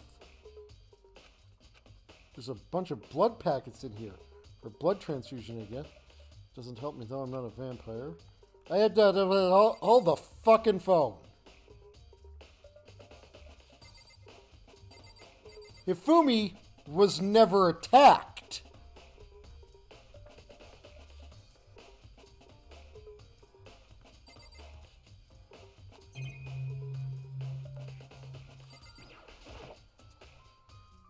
What are you investigating, Celeste? I am not investigating anything, precisely speaking. I am simply going around, seeing if Hero might be hiding somewhere.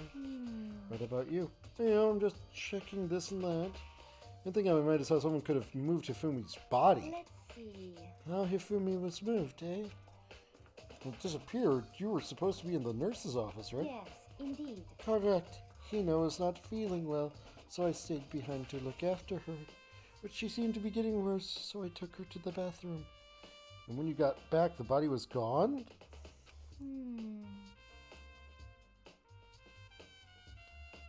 Could not have been gone for more than a minute or two, though. Yeah, Hino said the same thing. And the killer was able to get in and move Hifumi's body in that short amount of time. It seems so. To carry someone as big as Hifumi in only a couple minutes is... Can't think of it as anything less than impossible.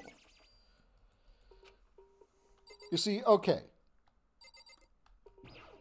Okay, let's check this again. Nope. Can't add that as a truth bullet. Hifumi definitely could... Hifumi was fake murdered. And... Okay, so...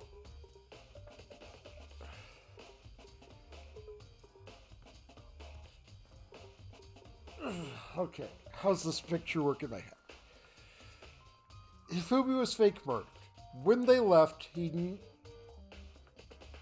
knew that was his... Okay, no. I think... Okay, yeah. I'm still on Celeste. It's still Celeste. Still Celeste. Celeste took Alter Ego. Used it to blackmail Hifumi. Hifumi killed Taka. They set up kind of the staging scene of murder confusion. Hifumi took Taka's body into the storage room. And then Celeste killed Hifumi there. With the hammer that's cleaned off.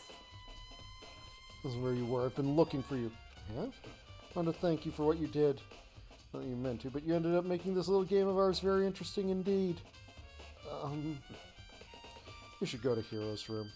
Oh, and let me give you this. Meet in the dining hall. This is a note Hero wrote to get us all to meet up. You remember well.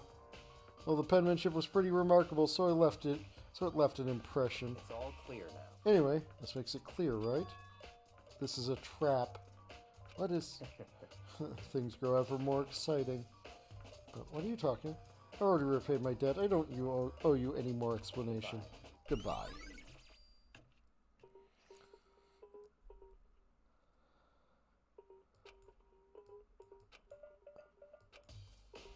The JH on the justice the JH on the JR on the robot's shoulders are pretty sloppily written.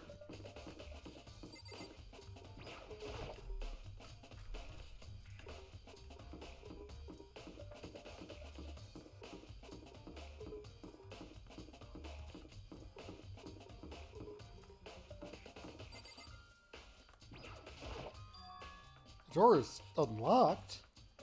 Guess I can go inside. Neko did say to go look. It might not be a great idea, but if I'm going to take the plunge...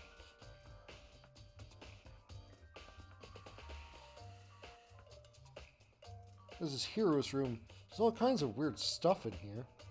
We didn't even get it all from... More importantly, he still hasn't turned up. Means he can't really complain if I don't get his permission to search his room, right? Also, why is the camera glitching the fuck out?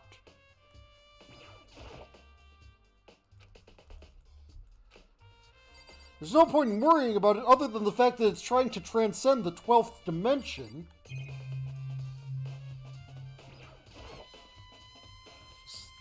I think there's something here in this cardboard box. It's blueprints for something and... some things made out of, it looks like cardboard, plastic, and plaster. Is this Robo Justice? It's in Hero's room. Right. These blueprints. Something about them bothers me. Yeah, that's shitty handwriting.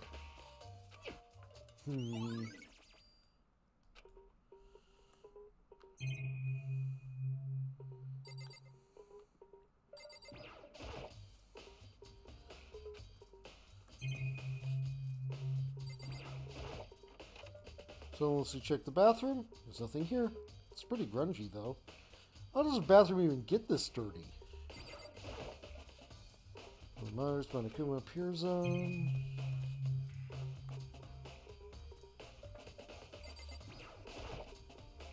In the area? Yes. Kono! Big news! Big news! What's wrong? We found Kyoko! What? Is she okay? Where is she? Wait, it wasn't done. There's even more big news. Robo Justice showed up too! Robo Justice? It's Hero wearing the costume! Anyway, as soon as you can, head to the pool on the second floor. I think Hero and Kyoko would turn up at the same time. Anyway, you have to head to the pool. Ran off to the second floor as fast as I could.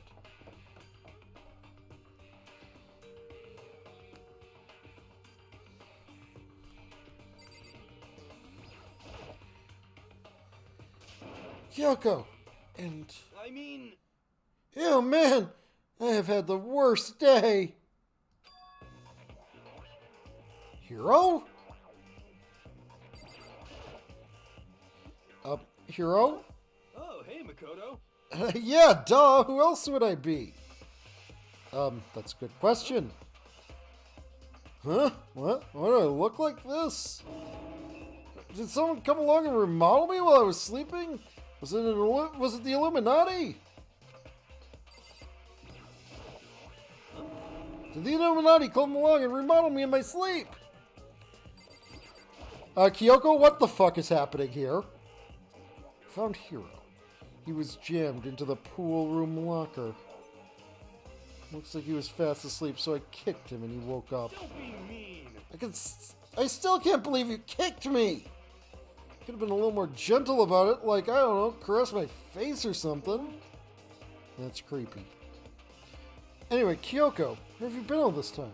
Just disappeared all of a sudden without a trace. Wow. His hair fits inside the robot fits inside the locker. Let's work with it. There's something I had to check up on. What do you mean? Never mind. I can't never mind. Nothing. Never mind. Hey, More importantly, she says that, but does she have any idea? Does she know people think she might be spying for the mastermind? First of all, Hero, you need to explain to us why you're dressed like that. I mean, I have no idea. One second I was asleep. Don't even know how that happened. Then I woke up and I was here. I don't care. Do something about that costume. It pains me just to look at you. Oh, let me out of here. I don't know what's up with this thing, but I can't actually get it off. A little help? Why would you make something you can't take off by yourself? You got it all wrong. I didn't make this stupid friggin' thing.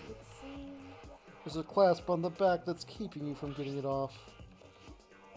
It looks pretty sturdy. I don't think you can get it off on your own. I don't really have a choice. Let's help him. Took everyone's help, but slowly we were able to get Hero out of the suit. Took a few minutes, but eventually we got all the pieces off. Ew, free at last! Isn't that kind of weird how the suit perfectly fits Hero? So then, More to the point, nobody but Hero would be able to wear that costume. Hey, well, hold on a second. honestly, Don't bother trying to act innocent. The blueprints were in your room as well. is that okay? In other words, it was obvious to everyone that you made the costume. It's true, I saw the blueprints myself.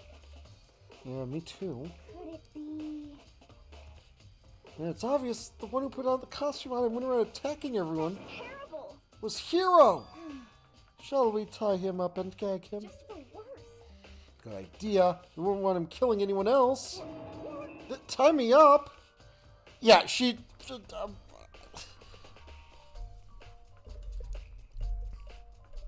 Totally. that's right. He may be a suspect, but he deserves fair treatment. Yeah, I mean... Attacking? Blueprints? I have no idea what you guys are talking about. Can't talk your way out of this. It's been decided you killed them. What? Killed who? I have no idea what you're talking about. There must be a fake Hero running around. You're the only one who can wear this costume. Who else could possibly be the costumed attacker? How do you know I'm the only one? Maybe you should try it on for yourself before you convict me. Fine. If you're going to be a jerk about it, I will. But missing a bit, Hina started putting on the Robo Justice costume. Huh. See? Look. See how loose it is? I mean, come on. I'm blind as a bat in here. Can't see my feet at all. I'm surprised you got anywhere in this thing. I'm telling you, it wasn't me. And not to mention, you totally can't bend at the waist. Seems like a pretty obvious oversight. That's not a very nice thing to say. I mean, it's not like I made it. I just got caught up in the moment. Well, either way, now we know for sure, right? I mean, it seems pretty clear that nobody but Hero could have fit into this dumb costume. Hina took the suit back off again. Well, now you're all out of excuses. Oh, see? It's because you're a girl. If it was another guy, then... Makoto, go ahead. Okay. That's my will. I picked up the pieces off the floor and tried putting them on. It's no good. The arms are too long. There's no way I can wear this. Just a second. See, I told you it was impossible. You are absolutely right. It seems this costume was made to fit Hiro's body exactly. But And then there's another costume. They must have one that looks the same, but it fits them. If you insist on this line of defense, then show us some evidence. what the heck? Evidence? You claim there's another suit, yes? Then you must find it and show it to us. What the heck? The worst. Who cares? Hiro's the only one without an alibi during the whole thing anyway. Terrible. Which is how we know it was him. I mean, is this really true? I have no idea what's been happening. Could someone, tell me? Remember, Justice costume has been added to the Truth Wallet section of your handbook. Oh. I certainly did not expect Hiro and Kyoko to turn up at the same time. But where has Kyoko been hiding all this time? I have no idea. Perhaps she really is working for the mastermind. What else would explain her questionable behavior? But you are quite protective of her, yes? It's because she's helped me out so much up until now. If I were the mastermind, that is exactly what I would do to earn your trust. It's looking more like it really was a setup. Hello, Celine! How are you? Looks like she's lost some thought. I don't think she's in the mood to talk. I better leave her alone. There's a big locker near the pool. What the heck? There's no talking your way out of this one. You did it. Everyone knows it. What the heck? If you don't tell me what's going on, how am I supposed to understand? Think you figured out that someone's been killed, right? Hey, Makoto, who was it? Well, 2 people were killed. Taka and Hifumi. What? 2 people? The worst. Why are you freaking out? You did it. I did not. Hey, hold on. Those 2 are the ones that were killed. That's it. I know who did it. So then, You may as well tell us that. Taka and Hifumi were fighting over alter ego, right? At least 30%. Which means alter ego and or Chihiro must have done it. correct. I see. That's unfortunate. Please. Huh? Unfortunate? What the heck? Stop trying to trick us. Just admit you did it, okay? Um. Telling you, you got it all wrong. Oh, so Ah, bad. I know. That note. Note? Last night, someone slipped a weird note under my door. Here's what it said. I found a hole. Maybe we can use it to escape. Monokuma can't find out, so don't tell anyone else. For now, let's meet at the rec room at 1 a.m. Last thing I remember is going to the rec room, and then for some reason I fell asleep. Hey. The killer probably drugged me or something. The worst. Not a chance. So, No, hold on. He could be onto something. The nurse's office did have chemicals that could do that. Huh? Really? Told you, someone is trying to set me up. Secret passage, a chance to escape. Someone wrote that note to trick me. Even if that's true, you must be one dumb fish to bite every piece of bait that floats in front of you. After being trapped here so long, even if you know it's a lie, you still got check, right? Ugh, I preyed on my desire to get out of here. They just saved me. Still don't buy Don't it. be mean. You should buy it. Second. Okay, then show us that note. With pleasure. I have it right here in my pocket. No way. Looks like I lost it. Yeah, sure. Please, you gotta believe me. I want her to fly. As I said before, if you want us to believe you, you must produce evidence. Can you show us the note? I have no particular issue with what you claim, but if you want us to believe you, give us a reason. What the heck? For serious? Now then, shall we resume our investigation? There's no time to waste before the class trial begins. We need to keep investigating. We already know who did it. Why? Why did you kill him? Tell us, Hiro. Oh, it's like I said. Is it really to get the money Monokuma offered us? Yeah, that must be it. We must be totally broke. That's why. Wait, that's a false accusation. Someone help me. I'm thankful we haven't bound and gagged you. You have time to yell and carry on. You have time to search for your evidence, right? Yeah, you're right. I need to look for the second suit in that note. Feet, don't fail me now. Guess I better get back to guard duty. I was gonna ask Toko or Genocide Jack to switch with me. If she and Sakura got into a fight, we'd have a catastrophe on our hands. Well, bye. Makoto, Makoto, do you have a second? Huh? I want you to help me with the investigation. It would seem... Looks like I got a late start on this one, so I need to make up some ground. I don't mind helping, but can you promise me something? Later, when we have time, will you tell me why you disappeared? Why is that? No. To reject me so simply. Anyway, I need your help. You don't mind, do you? Okay. Shall we go? No. Thanks. Now then, shall we? Hey, So Makoto, first I'd like to examine the corpses. Examine the corpse. I can't believe I'm hearing that from a girl the same age as me. correct. Dead bodies don't lie, you know. They tell the truth far more easily than the living. Hey, Wouldn't you agree? How am I supposed to answer? anyway, Anyway, let's hurry before the class trial begins again. Yeah, you're right. Okay, then show me where the bodies are. They're in the repository. Guess we should head there for now.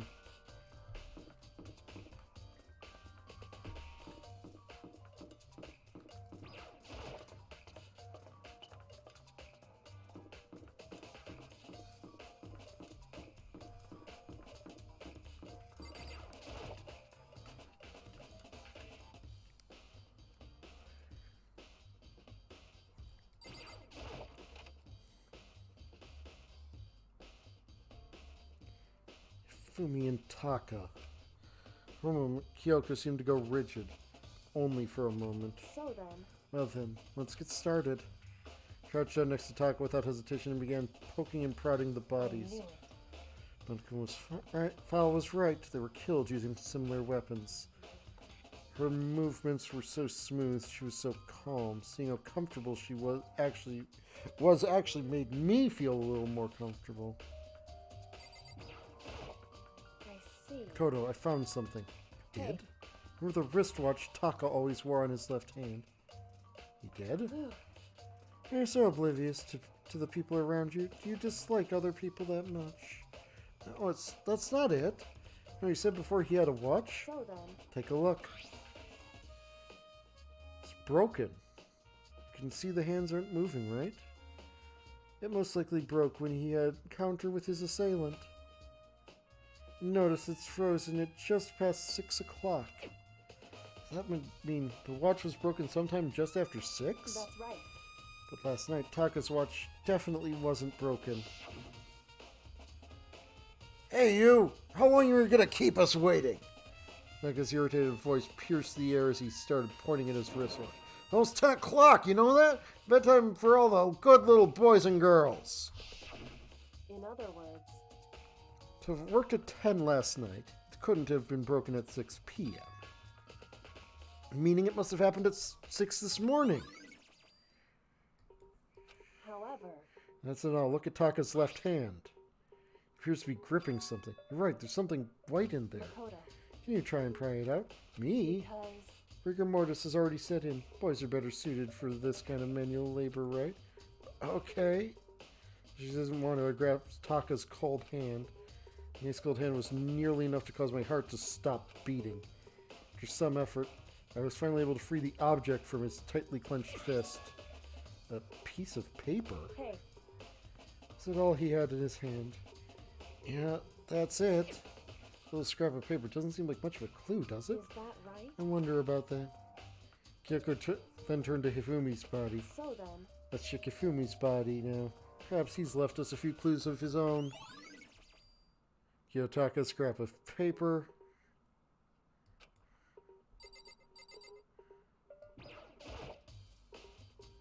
The biggest problem I have right now is how the killer was able to move.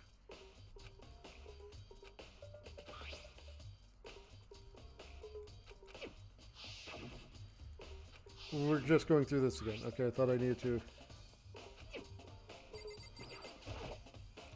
So, did you find anything? I did. More than I expected, to be honest. Look at this. A wad of paper? that's right. Ifumi had it hidden on him. Hidden? Indeed. Stuffed it in his pants, so I can only assume he'd hidden it on purpose, you see. In his pants? Wait, so you... Why is that? It was just his pants. Not like his socks or something. I don't know what that means. Anyway, let's take a look at the paper. Go ahead, Makoto. Open it. When I think of how it was stuffed on his pants, it's like... Better be important, Ifumi, or I'll never forgive you for this. A note? Found a hole, maybe we can use it. Okay, so it's... So, That sounds very familiar. That's it, that's the same thing Hero said. And he was telling us the truth. however, No, it's not exactly the same, is it?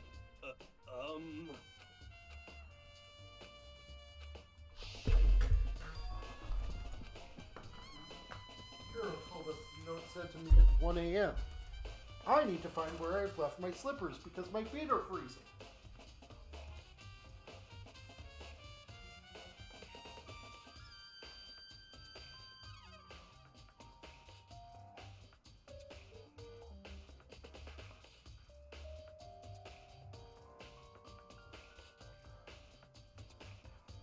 Oh, man.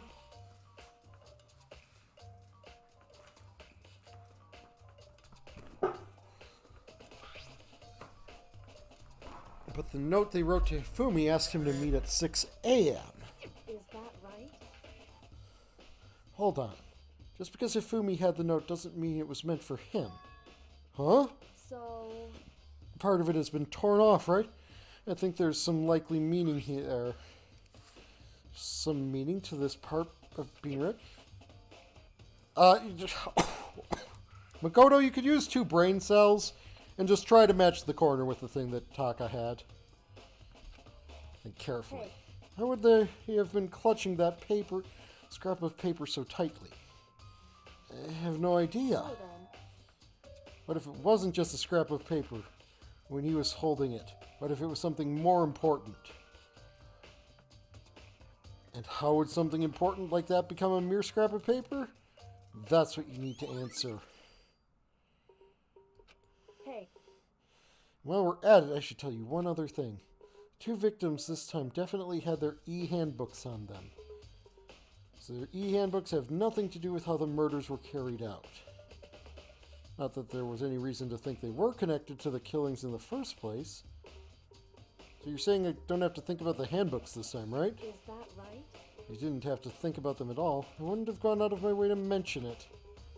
All I said was they weren't used to help carry out the murders. There may come a point, however, where a handbook may play a role. Handbook may play a role? I don't think I understand. But if Kyoko thinks it's important, I better keep it in mind. Because they had to get to the pool, which they would have had to go through the dressing rooms.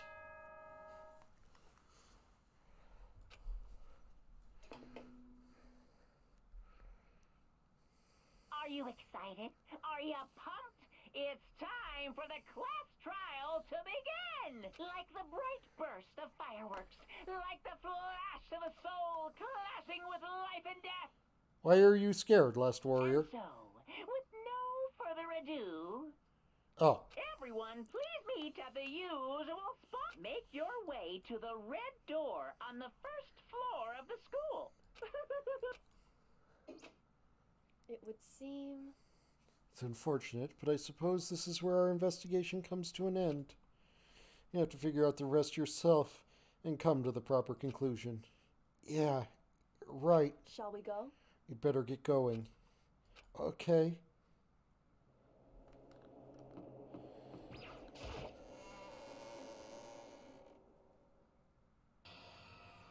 We heard Monaco's proclamation and were gathered by the red door. As soon as we were all there. Monokuma appears! Hello, hello, hello. He's multiplied? Wrong. Nope, not multiplication. It just looks that way because of an illusion. I'm moving so fast it only looks like I've multiplied. Can you tell which one is the real Monokuma? Let me just get to the elevator already. Boy, tough crowd. Yeah, Biker Boy was the killer last case. You're not playing along. Along. We're not here to play with you.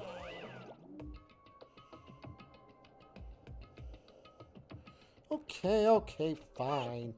And if everyone's here and ready to go, please board the pain train or elevator. See you guys down there. Let's go. Okay then, shall we? Please! Hold on a moment. I'm not mentally prepared yet. We'll never be mentally prepared. You can't run away anymore. Hero, you're gonna pay for your sins. I told you already, I didn't do it for serious. That reminds me, did you ever find the other costume? Or the note? Well, no, but how unfortunate. It would seem we have our culprit. Hey, This isn't the place to talk about it. Save your accusations for when we get to the courtroom. That's right. He's right. Let's get down there first. Then the story can really begin. Yeah, good idea. That's right. You have to. You have to do it. Can't let whoever killed Hifumi and Taka get away with it. For everyone who's still alive. And for the two that lost their lives.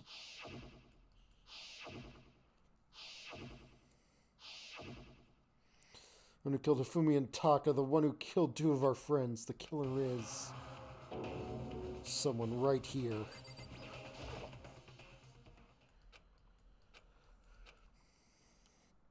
Okay, so let's just go over the information we know. Literally the only one I can see moving Hifumi's body would be Sakura. But Sakura has way too many alibi. The steel box began to move.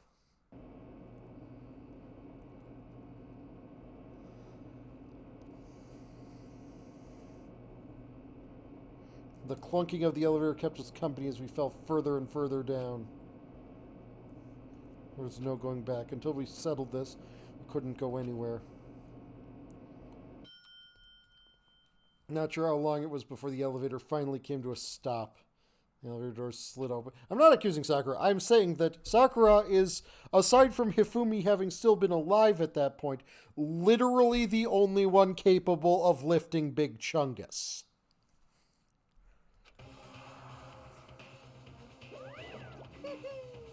When I see all of you gathered together like this, I realize just how few of you there are left. Your school life is slowly reaching its climax.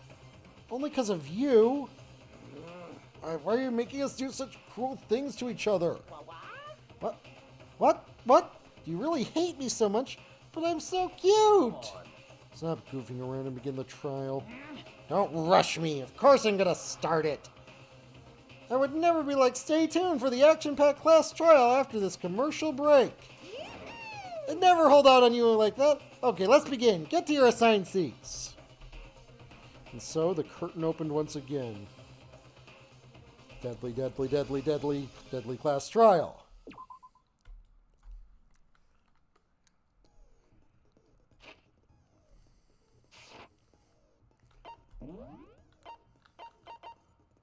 Focus gauge by 2. Okay, now let's equip that. I mean, why not?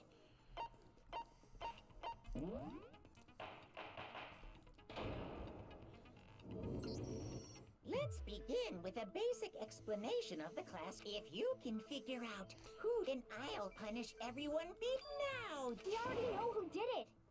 Was that? It was Hiro. He does not have an alibi for when the murders took place, and we found him in that suit. Don't try and deny it. You killed them. I didn't. Someone knocked me out. I was asleep the whole time. I don't know anything about it. Shut your murdering mouth, murderer! Who are you calling a murderer? I am sorry to say, Hiro, but we do have evidence. Blueprints for the suit. Parts we assume were used to build it, and all of it was found in your room. You have to admit, the evidence is quite compelling. It points to you as having created the suit and wearing it while committing crime after crime. How many times do I have to tell you? I don't know. I don't know. So you're really the killer, or everything else? We have to make that clear.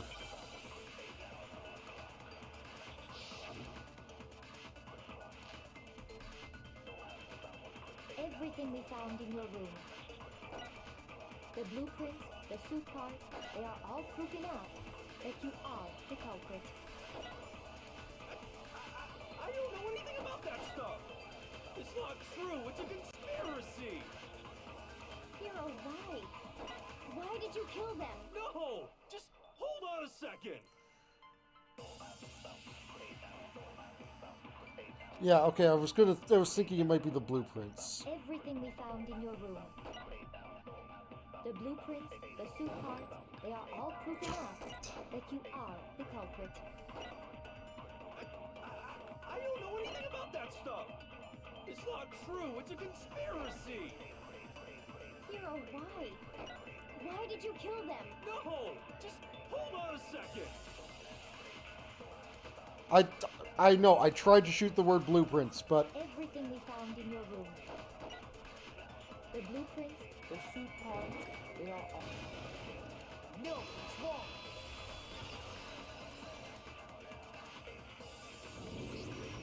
Are we sure Hero really made those blueprints? What do you mean? Well, take a look at this. It's the note that Hero wrote, asking everyone to meet up after Alter Ego disappeared. The handwriting's obviously different, wouldn't you say? When you compare it to the blueprints. There's no way you could think the same person made both of them. Unless that person made it a point to disguise their handwriting. No, the differences are bigger than that, I think. Come on! I'm not smart enough to think of trying to change my handwriting anyway. So Makoto, are you saying you don't think Hero's the culprit? And he's not the only one. I think Hero's innocent as well. What? Then who was in that Robo-Justice suit? Is it like Hero said? Was there really someone running around in a second suit? The suspicious individual hidden within the suit. Go ahead, Makoto. Tell them who it was. So, who was in the Robo-Justice suit?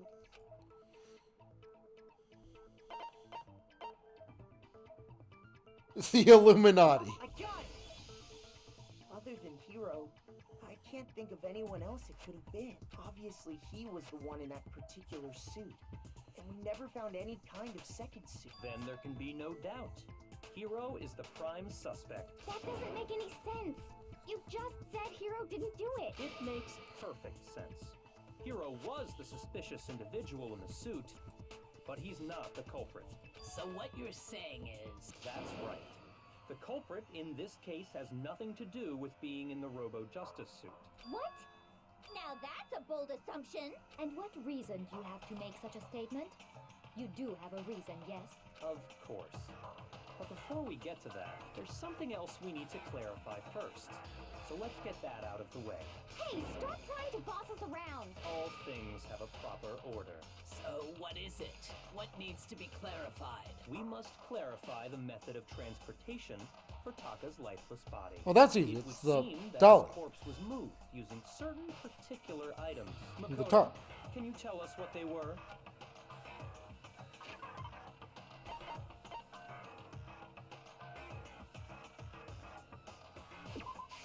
I got it!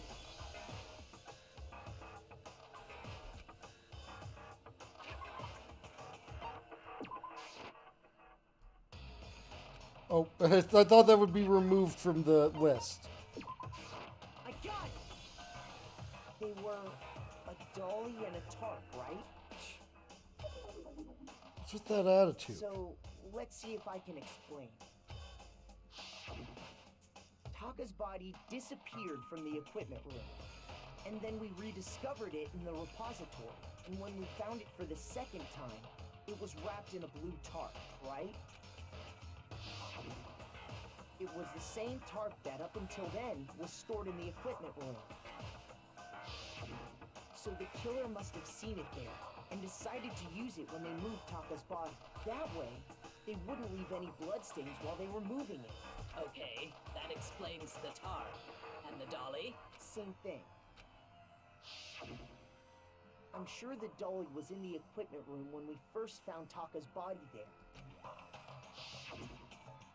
But when the body disappeared, so did the dolly.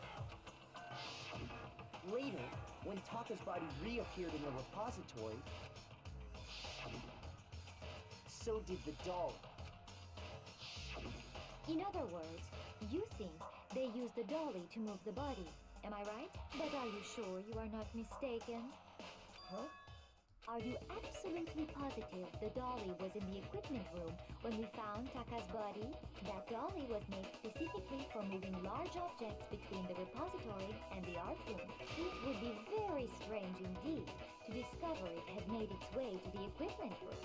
Is it not possible that it was in the repository all along, and and you simply didn't realize it? She's raised an objection. How do you respond? There is no shame in being wrong. Nobody expects much from you anyway. You're just the one who solved the last 2 We cases. have all accepted the fact that you rarely understand what is going on around you. Oh, I've never had anyone be so nice while being so mean. Maybe you can change your mind. You just explain to them how the dolly must have been moved from the equipment room to the repository. Oh, good! Yes, yes! More mechanics! Add on the more mechanics! Let's talk about reloading. In the next bullet time battle, we're going to add one more ingredient to the recipe. On the bottom of the screen, underneath the tempo marker, you'll see your ammo count. Up until now, there hasn't really been a limit on how you destroy your opponent's statements. From now on, just locking on and pressing the left mouse button won't be enough to handle them. Now it costs you 1 bullet to destroy your single remark. Once you run out of bullets, you can't destroy any more statements no matter how locked on you are. However, you can reload by pressing the tab key. It's like locking on. You'll have to press the tab key in time with the tempo marker. So you remember that the tab key has a function along with the right and left mouse buttons. It will automatically reload at the start of fever time, and your ammo will not decrease.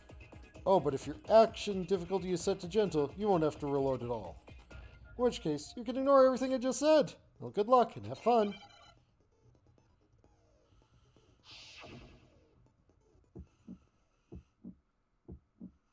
You have it wrong. I cannot agree. You are a fool. So pathetic. Lies will get you nowhere. Do your worst. Away with you. You miserable wretch. I cannot agree. You are a fool. Lies will get you nowhere. Do your worst, you miserable wretch. You have it wrong. I cannot agree. You are a fool. So pathetic. Lies will get you nowhere. Do your worst. Away with you. You miserable wretch. I cannot agree. This should prove it.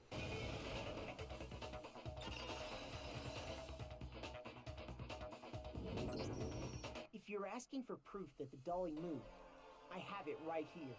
When I found the dolly in the repository, one of the wheels had a blood stain on it. There was a pool of blood in the equipment room with a tire mark in it that matched the dolly wheel's tread. The killer probably rolled the dolly through the blood on accident as they wheeled the body out of the room, and as the blood dried on the tire, they moved the body into the repository. So there's my proof that the dolly was used to move Taka's body. Does Celeste really hate me that Well, much? anyway, that was just something we had to get out of the way. Let's get back to the main subject. Yeah, the subject of how Robo Justice didn't do it.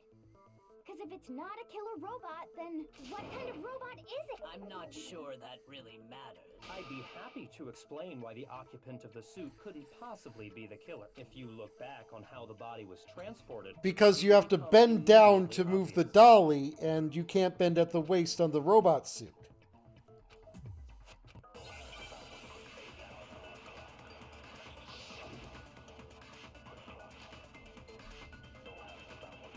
As we know, Taka was killed in the equipment room. And from there, the body was moved to the repository, correct? Yeah, the culprit wrapped the body in the tarp, then loaded it onto the dolly and wheeled it off, right? I think it's loaded it onto the Keep in dolly. mind that the dolly doesn't have a handle. Well, yeah, but even without a handle, all you'd have to do is Bend over. No. No, it's wrong.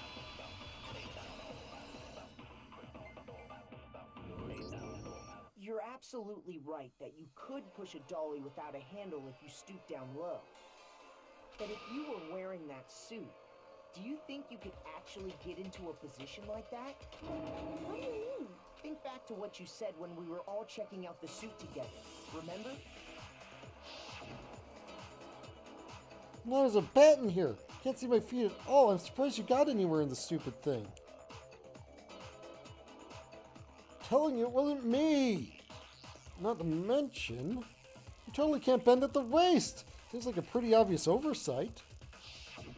When you're in that suit, not only can you not see your feet, but you can't even bend at the waist. Am I right about that? Now that you mention it, seems like it'd be awfully hard to push that dolly if you couldn't bend over. Well, what's to stop you from simply pushing the dolly with your feet? When you can't even see your feet? You really think someone could kick the dolly all that way? Yeah, it'd be totally impossible. Not that I can say for sure myself. On top of that, if you were wearing such a rigid, cumbersome suit, it's very unlikely you would have the dexterity to go about wrapping the body in a tarp. Well, I mean, isn't that just a matter of taking off the suit when you're ready to move the body?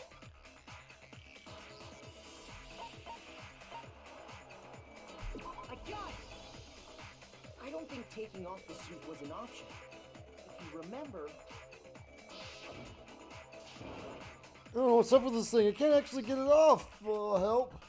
Why would you make something you can't take off by yourself? Didn't make the stupid friggin' thing. There's a clasp on the back that's keeping you from getting it off. It's pretty sturdy. I don't think you can get it off on your own. We don't really have a choice. Let's help him. That's true.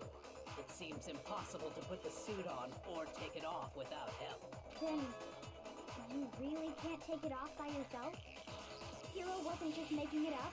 Of course I wasn't making it up. If he could have gotten it off by himself, I don't think he would have let us see him wearing it. Showing up in the suit was basically an invitation for everyone to suspect it. Yeah, that's right. So, it's really, really true that Robo Justice couldn't have moved the dolly? To be clear, whoever did move the body, it couldn't have been Hero in the robot suit, correct? No, wait. Just a second, if you please. Have you forgotten about the picture that I took? You all got a good look at it, did you not?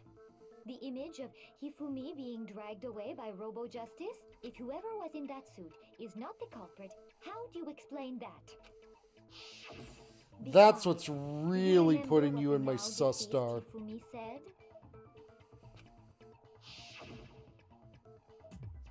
Did you get hurt? The guy hit me. What guy? Robo Justice, or that's what I decided to call him just now. So long as those facts exist, the proper conclusion is beyond question. The individual inside the suit and the culprit are one and the same. Yeah, that's gotta be right. Hold on a second. It's still far too early to reach that conclusion. What was that you said about picking the one who looks like the most violent and aggressive one out of all of them, Last Warrior? Besides, there's no hurry to decide who did it. Before we rush to a verdict, shouldn't we explore every single possibility? Instead of seizing on one viewpoint, the truth is uncovered by analyzing things from every angle. Perhaps, but where do we go from here? Let's review this series of unfortunate events from the beginning. Maybe we'll uncover something new. Okay, so I want to make it clear. When I've been talking about Black being sus, I have been talking about Celeste. What a pain in the ass! I don't disagree, but our lives are on the line. If this is what it takes, we have to do it. Plus, maybe we'll get to find out where the heck Kyoko was when everything went down. All right then, let's take another look back at what happened. I suppose we could start with this morning. 4 of us gathered together in the dining hall. Makoto, Hina, Kyoko, and myself. We waited there for quite a while, but nobody else showed up. So we went to look for everyone. That was around 8 a.m. And as soon as we split up, Kyoko went missing. Soon after that, Hina found Celeste in the rec room and quickly came to get Makoto and me. It seems I was unconscious for about an hour after I was attacked by my mystery assailant. I know it was an hour because I remember being attacked a little after 7. That was when we saw Celeste's picture and discovered that her assailant had been wearing a strange costume. As it turns out, it was Robo Justice. It also soon became clear that this same Robo Justice had abducted Hifumi. We were soon joined in our search by Byakuya and Toko, and then went on to find Hifumi in the library. He was injured, so we took him to the nurse's office and resumed our search for the suspect. But not long after leaving the nurse's office... What's wrong? I saw a shadow, something moving at the top of the stairs. When Celeste told us that, We decided to split up and search the second floor, and soon after that, I saw someone moving around on the third floor, and I yelled out to everyone as soon as I did. Yeah, convenient that you were making everyone move everywhere during that whole time.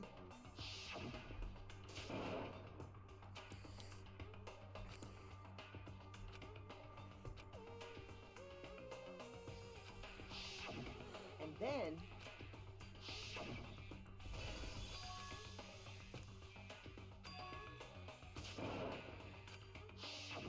at that point we decided to divide up into two groups.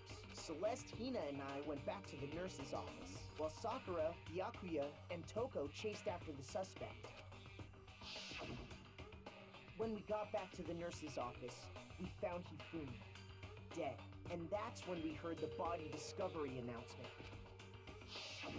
I left Celeste and Hina there and headed back to the third floor to let the others know what had happened.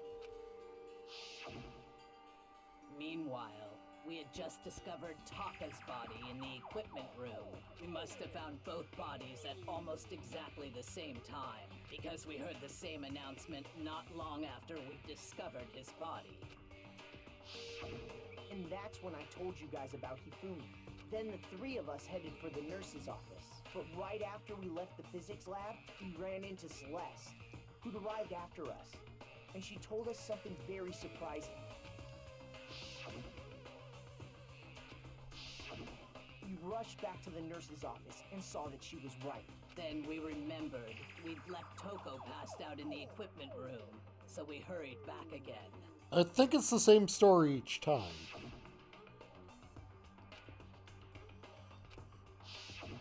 But when we got there, we discovered that now Taka's body had also gone missing. Next thing we knew, we were searching the school for two missing dead bodies. The story seems too structured for it to be randomly And generated. after some time, Celeste informed us that she'd found the bodies, and we all headed to the repository, which is where we rediscovered the corpses. I think that about covers it. I see. The whole thing sounds exceptionally complicated. It certainly seems to me that these are not a simple series of connected events. Okay, well, if that's true, then what? Rather than a single series of events, I think we have to consider each murder a separate situation. And from there, we can uncover the contradictions surrounding all of them. Now then, let's get started, beginning with what happened to Taka. Contradictions to what happened to Taka.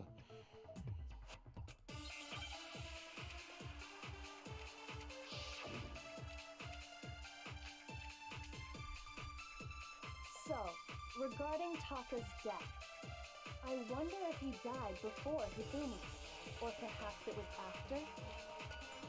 We already know what order they were killed in. Taka came last. what makes you say that? Because of the numbering of the Justice Hammers.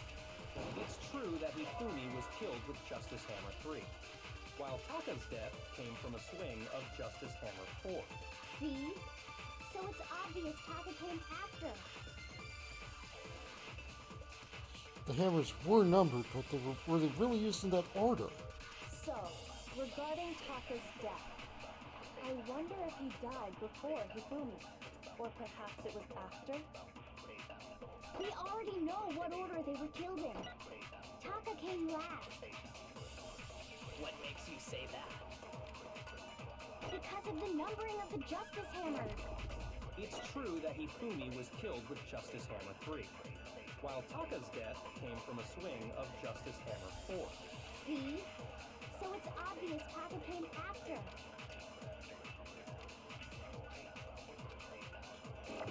So, regarding Taka's death, I wonder if he died before Hifumi, or perhaps it was after? We already know what order they were killed in. No, it's wrong!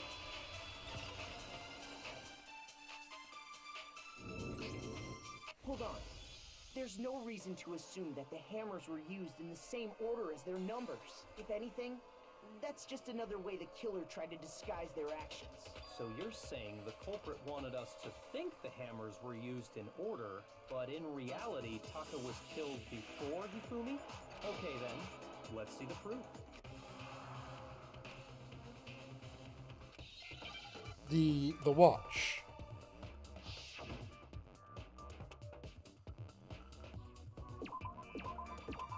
Wristwatch.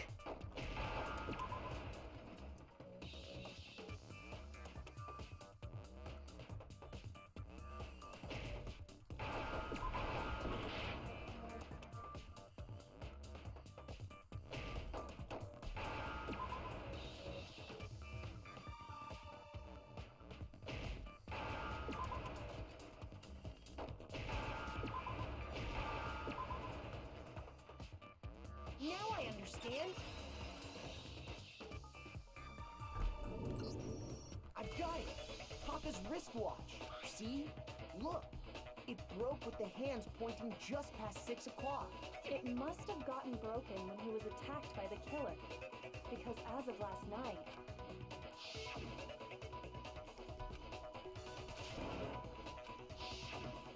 so if it wasn't broken after 6 last night, then he must have been attacked around 6 this morning. And that would be his official time of death. But if that's true, then he was killed well before Hifumi. And before Celeste was attacked this morning, which happened around 7. That's right.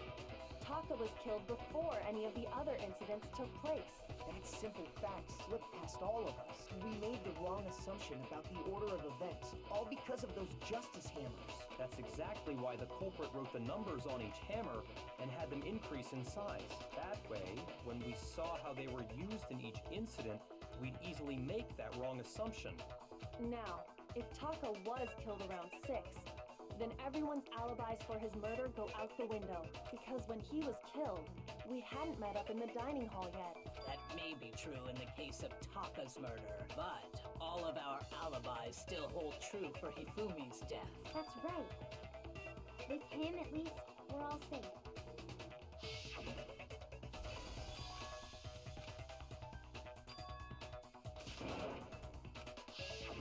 When we heard Hifumi screaming, we were all together.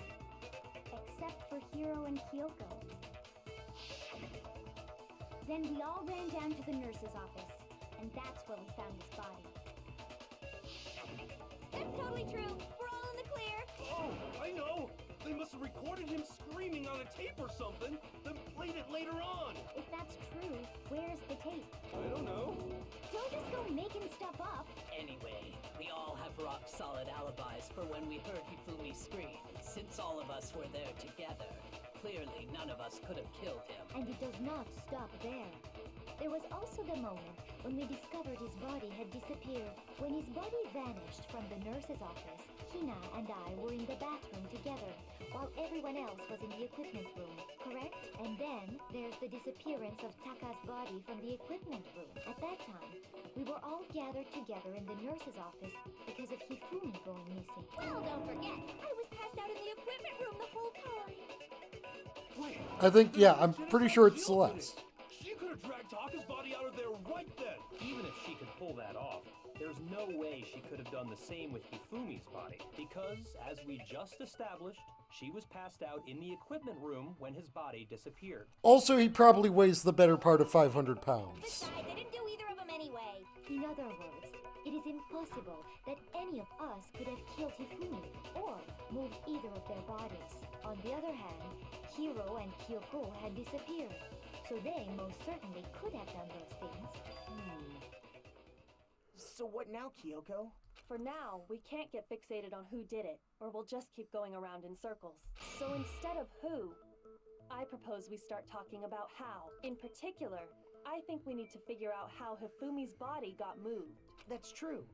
We searched everywhere, but we couldn't figure out how to explain his body disappearing. And according to what Celeste said, He could not have been gone for more than a minute or two, though.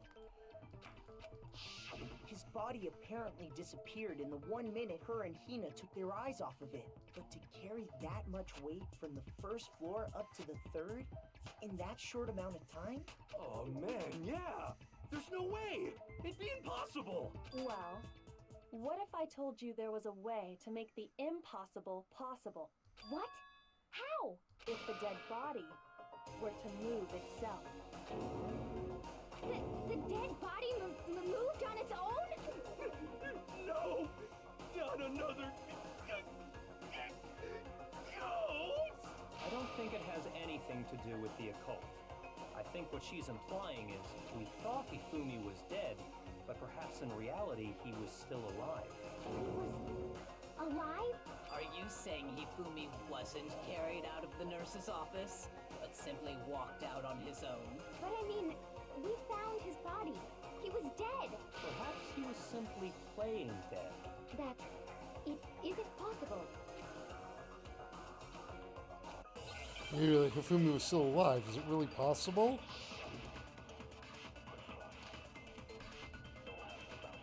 Are you saying that when we first found Hifumi in the nurse's office, there's a chance he was actually still alive? No, it is impossible. Hifumi was dead, without a doubt. And you know that how? Surely you heard the body discovery announcement along with the rest of us. Hifumi's dead body had been found. Nope. Shoot!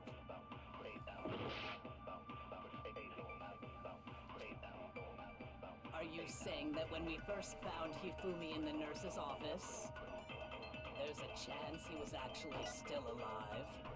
No, it is impossible. Hifumi was dead, without a doubt. And you know that how? Surely you heard the body discovery announcement along with the rest of us. Hifumi's dead body had been found.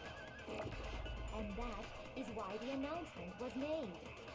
Are we really so sure about that? Maybe the announcement was intended to signal someone else's discovery. Oh, damn it. Shoot! Are you saying that when we first found Hifumi in the nurse's office, there's a chance he was actually still alive? No, it is impossible. Hifumi was dead, without a doubt. And you know that how? Surely you heard the body discovery announcement along with the rest of us. Hifumi's dead body had been found. And that is why the announcement was made. Are we really so sure about that? Maybe the announcement was intended to signal someone else's discovery. Sure, the body announcement was only made once. Hifumi and Taka's bodies were discovered at almost the exact same time. Are you saying that when we first found Hifumi in the nurse's office, there's a chance he was actually still alive? No, it is impossible. Damn it. Hifumi was dead, without a doubt. And you know that how? Surely you heard the body discovery announcement along with the rest of us. Hifumi's dead body had been found. And that is why the announcement was made. Are we really so sure about that? Maybe the announcement was intended to signal someone else's discovery.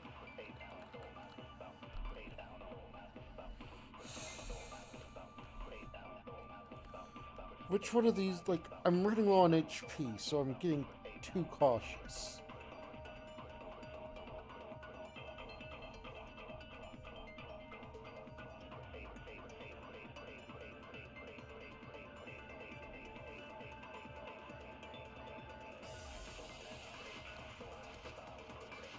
Are you saying that when we first found Hifumi in the nurse's office, there's a chance he was actually still alive? No, it is impossible.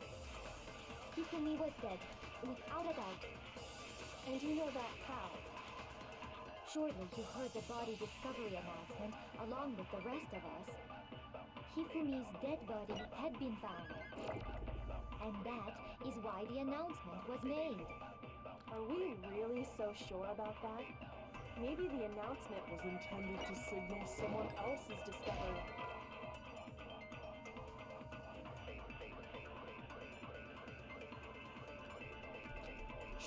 I did that one already. Shit. Are you saying that when we first found Hifumi Okay, in the nurse's I think I need to office, reverse those two. I think I need to there's a reverse those chance two. he was actually still alive? No, it is impossible. Hifumi was dead, without a doubt. And you know that how? Surely you heard the body discovery announcement along with the rest of us. Hifumi's dead body had been found. And that is why the announcement was made. Are we really No, so sure I was going to do it again. Maybe the announcement was intended to signal someone else's discovery.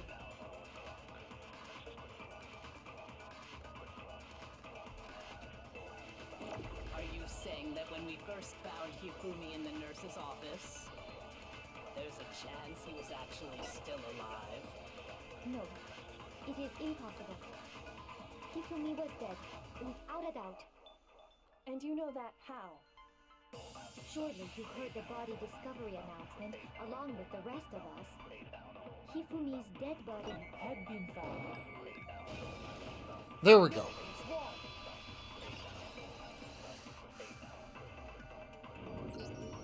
Was the body discovery announcement that was made really intended for Hifumi? Of course it was. The announcement played right after we discovered his body. Maybe. But that was also the same time that Taka's body was found. That's right. It wasn't long after finding his body that we heard the announcement. So there's a good chance we've made a mistake in there somewhere. I think we've confused whether the announcement was for Hifumi or Taka. First of all, if 2 bodies had been found, there really should have been 2 announcements. Maybe Monokuma simply got lazy and rolled them together into one. What do you say, Monokuma? Any comment? Well, it's a very sensitive issue, so I can't go into too much detail. But what I can say about the body discovery announcement is that it's only broadcast when 3 or more people find a dead body for the first time. That didn't answer our question, man. We're asking if you're a lazy bum. No, actually, that was plenty. Huh? He said it's only broadcast when a body is discovered for the first time. Which means, even if we find the same body again later, he won't make the announcement again. If that's true, then why was the announcement made again later on? Huh? Later on? Exactly. We heard the body discovery announcement twice. Second body discovery announcement. The first time it played was when we found it. Second time was when. I got it! We heard it a second time in the repository, when we rediscovered the 2 bodies.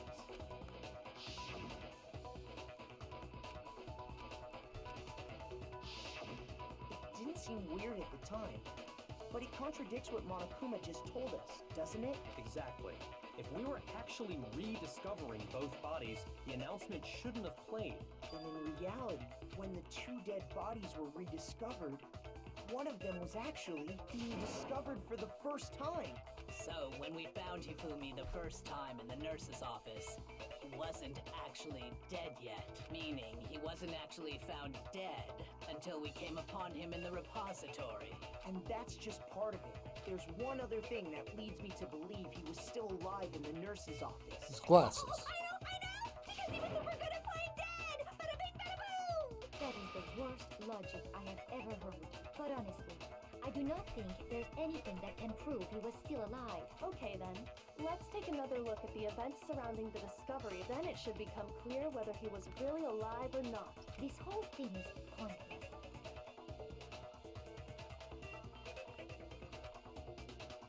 Must be proof Hifumi was still alive. I have to find it and show everyone.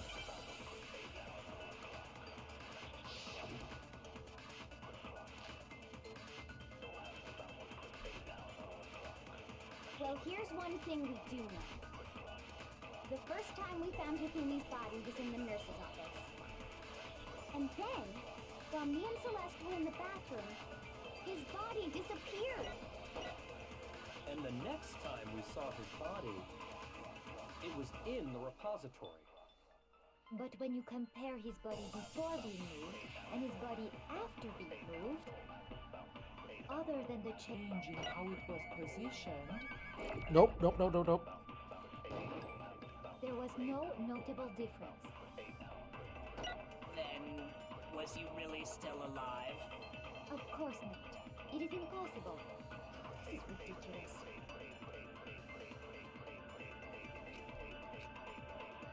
Well, here's one thing we do. I was totally ready to shoot down the first thing she said because I'm convinced it's her, but I'm not about. I was almost shot the wrong thing, and while I was unable to do it at the right The time. next time we saw his body, it was in the repository. But when you compare his body before being moved and his body after being moved, other than the change in how it was positioned, there was no Notable difference. No, it's wrong.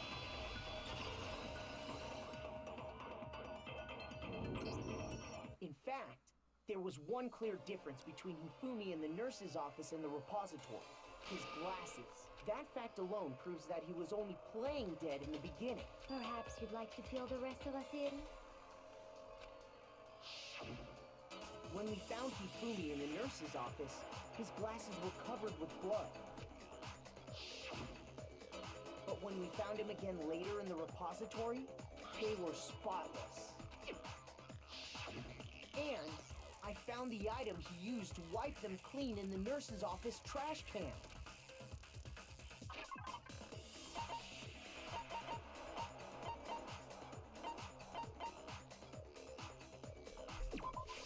I got it! It was a glasses cleaning cloth featuring a certain cartoon mascot. One look at the bloodstain on the cloth should make things clear. This piece of cloth was used to wipe Hifumi's glasses clean, and the mascot on the cloth is the same one that's on the digital camera, right? And whose digital camera was it? Hifumi's, of course. The character was Princess Piggles from Demon Angel Pretty Pudgy Princess, I think. I highly doubt anyone but Hifumi would have brought something like this to school. I see your point.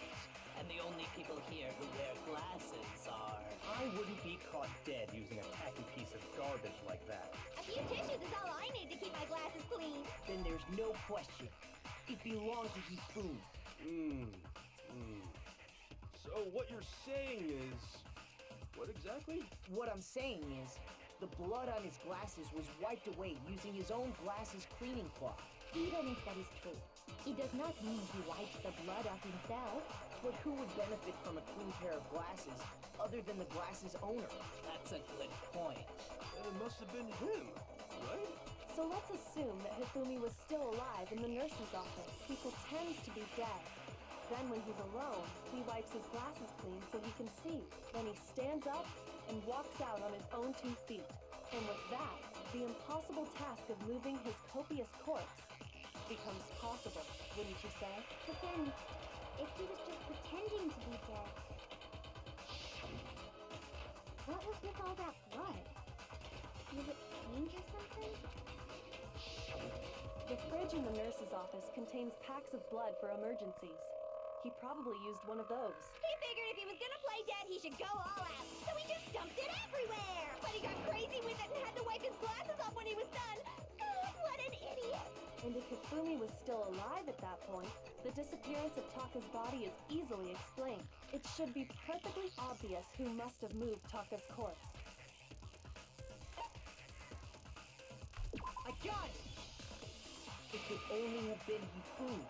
While we were all gathered in the nurse's office, he went to the equipment room and took Taka's body. That also explains how the door to the repository got locked. The door was locked? Well, after the bodies disappeared, we all went looking for them, right? So me and Sakura headed for the repository. But when we got there, the door was locked. And the repository door can only be locked from the inside, which means when Hina and Sakura got to the repository, someone was already inside. And it could only have been Hifumi, who just finished stashing Taka's body there. He convinced us all he was dead, and when he saw his chance, he dragged Taka's body to the repository.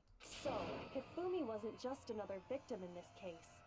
He was one of the assailants. But that means he took part in the murders. I just can't believe it. If you're having trouble, would you like me to show you one more piece of evidence? There's more? Oh, absolutely. The single biggest fact pointing to his involvement has yet to be revealed. You know what I'm talking about, right, Makoto? The item he took off of Taka's lifeless body?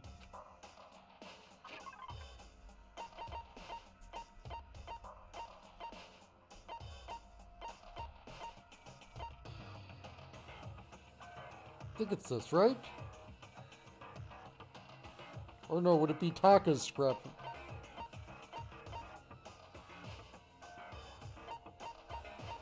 It's one of these two.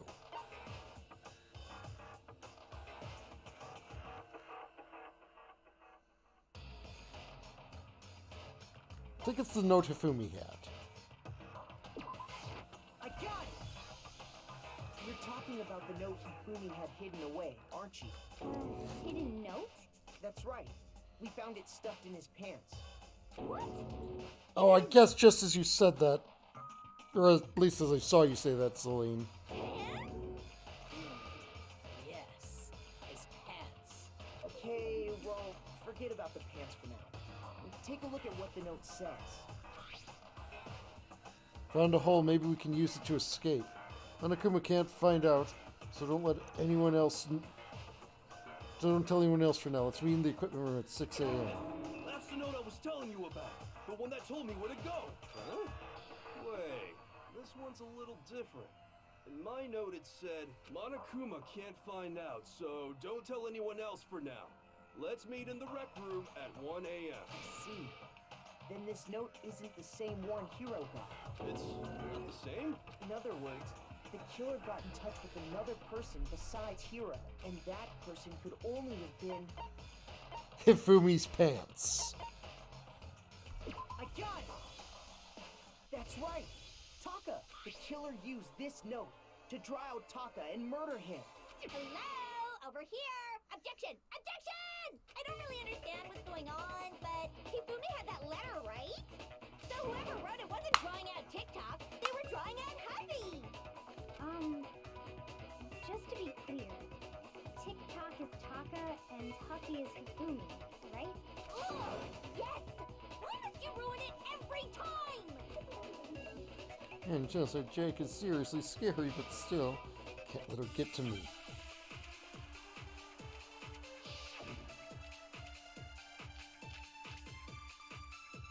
Working with Hifumi's glasses cleaning cloth. Happy had the note, right? Then the person it was intended for must have been Happy! But remember what the note said. What time did it say to meet? 6 a.m., I believe. The time doesn't matter! The note has nothing to do with TikTok!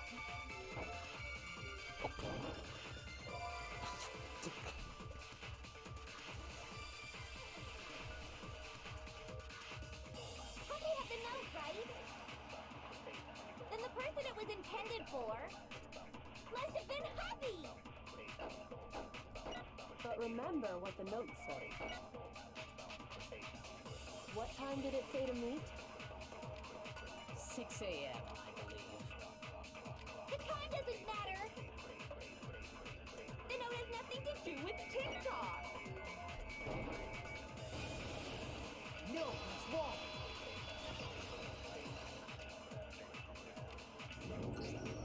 No, there absolutely is a connection. What the hell are you talking about? The note said to meet at 6 a.m., which is the same time Taka was murdered. We've already proven that using his wristwatch. But there's more. Look where the note says to meet. The equipment room, right? Which is where Taka was killed. I see. So, Taka was murdered at both the time and place, written in the note. I think that should be plenty to show that this note was definitely meant for Taka. Well, when you put it like that... No further objections! Then someone used that note to trick Taka. Just the same as me. The culprit really is a cold-blooded monster. Telling people they found a way out. But if they gave the note to Taka, what was Hifumi Hifumi doing with it? Stuffed down his pants, no less! Most likely. Hifumi stole it off Taka's corpse after he died. Huh? He stole it? Where's your proof? Go ahead, show And up. now this is the scrap Taka has.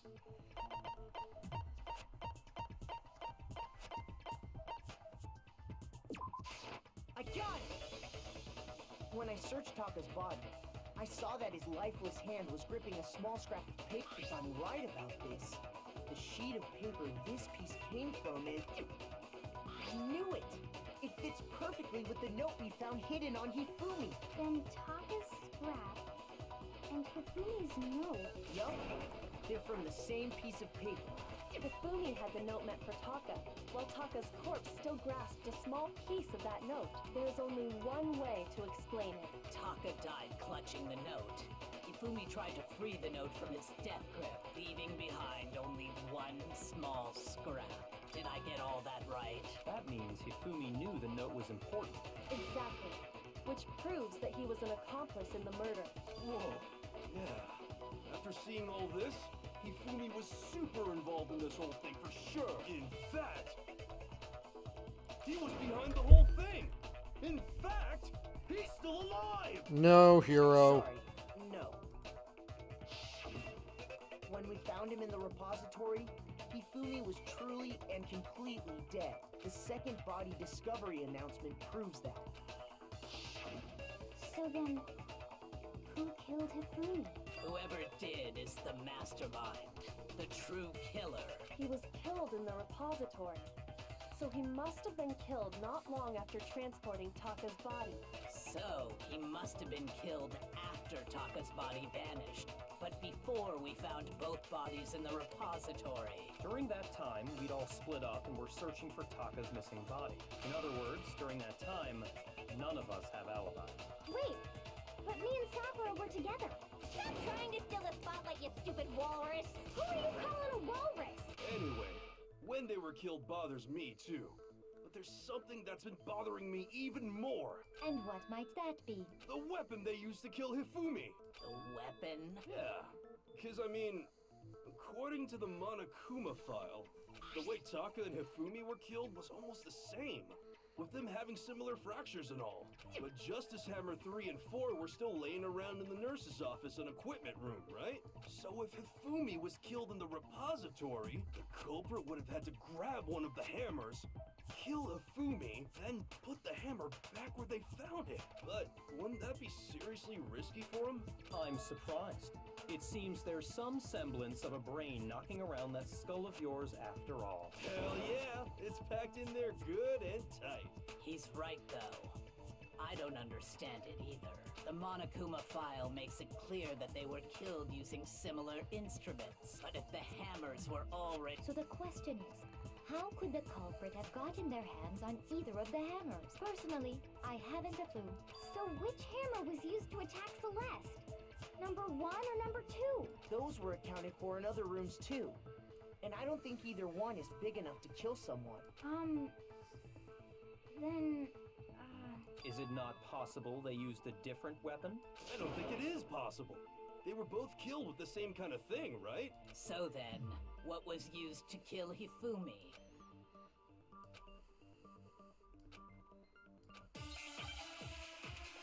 Can't they just present it from the evidence list like other things?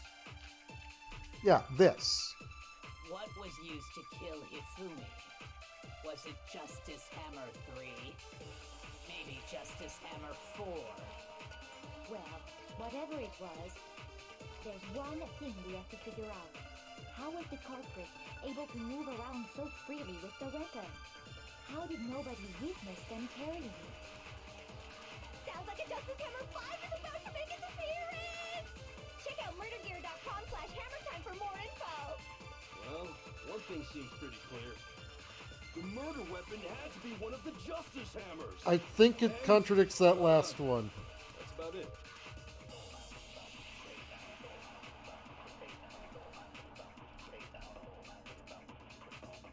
What was used to kill Hifumi? Was it Justice Hammer 3? Maybe Justice Hammer 4? Well, whatever it was, There's one thing we have to figure out. How was the culprit able to move around so freely with the weapon? How did nobody witness them carrying it? Sounds like a Justice Hammer 5 is about to make its appearance! Check out murdergear.com/hammertime for more info! Well, one thing seems pretty clear. The murder weapon had to be one of the Justice Hammers. No, that's wrong.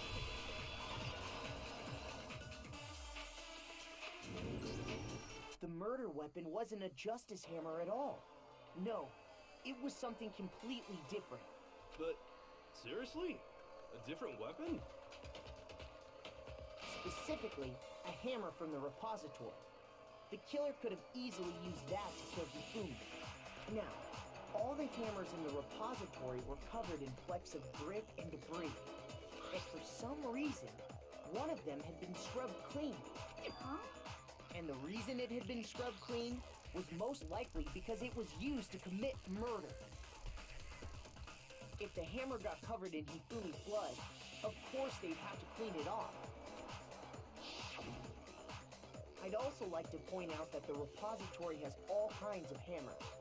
Big ones, small ones, and even some flat mallet-like ones. I think whoever made the Justice Hammers used those as a basis. Actually, it looks like there are 4 of them missing. If that's true, that would explain the Monokuma file's note about the wounds being similar. So Hifumi moved Taka's body to the repository, where someone then used a hammer to kill him. Whoever did that is the true killer. The one Hifumi was working with. And the one who betrayed him! Hold on a moment. I still think it's strange to assume someone was working together with him. The way the graduation rule works, there is no benefit to helping someone else carry out a murder. So the idea that anyone would work together like that is simply ludicrous. We talked about this, did we not? We did talk about that there wouldn't be any reason for anyone to work together. At least that's what we thought at first, but...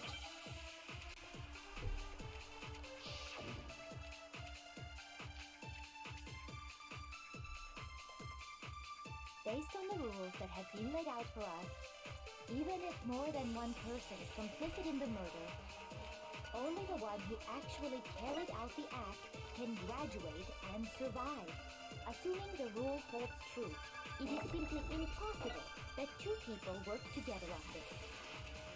That is how the rule was explained to us. But that only really applies if there's one murder, right?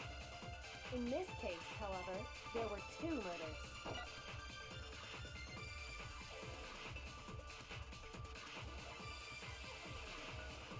Yeah, I think I grabbed the wrong bullet. I think I need to grab 2 murders and use it on possible. More than one person is complicit in the murder. Only the one who actually carried out the act can graduate and survive. Assuming the rule holds true, it is simply impossible that 2 people work together on this. That is how the rule was explained to us. But that only really applies if there's one murder, right? In this case, however, there were 2 murders. Based on the rules that have been laid out for us, even if more than one person is complicit in the murder, only the one who actually carried out the act can graduate and survive. Assuming the rule holds true, it is... No, that's wrong.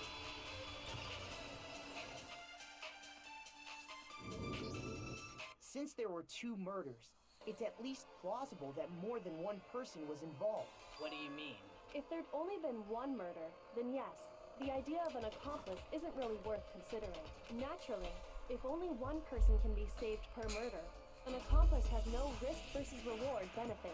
Risk versus reward. The payoff for working together. The reward that balances out the risk of taking part in the scheme. There's no point in being someone's accomplice if there's no benefit to you. However, if there were some potential mutual reward for the risk, then cooperation becomes possible. You're saying that 2 people could act as each other's accomplices to commit 2 separate murders. I think that's what the true killer told Hifumi. They would each have an accomplice for their crime, and based on the case's events, Hifumi would have been the first one to act, murdering Taka. They made him carry out the first murder so he couldn't back out of helping them later on. So in this case, there wasn't one single person committing multiple murders. Instead, each person killed someone, creating two separate incidents. And it only looked like one person because that's how the true killer designed it to look. A single suspicious individual, a similar weapon used in each crime, disappearing bodies. By creating one seamless set of circumstances, they made it look like one person was behind it all. The mastermind picked their target and managed to convince him to go along with their plan. And then, to avoid the no accomplices rule, they simply killed their accomplice.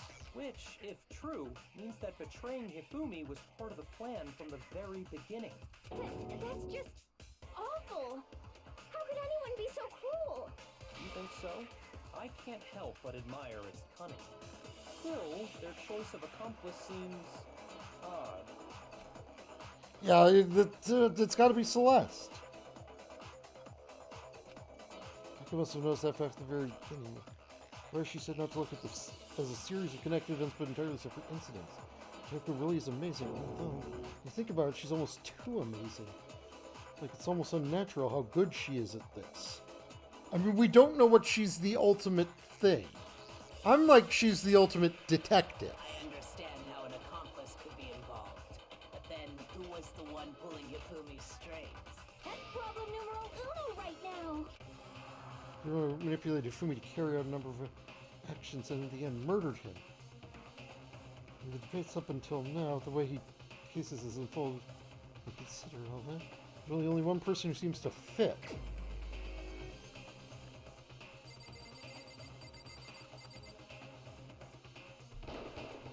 Here's my answer. It was Celeste. Ah, so I'm the suspicious individual now, am I? I really do hate this kind of joke. A joke? I wonder. So what you are saying then is that I specifically chose to work together with Hifumi. The idea that I would choose to spend any amount of time interacting with him, that I would go within 10 feet of that shit from brains, that lazy, worthless, goddamn idiot! Pardonnez-moi. Just to be clear, there is evidence to support it. Is that so? It is. Throughout the investigation, there was certain behavior that was common only to the two of you. Considering what we've learned so far, it only further proves that the two of you were working together.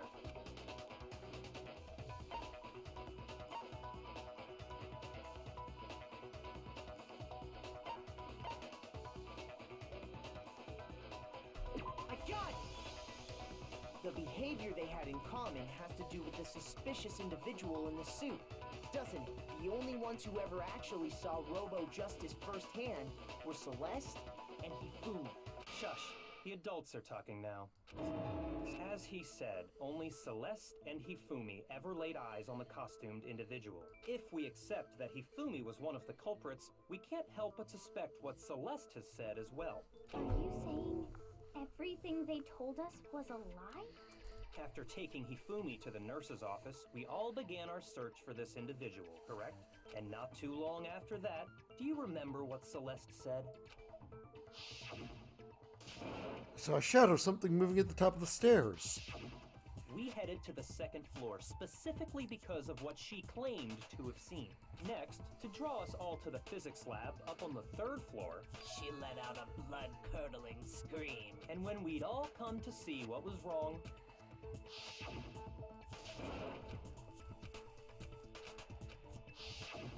once she'd done her job of getting us all up to the physics lab, it was time for her partner to get to work.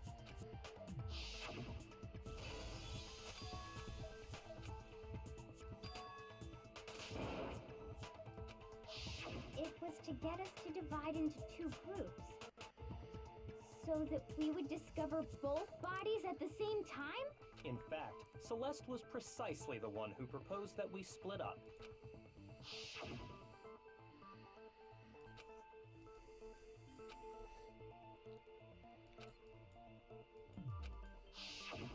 Into two groups of if three at Celeste that. and Hifumi were working together, all those chance events suddenly become connected. And on top of that, That piercing cry of yours early on.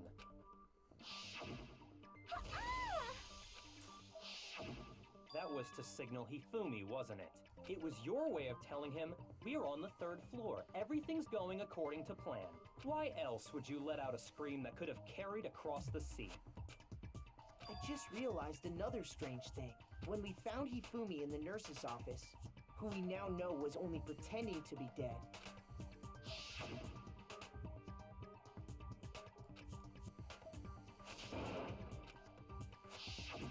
Celeste, you were the first one to say he'd been murdered. You wanted to make sure we wouldn't have any doubt in our minds. I don't believe it. Everything, the whole thing was one big act. Hina, you were with Celeste when Hifumi's body disappeared, right? Yeah. I was feeling kind of sick, so Celeste took me to the bathroom. Wait, then that was... She wasn't worried about you. She just saw a chance to help Hifumi sneak out of the nurse's office. Each piece isn't much by itself, but start putting them together and the picture gets very ugly indeed. Wouldn't you agree, Celeste? I have no idea what you mean. Don't bother trying to deny it. You made one fatal mistake. Oh, did I? I didn't even catch it myself when you first said it, but looking back, I can say that that one little slip-up was... Is it what I caught? Is it the thing I caught? Please tell me it's the thing I caught. What are you talking about? I'm talking about what you said after Hifumi's body disappeared and we returned to the nurse's office. I must really be enjoying this. Enjoying the sight of us standing around, frightened and confused.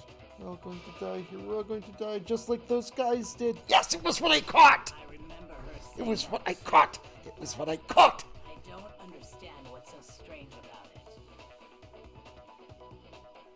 Then pay attention. Sakura, Toko, and I were first to discover Taka's body in the equipment room. Then Makoto showed up and told us Hifumi had been killed. So Sakura and I left with Makoto.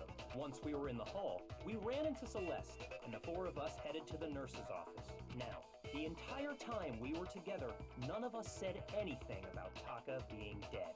Think about it. Celeste's comment doesn't make sense. It was completely out of place. Yeah, I see what you're talking about. Although I don't really get what it means. You hear that, Celeste? Everyone's having some trouble understanding. Could you repeat what you said? If you're really not the culprit, you shouldn't have any problem repeating it, right?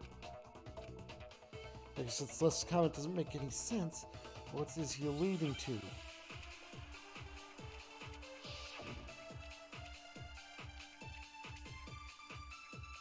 All I said was... They must really be enjoying this. Enjoying the sight of us standing around, frightened and confused. They must be positively elated. We are all going to die here. We are going to die, just like those guys died.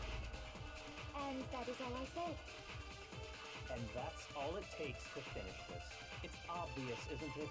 What was so strange about Celeste's comment? What? No, that is what was so strange. All I said was, they must really be enjoying this. Do I have it backwards again? Did I use it backward? I've used it backwards again. Frightened and confused. They must be positively elated. We are all going to die here. We are going to die, just like those guys died. And that is all I said. And that's all it takes to finish this. It's obvious, isn't it? What was so strange about Celeste's comment?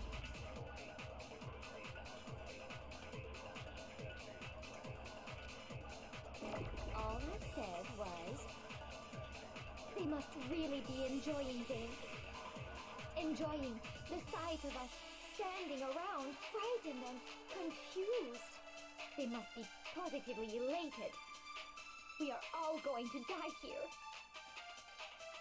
We are going to die, just like those guys. No, that's wrong.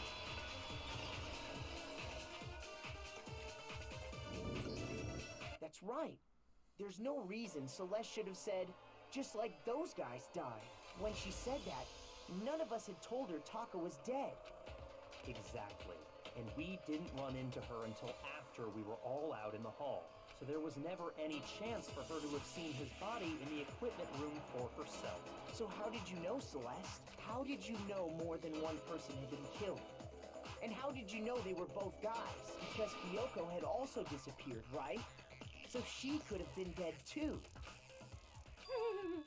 You all have such vivid imaginations. You know that? Imaginations. You claim that I was lying when I told you about the suspicious person I saw.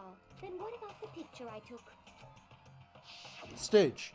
How do you explain this picture of the costumed villain dragging Hifumi away?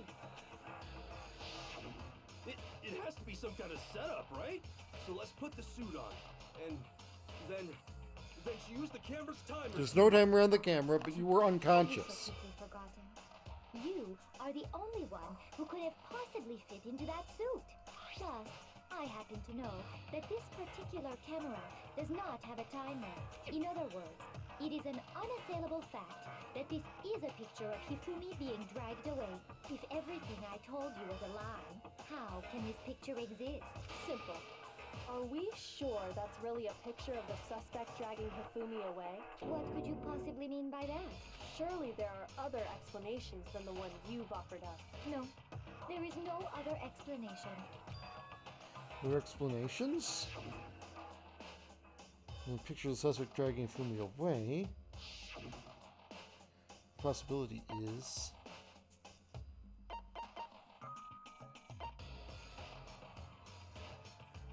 Fumi is dragging the suspect away? I got it! It's not a picture of the suspect dragging Hifumi away. No, I do not have a high quality Munch Last Warrior. I would say it's a picture of Hifumi dragging the suspect away. That's certainly within the realm of possibility. The one being dragged off in that picture isn't Hifumi, but the person in the robot suit. We've simply been led to believe that it's the other way around. And the strange costume might only exist to lead us astray even farther. If you saw someone wearing something like that in this situation, of course you'd notice and be suspicious. That's what happened! You put me to sleep and made me out to be the bad guy in all this! Such a thing is utterly impossible. Hifumi was dragging him away? Ridiculous. Is it? I don't think it's ridiculous at all. Then shut your mouth and allow me to educate you. I think she can prove there's no way Hifumi was dragging the suspect away. Is that really possible?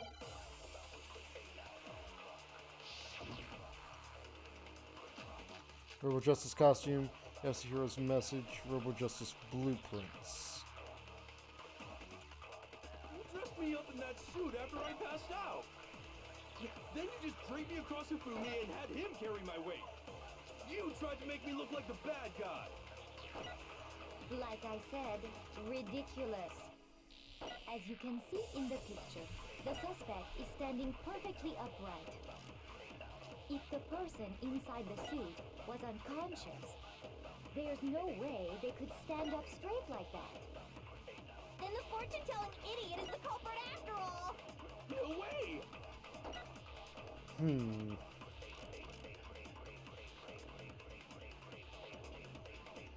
Well, oh, because he can't bend. Okay, yeah, it can't bend at the waist. Me up in that suit after I passed out. Then you just draped me across Hifumi and had him carry my weight. You tried to make me look like the bad guy. Like I said, ridiculous. As you can see in the picture, the suspect is standing perfectly upright. If the person inside the suit was unconscious, there's no way they could stand up straight. No, it's wrong.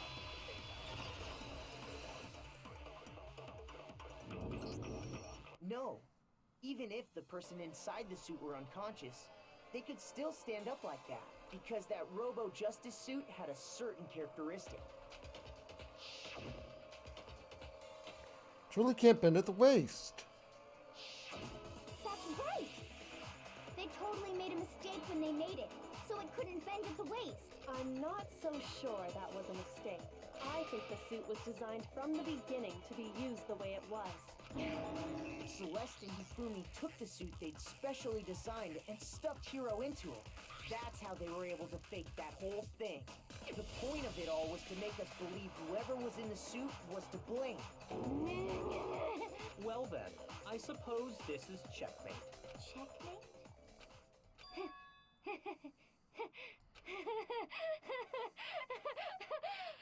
Don't make me laugh, you idiot! What do you mean, checkmate? Celeste? Clearly, you want to cram me into your little guilty box. Well, there's one little problem. Have you already forgotten what Hifumi told us as he lay dying?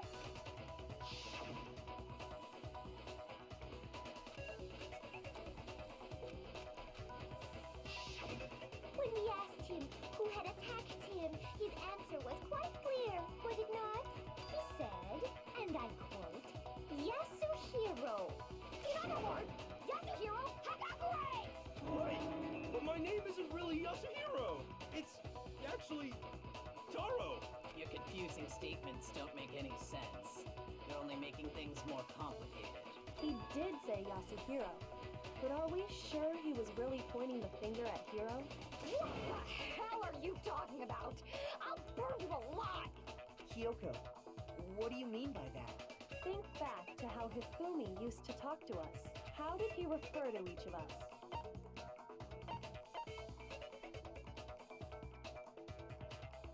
I got it! That's right, our last names.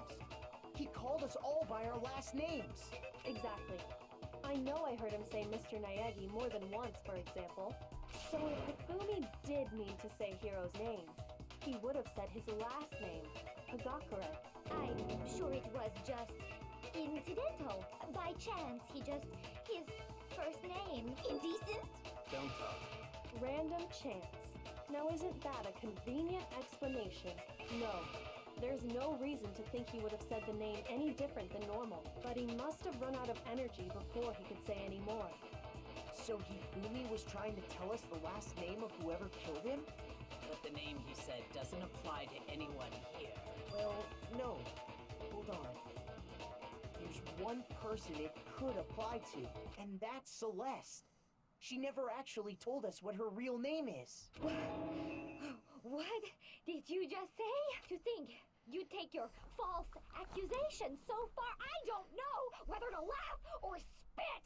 Come on! Enough with your idiotic blather! Yasuhiro is a loser's name! Do I look like a loser to you? No? Do I? What?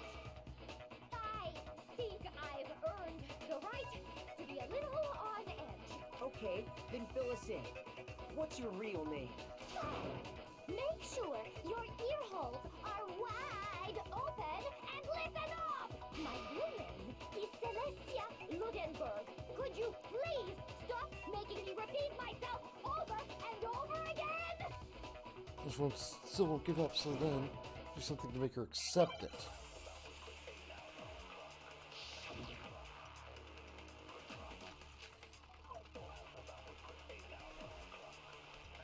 E-handbook. Hifumi was trying to tell us something. He wanted us to know the killer's last name, Yasuhiro. If there's one person here who might have that last name, It would have to be you, Celeste. You haven't told anyone what your real name is. how many times do I have to tell you? My name is... Celestia Ludenberg, god damn it!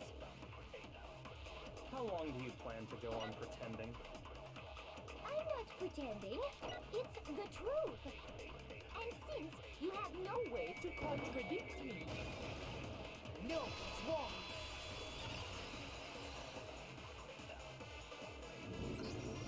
That's it. The handbook. What? Anytime you turn your handbook on, it shows the owner's name when it boots up, right? Monokuma told us all about it before.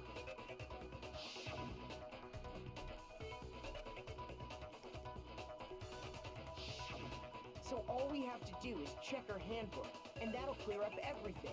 That's how we can find out Celeste's real name. That's an invasion of privacy. I refuse to cooperate. Celeste, can you please just tell us what really happened? Please, just tell us.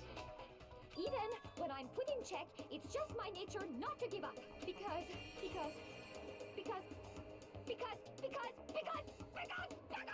until the game's over, you never know what might happen.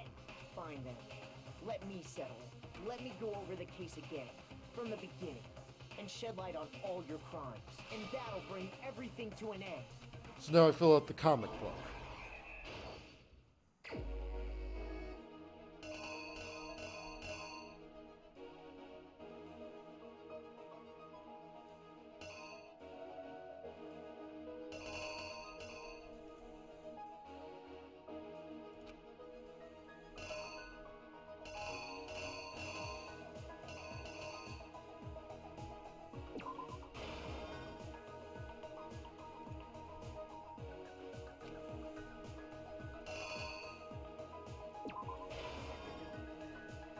Because someone first, it was...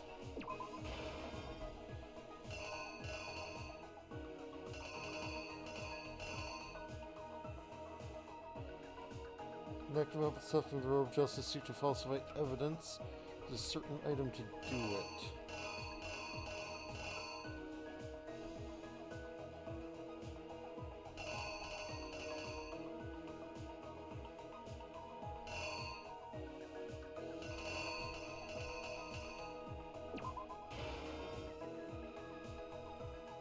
Time was talking, supposed to head to the equipment room. That's the 6 o'clock one.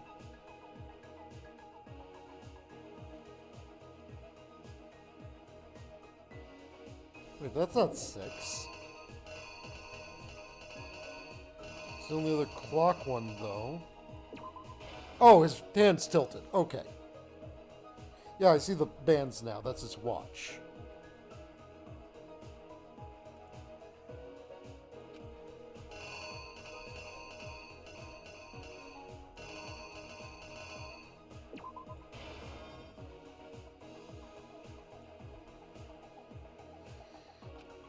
Maybe something to fake the existence of a shadowy criminal.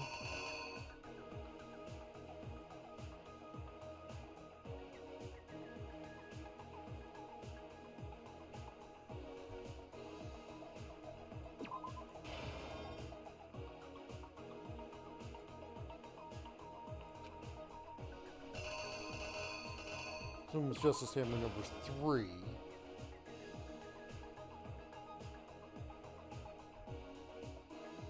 No, the bikini picture was from the previous trial, as was the crystal ball in hand.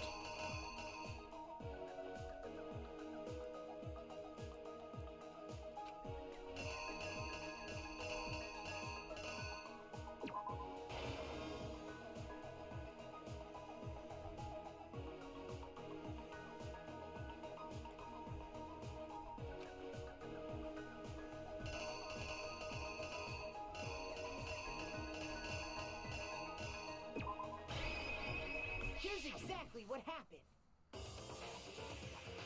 Before anything, the killer persuaded someone to help carry out the murder. And that person was...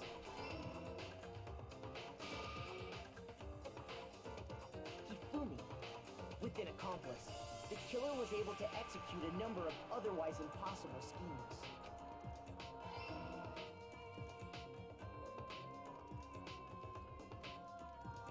First, they convinced someone to meet them in the rec room last night at 1 in the morning.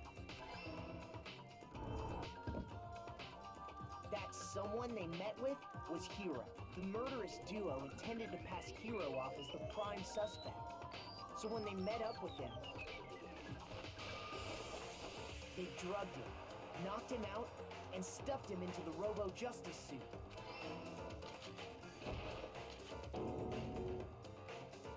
Next, Hifumi positioned himself to make it look like Robo-Justice was attacking him, while the killer used a digital camera to take pictures of the assault. They did all this just to create evidence that would put the suspicion on Hiro. When they were done with him, They shoved him, still unconscious, into the pool room locker. And then finally, at 6 a.m., they moved into the murder phase of their plan. They called Taka to the equipment room.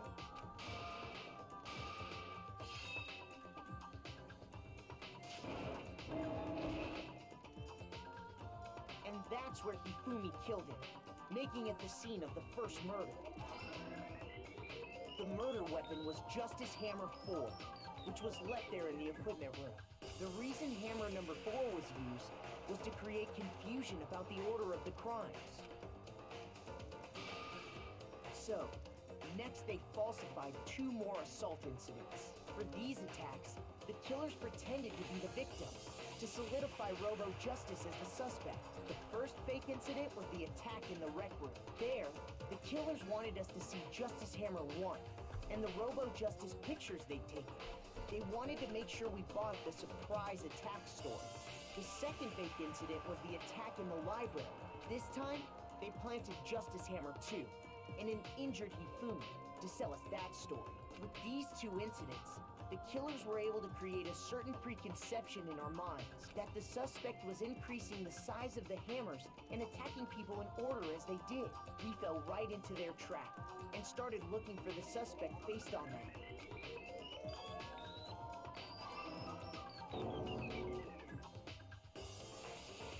While we did that, we left Hifumi alone in the nurse's office. This was exactly what Hifumi was hoping for. He took a blood packet from the refrigerator and Justice Hammer 3 and turned the room into a crime scene, in which he himself had apparently been brutally murdered. He let out a scream to draw us back, and when we returned, that's what we found. Meanwhile, the other group that had been out searching found Taka's body at the same time. So when we heard the body discovery announcement, we naturally assumed it was for Hifumi. We left the nurse's office, and Hifumi once again took advantage of the situation. He simply got up and made his escape. When we learned his body had disappeared, we all rushed back to the nurse's office, and once again, Hifumi had the chance he was waiting for. This time, he snuck into the equipment room.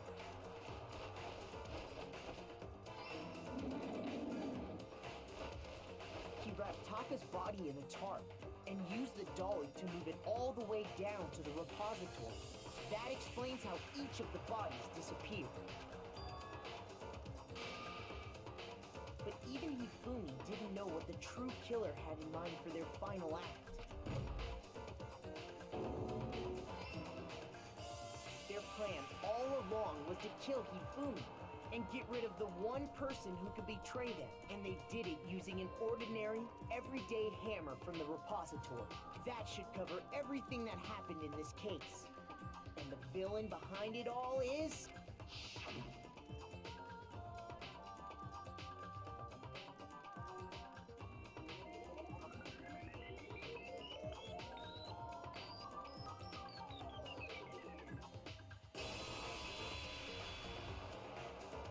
Celeste!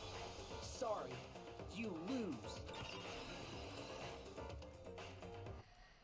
I lost?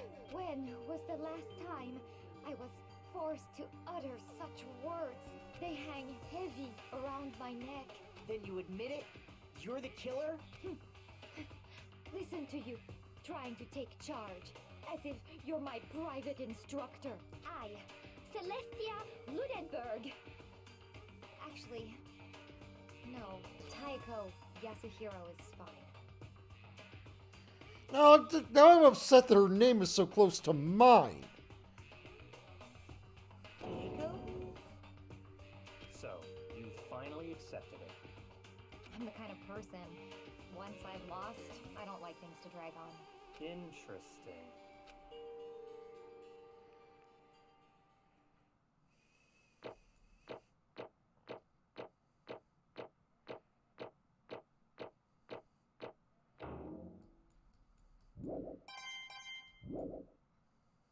Okay, Monokuma. I'm ready to begin. Or No, I suppose this is the end, isn't it? It is indeed the moment we've all been waiting for. Time to vote. Okay?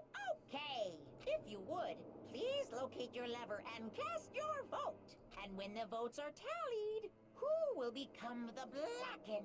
Will you make the right choice or the dreadfully wrong one? What's it gonna be? What's it gonna be?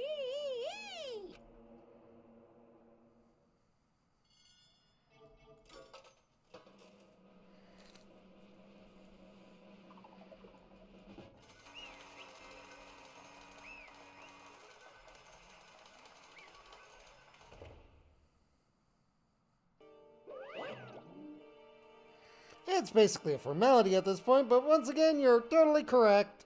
Well, back in this time, the true killer who devised the whole stinking scheme was Celestia Lunenburg, or more precisely, Tayako Yasuhiro. Honestly. I lost. Well, that sucks. Guess trying to work with someone else was a mistake after all. Fumi's ineptitude was beyond all my calculations. I knew it. So you really did approach Ifumi with this plan. But how did you get him to agree? I can't imagine he would have happily agreed to commit murder. I'm sure she relied on her speciality, lying. Her speciality? Don't make me laugh. Didn't have to lie to get him to agree. So then... And did you use, I knew you'd figure it out, Kyoko. Absolutely right. To get Hifumi to act as my accomplice. Indeed. I used her.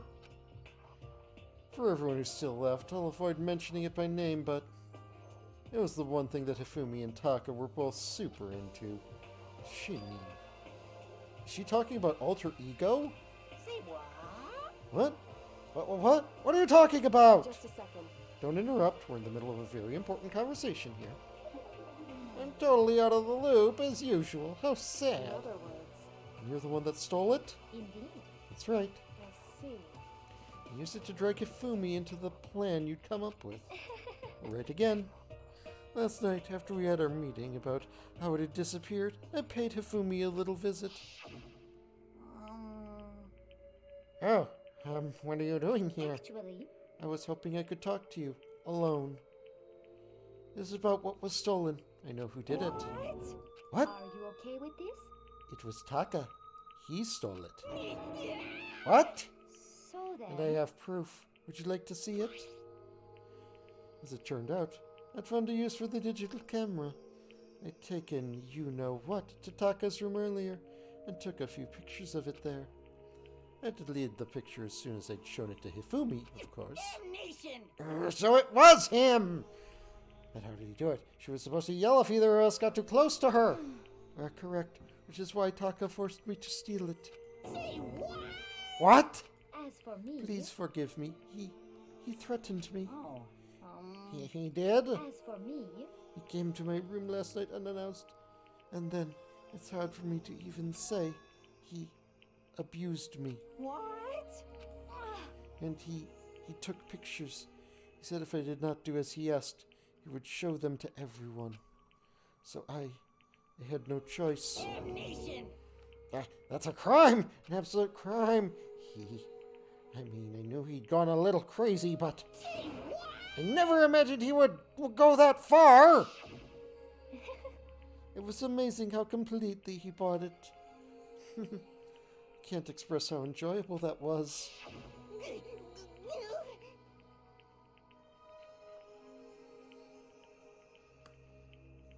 I'm about to say something I've never said before in my life.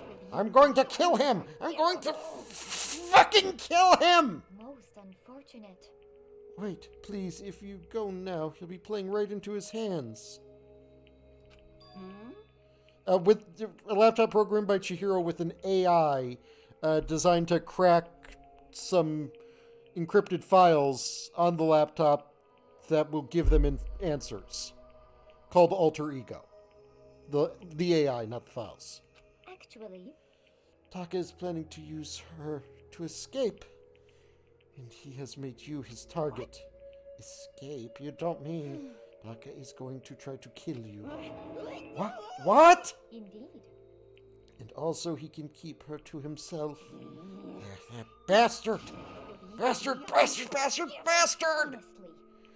Can we allow him to continue with these barbaric acts?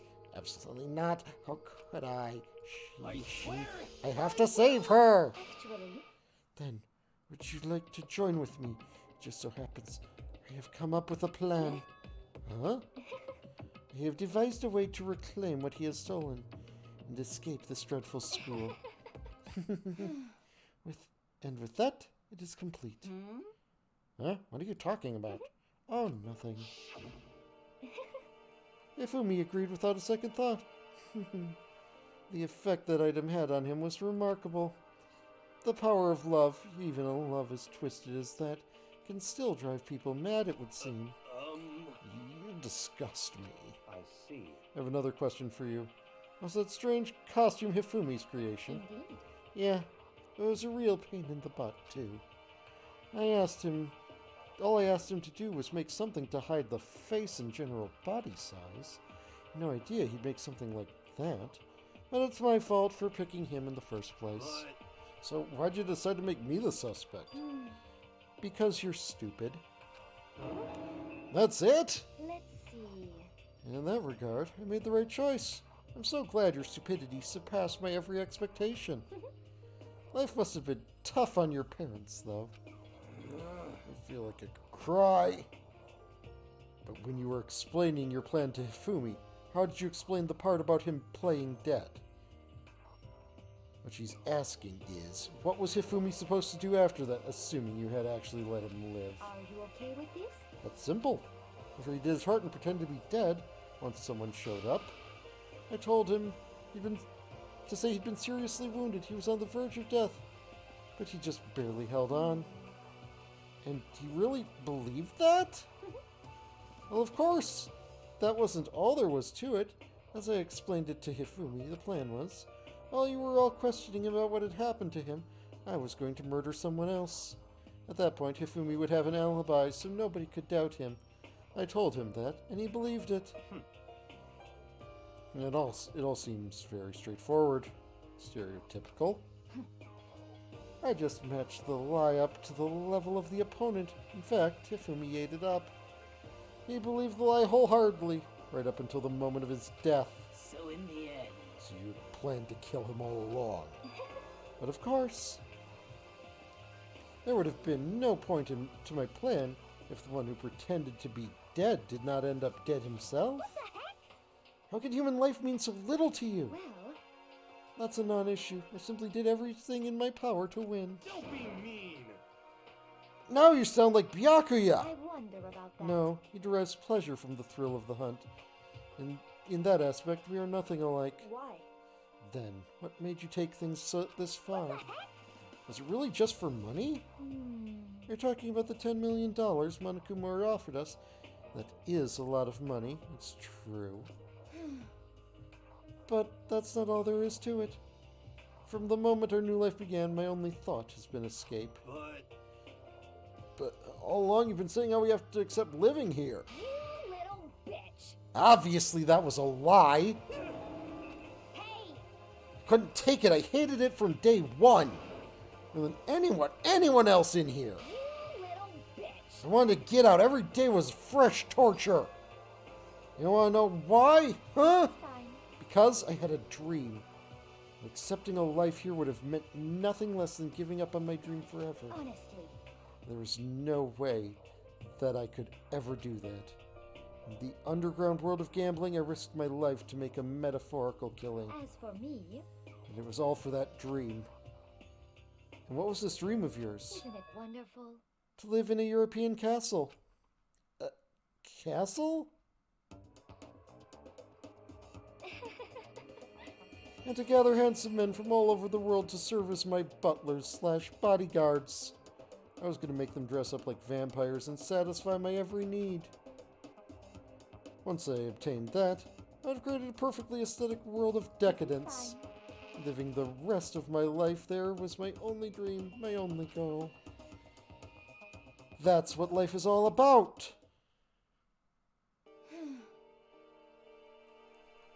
Combined with my own winnings, Monokuma's $10 million would have made that dream a reality.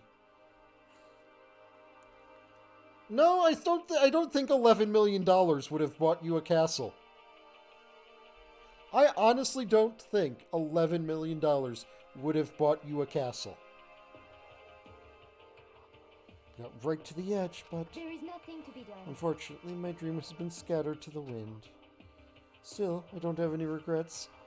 I pursued my dream till the very end, so why would I? Just the worst. You sound so passionate, but you were really able to kill your own friends for it? Oh, Are you asking me to feel guilty? That's a pointless endeavor. I think nothing of sacrificing others for my own ends. I feel do nothing. you understand? That's all there is to me. That's what makes me complete. Isn't it terrifying how different our values are? There's simply no room for understanding. What is this? That we should be saying. That's what we should be saying. Plus, how can you be so calm? Don't you realize you're about to die? Why aren't you scared? My ability to lie is unrivaled, and I take pride in that. It's not just other people. I can fool my own emotions. The consciousness deceives the unconscious. And that's why you're not Yes, scared? indeed. That's right. I don't fear death. Kill me however you like. You know, if I could be reincarnated, if I had a choice Isn't then, it wonderful? I think I would like to come back as Marie Antoinette. Hey, Just get executed again. When she did, it looked like a poor effort to force it. She claimed she could fool her own feelings, but that statement itself must have been her final lie. And that weak fake smile is what betrayed her. Kills! Chills! Kills! You all done? Okay, then let's get rolling. The black and disturb the peace and must pay the price. I prepared Now then, I've prepared a very... punishment. I've prepared a very special punishment for her, the ultimate gambler. Give it everything we've got. It's punishment time! I guess I'll let Kyoko hold on to this. What? Will it really give you the hope you're looking for? I can't say I ever saw it that way. Which is why, actually, it's not important. Well then, take care, everyone. Perhaps we'll meet again in another life.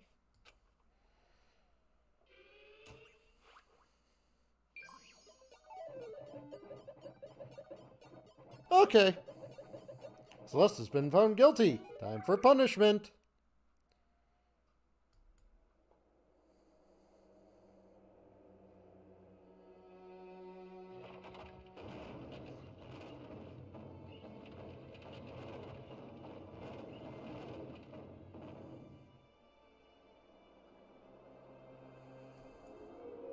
The burning of the Versailles witch.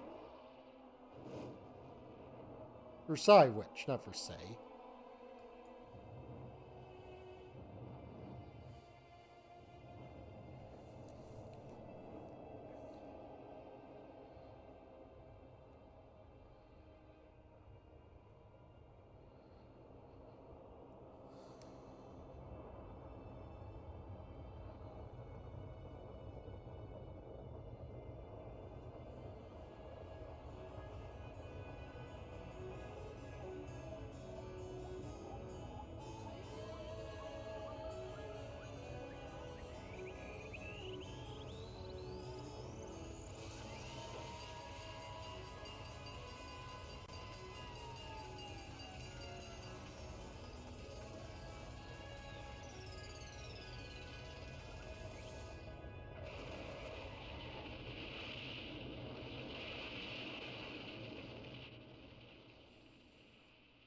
So, her execution method was to be set on fire and then hit by a truck.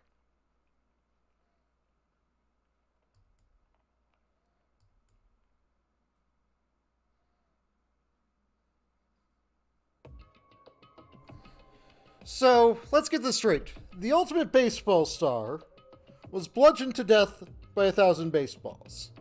The ultimate biker was put on a motorcycle that went around and around so fast that he liquefied into butter. And the ultimate gambler was lit on fire and hit by a truck. One of these things is not like the other. One of these things just doesn't belong.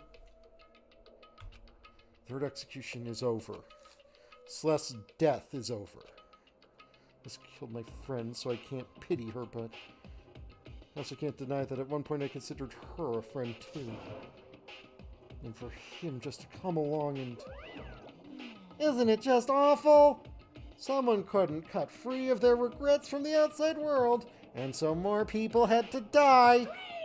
You guys are still young. You need to place more value on your lives. What are you gonna do?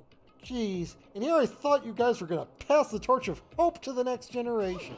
Let me out of here! What do I care about hope? I'll throw it in the trash if you just let me out of here. Too bad. You're all the embodiment of hope, whether you like it or not. It's my destiny to knock you down one by one. It's sad, yes it is, but that reality just can't be avoided. Don't talk like you're not responsible. How long are you gonna make us keep going through this? What do you want from us? God, I'm so sick of people asking you that. Just give it a rest already. So anyway, Kyoko, did I see you get some kind of key-type object from Celeste? Hey! So, what's the deal with that? What? Huh? What's the matter? So then, I'll answer your question if you answer mine. you... What did you do? What did you do to me? Ooh. What? Hey, Answer me. What did you do to my body? Ooh. How exciting. Oh man, oh jeez. Oh man, oh jeez. What do you mean? What did I do? I have no idea. I don't know anything about it. What was that just now? Mastermind did something to Kyoko's body? What does that mean? Okay, things are getting kinda awkward. I think it's about time I got out of here. Well, Meanwhile, you guys can go on enjoying your school life. If you get lonely, give me a shout. Not that I'll do anything about it, of course. see ya later. See ya! Oneko disappeared, leaving us all depressed and in despair. Even though it wasn't all despair, there was one small hope. Hey, Kyoko, Monokuma already mentioned it, but... What's that key Celeste gave you? so... Most likely. It's the key to one of the dressing room lockers. What? That means... I probably hid it in there. Hey, I suppose sometimes it's easiest to miss what's right beneath your nose. Well then, we better go check. Indeed. Good idea. Left the cart room and rushed to the dressing room. As we approached the dressing room, Kyoko looked back at us and said, Hey, I'm going to go on alone from here. Everyone else head to the dining hall. I'll check in with you all later. What? Why exactly are you going alone? so... Do you even have to ask? As she spoke, she glanced quickly at the surveillance camera. Come on. It's not what I mean. Why you? There's still a risk of a spy, you know. And I'll go too. What? You? Please, let me go. Standing here arguing is just going to draw more attention to us. Do whatever you want. Thank you, Byakuya. well then. Then it's up to you now. Yo! I'm gonna go to the dining hall, okay? Huh? So, Makoto and Kyoko are gonna go together? Does that mean what I think it means? Okay. Good luck, Makoto. Girls like her are total pushovers when you show a little backbone. I tried to forget about what Hina said. Everyone headed to the dining hall, leaving me and Kyoko there alone. Shall we go? Yeah. So then... You need to go and get into that locker. Kyoko took the key Celeste had given her and unlocked the locker. The locker swung open. We saw... Good morning. It's been a while, hasn't it? Safe, thank goodness. I'd never heard Kyoko sound so relieved. It was like she was speaking from the bottom of her heart. I did just what Celeste asked. I didn't say a word. I stayed quiet the entire time. Oh, and I think I might be able to open the last set of files soon. Maybe as early as tomorrow. I'm doing my best, so please wait just a while longer. So now we can officially say that case is closed. As far as this incident is concerned, sure, but can we take a second? As we have this opportunity, I want you to be honest with me. Kyoko, please tell me. What are you trying to do all on your own here at the school? Is that why you wanted to come here with me? However, Regardless, that's not something you need to know right now. I don't need to know? That just makes me even more worried. what? Worried? Like what happened during the investigation this time? You disappeared and we didn't see you again. Without warning, without explanation. You do that. It's only natural you think I'm the mastermind spy, right? And you too. No! I believe in you. What? You believe in me? Isn't it obvious? People believe in their friends, right? That's why I want you to tell me. I want you to believe in me too. Because we're friends. I understand. It's true. Then maybe I can believe in you. Just a little bit more. Then, That's fine. fine. I'll tell you. I'll tell you why I've been disappearing and where I've been going. You see, what I heard from Kyoko then was, oh, frankly, it kind of blew my mind. Right after I told Kyoko I believe in her, she told me a story that was, well, almost unbelievable. Decided I had to confirm what she told me with my own two eyes, so I waited for nighttime to come, and when it did, I went into action. Correct. The boys' bathroom on the second floor doesn't have a surveillance camera or monitor in it. And in the storage closet there, way in the back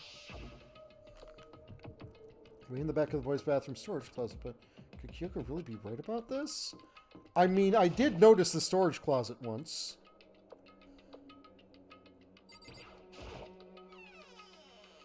It's just a normal storage closet as far as I can tell. As Kyoko told me about. Could it really be hidden here?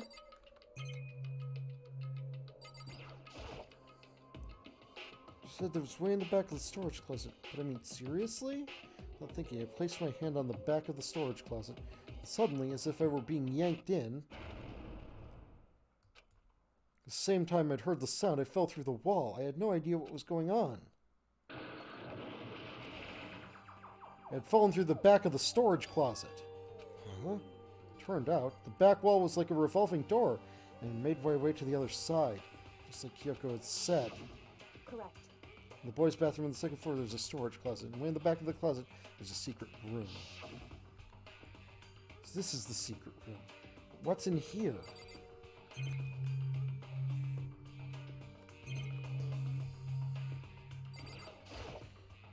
It's just a normal desk with normal drawers.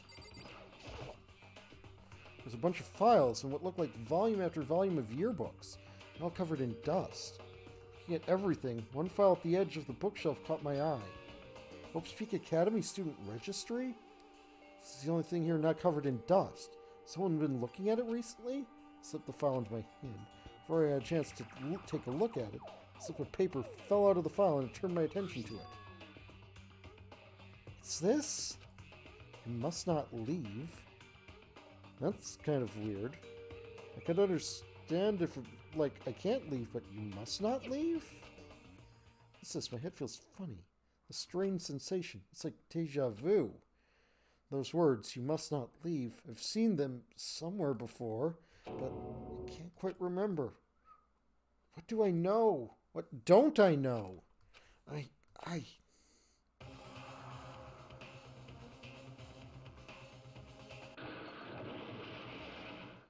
Strange sound rang out through my head. Felt like it was shaking my brain back and forth, and then darkness. I don't understand what's happening. I don't know what started it. It's all over. With that, I opened my eyes. Didn't know how long it had been. Ow. Apparently something hit me and I lost consciousness. That's all I understood. The dull, throbbing pain in my head proved that much at least. An empty bookshelf. Huh? Empty? Gone. It's all gone! The yearbooks, the student registry, and that note that had fallen on the floor. It's all gone? What does this mean? My brain refused to do any more work. Incessant pain in my head began to spread across the rest of my body. For now, I should go back to my room, get some rest. Going to sleep. That is the correct thing to do when you might have a concussion. Body was heavy with pain, my mind heavy with thought. I dragged myself back to my room. Somehow I made it back to the first floor of the school. The further I walked, the more I felt. Things are getting blurry, can't see in front of me. Couldn't stop myself from collapsing right there. And after that... As if from a vast distance I heard a sound. It was faint, but undeniable. That sound is coming from the gym? I desperately hauled my shaky frame towards the gym. The sound got stronger and stronger. What's going on? Can't be nothing. Here in the gym?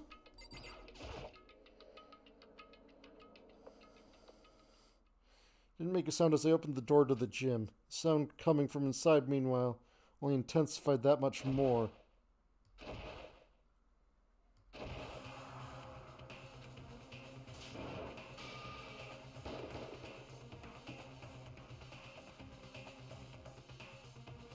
Before me, there raged a battle beyond anything humanly possible. No, one side's not human, that's for sure, but regardless, I couldn't stop staring. I forgot to move or even breathe. Why, you? What do you think you're doing? I asked you a question. What's the meaning of this? How dare you defy me? This wasn't part of the deal. Deal? I've made a decision. I will no longer retreat, no longer compromise, no longer regret. I've made my decision. I'm going to resist you. Okay, but you do realize what will happen if you go through with this, right? You haven't forgotten, have you? What I'm holding hostage? What am I looking at? What am I hearing? A hostage? And could it be? The mastermind spy is...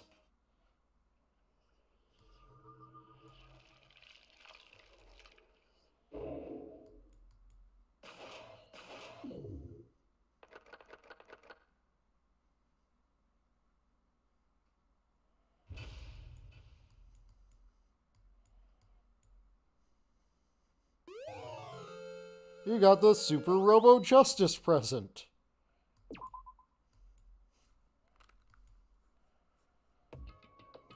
Leon killed Sayaka.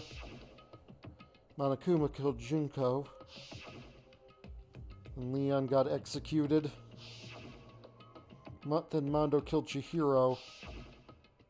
Then he got executed. Hifumi killed Taka. Then Celeste killed Hifumi. Then she got executed. And that brings us up to now. Next morning in the dining hall, the day after Celeste's case. So now there's only 5 of us here. Only a third of the number of people we started with. Indeed. Loneliness has become commonplace. That's true. Still... What did I see yesterday? Don't understand. Sakura is the mastermind spy? Can that really be true? Makoto, are you okay? No, I'm fine.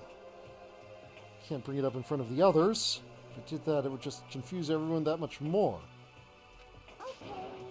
Okay, in that case, let's eat till we pass out. What do you mean, in that case?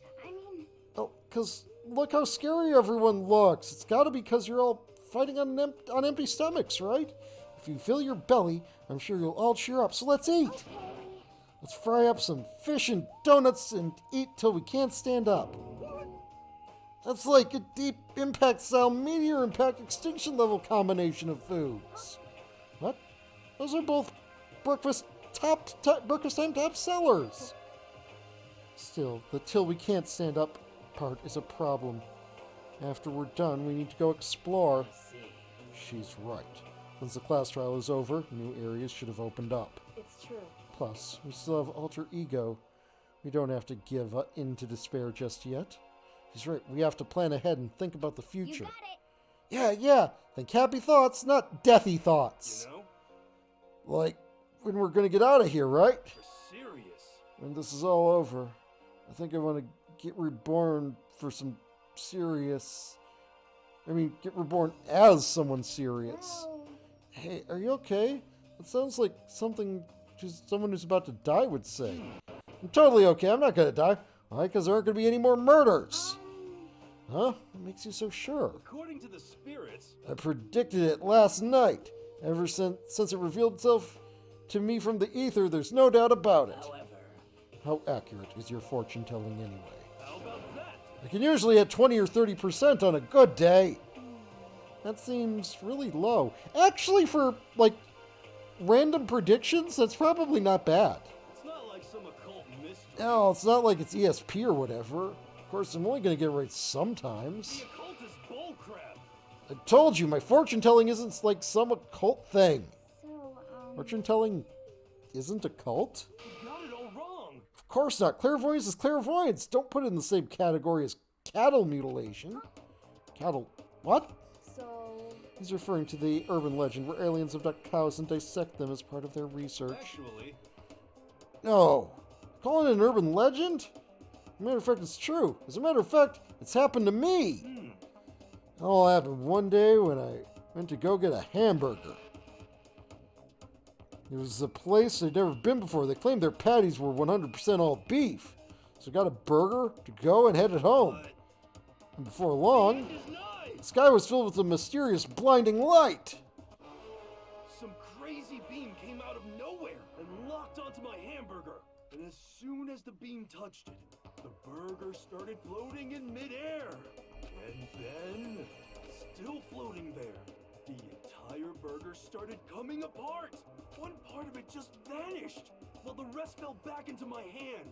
Do you realize what that means? It means the burger wasn't 100% beef. It must have had some pork or something mixed in. Something like 70% pork and 30% beef would be my guess. You can't trick me. So I stormed back into the burger place and got up in the manager's grill. And they totally admitted it. It wasn't 100% beef. They totally mixed in ground pork with How it. about that? Now do you see? That is cattle mutilation. I kind of got lost halfway through. Can't tell if you're for the occult or against it. You stink of stupidity. Don't be mean. You stink of... How dare you? Well, you do stink, though. That's fine. That's fine. Anyway, I hope your prediction turns out to be true.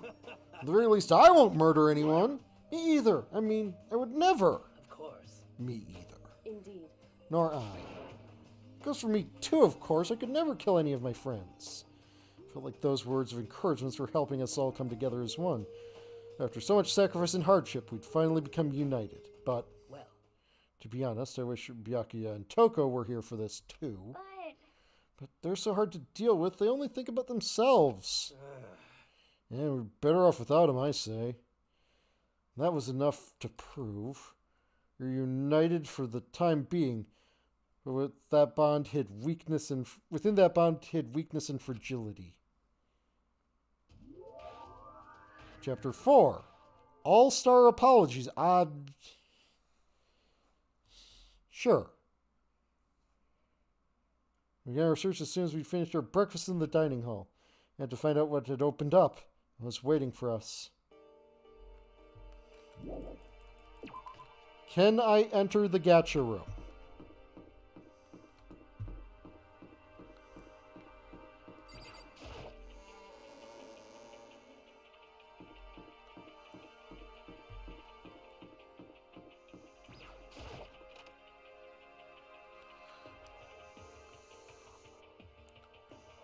Can I pull on the gacha machine?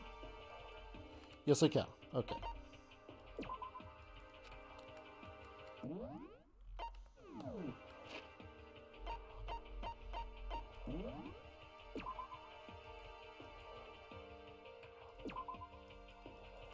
Okay, and that brings us to the end of today's stream, everyone. I want to thank everyone for coming out. I see that Slen and Alice are still here. I want to thank you all for being so wonderful and squishy and cute. I really don't think with 2 people, we really need to go and raid anyone. But I want to tell you how much it means to me that you always come out to my streams and show me such love and support. And I look forward to streaming tomorrow, where there will be another poll for what we should do. So stay cute, everyone, okay?